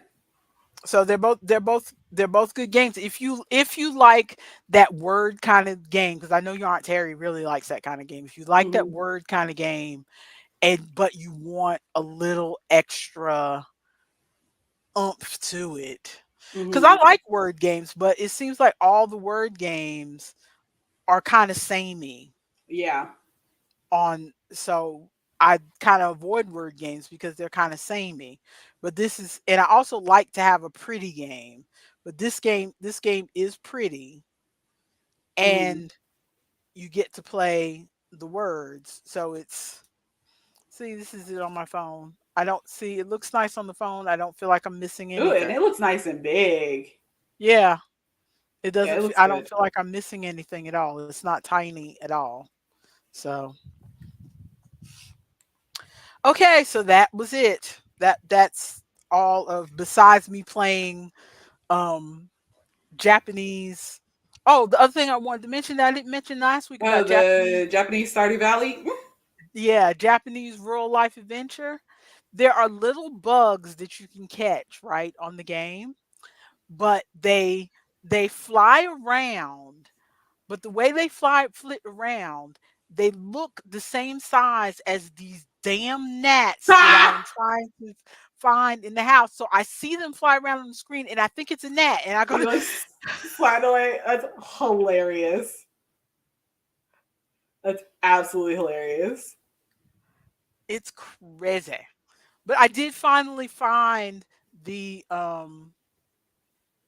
because there was extra levels to the game. Mm-hmm. There was like an assembly hall that I needed to go to or whatever, and I couldn't figure out because I couldn't go past. I finally found how to get to the assembly hall on the map, and that opened up a whole bunch of other tasks that I Ooh, could do. nice. So you're gonna be So playing that game for a while. yeah, yeah, because there's a whole bunch of people to open up, and I've only opened up like 5, Nice. and I think there's at least 20. So, and there's different. I still need to find that calendar though, because there are different activities that you're Yeah. supposed to do during certain months, and I keep being behind. Like by the Mm-hmm. time I built the decoration for something that was supposed to be in December, ah, Oh my goodness. She's going crazy, y'all. We done lost her. The gnats are taking her out. She's gonna lose it. sorry. Are you gonna make it? The gnats are really good. Don't ever sit in this room without a little gnat bowl again. The gnats are coming for you. Yes, they are. They have your number. Between the gnats and I think I need to snip another little hair off of one of my twists because Mm-hmm. that little hair keeps getting in my face and I think it's a gnat. That's been happening to me because I cut my braids short and I was wearing it. I'm not wearing a ponytail anymore because I started taking out the bottom of my hair. So I'm wearing a bandana down here. But I had Mm. my hair like I had it actually up in two little ponytails. And so I would bend forward to pick something off the ground and the braid would be and it would fall and the end of one of my Uh-huh. braids would like brush my head right here. Uh-huh. And it was just enough that it felt absolutely like a bug crawling on my face. I was Uh-huh. like, because Yep. because they're not as bad, I don't think, where you live, but we have stink Mhm. bugs really bad up here in the Ugh. mountains, and they will just land Oh. on something and not move. And I've had them Oh. like land on me before, and I'm like, oh my god, Oh, that's awful. yeah. That's awful. But yeah, that rural life game is I don't know if it's on. Let me look it up. I'm gonna look this up and then we'll be done for today. Okay, But because I know people are gonna look at this and and be go, like, why what was going on? why is there a 4 hour video? And it was a bunch of nothing. Why was there a 4 hour video? I'm looking to see where you can get this game. I think it's only Apple Arcade. Dang, I think you I said that think last it's time you looked it up. Last time you talked about it because you talked about it on live. I I think talked last about it, week but I before. don't remember fully looking it up to double. I mentioned that I am playing it on Apple Arcade, but I don't remember fully looking it up to see if you could get it on Steam or somewhere else. Mm-hmm. But yeah, every gaming website I'm looking at, they're only showing Apple Arcade. They're not showing another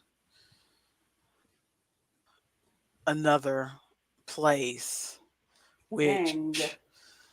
oh yeah, we did kind of talk about it, didn't we? Because I said I bet this is going to come out in a year and then everybody's going to And think it's everybody's gonna new. be like, "Oh my god, this new game is just like." Yeah. I was gonna say Harvest Moon. When am I?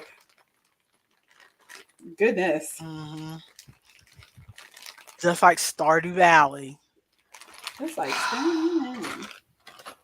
which I just watched a video today and somebody was talking about, oh, Stardew Valley being one of the best games for Switch or whatever. And I'm like, okay. We I need to just get look up and see if we can play multiplayer on Switch because I feel like if you and I sat down and played Stardew Valley together, you would enjoy it more because it talking and playing with someone where you're like, you go get this thing and I'll go get this thing, and like I can't believe this person is still sitting here like talking about it is a lot more fun than playing it by yourself because I played Stardew Valley by myself and I played through like a lot of it. I never finished it, but I played through a lot of it by myself. But playing it with Ari, it's a lot more fun when you can talk to somebody. well, I know when I played it with Chloe, and it was more like we sat in my bed. It was just one time we sat in my bed side by side Mm-hmm. and with her laptop and she did all the moving around. I didn't do the moving around and we just commented on, well, maybe we should go up here, maybe we should go up there because you know how we play games. Yeah.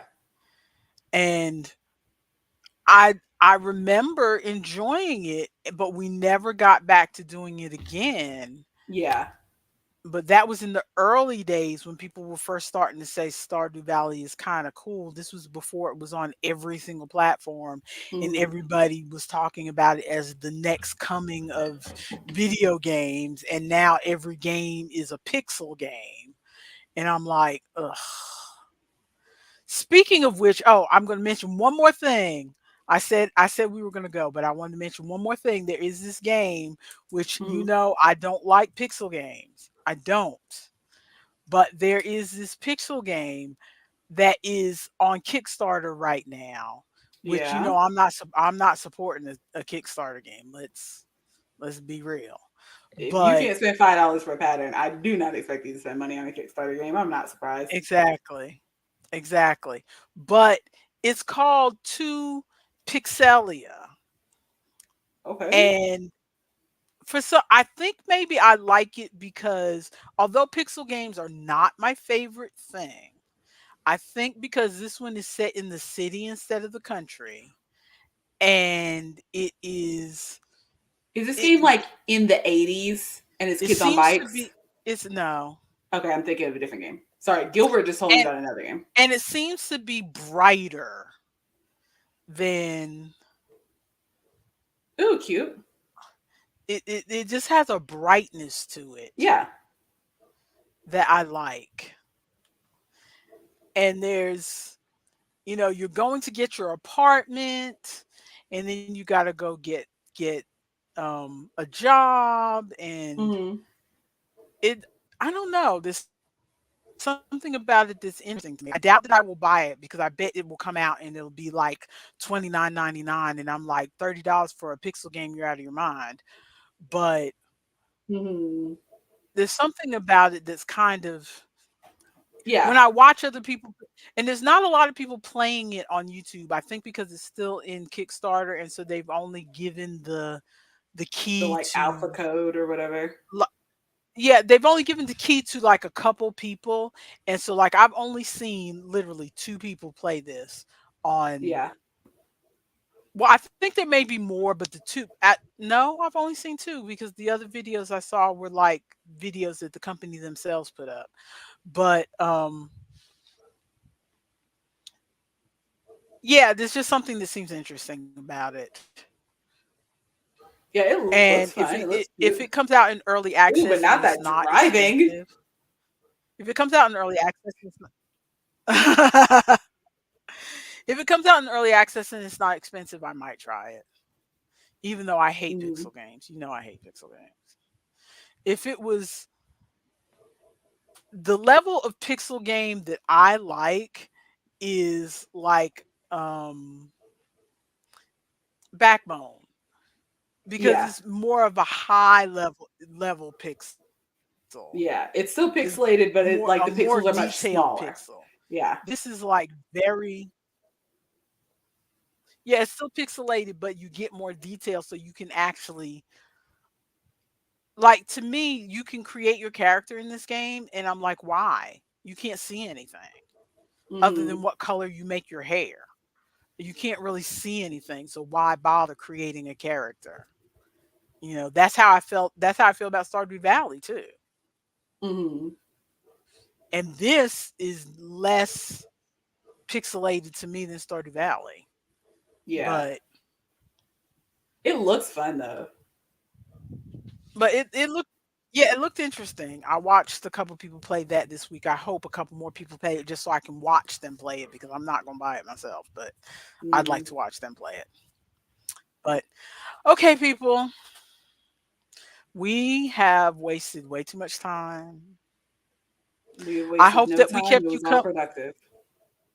I hope that well, yeah, it was very productive for you, and I did get a few more because I'm ready to go on to the next step of this slipper pattern. So I guess it wasn't a total waste.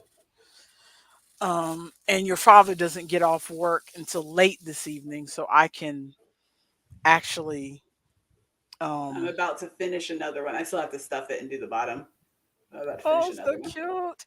I still have my whole bag of stuffing and it just sits here and taunts me like you bought me and you're not making anything with me. I have been through. I am about to finish this one. You can see there's barely any stuffing left in there. And then I had to go to Michael's because Joanne's was closed. Aunt Joanne wasn't home, so I had to go to Michael's and buy Michael's ugly, much more expensive stuffing. I couldn't even buy like because this bag was. I don't think it was much more expensive actually. I think this bag was like $5 or $7 or something. But I Hmm. could.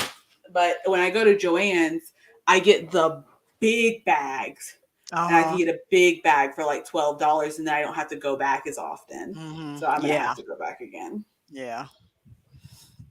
Yeah. But well, thank you for coming and spending time with us. We hope that we were able to keep you company um, while you do your chores, while you ignore your husband, while you feed your kids. And we hope you come back and visit us. If you've made it this far in the video on demand, Leave a pumpkin emoji for the Halloween Town movies. And actually, leave multiple pumpkin emojis for the Halloween Town movies, but don't leave 4 pumpkin emojis. You can leave 1, 2, or 3. If you leave 4 pumpkin emojis, I know you're talking about that fourth movie, and I won't associate with you anymore. You can leave 1, 2, or 3. If you leave 4, you're out. Leave so however many leave, pumpkin emojis for your yeah, favorite one. exactly. Leave the number of pumpkins for your favorite Halloween Town movie. Or, if you haven't seen any of the Halloween Town movies like this girl here, Don't say that. You and I are leave gonna have to watch those movies now. leave if you haven't seen like this girl here, there was something I was gonna oh, Warriors. You and I should watch Warriors. We should watch some old movies together. Warriors. What is? Warriors, Don't know what you're talking come out and play. It's a movie from the 70s. I have never seen it, about. Okay. but so I feel like I should get it off my bucket list. It's from like 1979, so I would have been too young to see it at the time because I think it was either PG or R. So I would have been too young to see it in 79. Speaking of old things, I almost looked up Xena Warrior Princess the other day because I saw a clip from it on TikTok, and I was like, "Mommy and Daddy used to watch that show, and it looked so good." You've never seen Xena Warrior No, Princess? you watched it when I was a wee bab. What do you mean? Well, then that counts as you watching it. No, it doesn't. I do not know the plot. I know that there's Xena and the blonde lady, and perhaps they're lesbian lovers. That's the dream that I hope. I don't know what that show's about. Well, it's not in the show. Let's put it that way. It's not obvious. Ooh, but implied lesbian lovers is the best. History will say they're roommates. Whatever. But so if you have not seen any of the Halloween Town movies, so you can't pick a favorite, leave a bug. A bug for the gnats. Leave a bug because not only the gnats, but all of the bugs have decided to come into my house for the winter. I Ooh. have not seen a bug all summer. Not nary an ant or a fly or anything. And now I am seeing flies and gnats, and I saw two big old water bugs in my Ooh. bathroom. They say, ooh, it's wintertime. We need to go vacation somewhere warm. Well, do not vacation in my house. This is not cool. This is not cool. I'm waiting for it to get just a little bit colder to kill all of them off. That's So hilarious. leave a bug. Leave a bug. Maybe if you leave a bug, it'll give me good luck.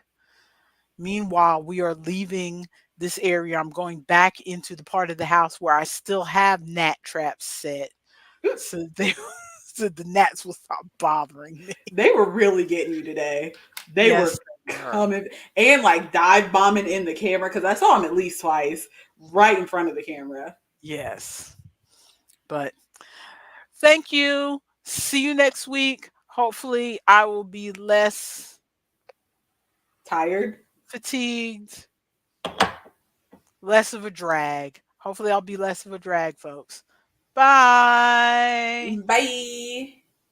I'm almost done. I just got to stuff this other one.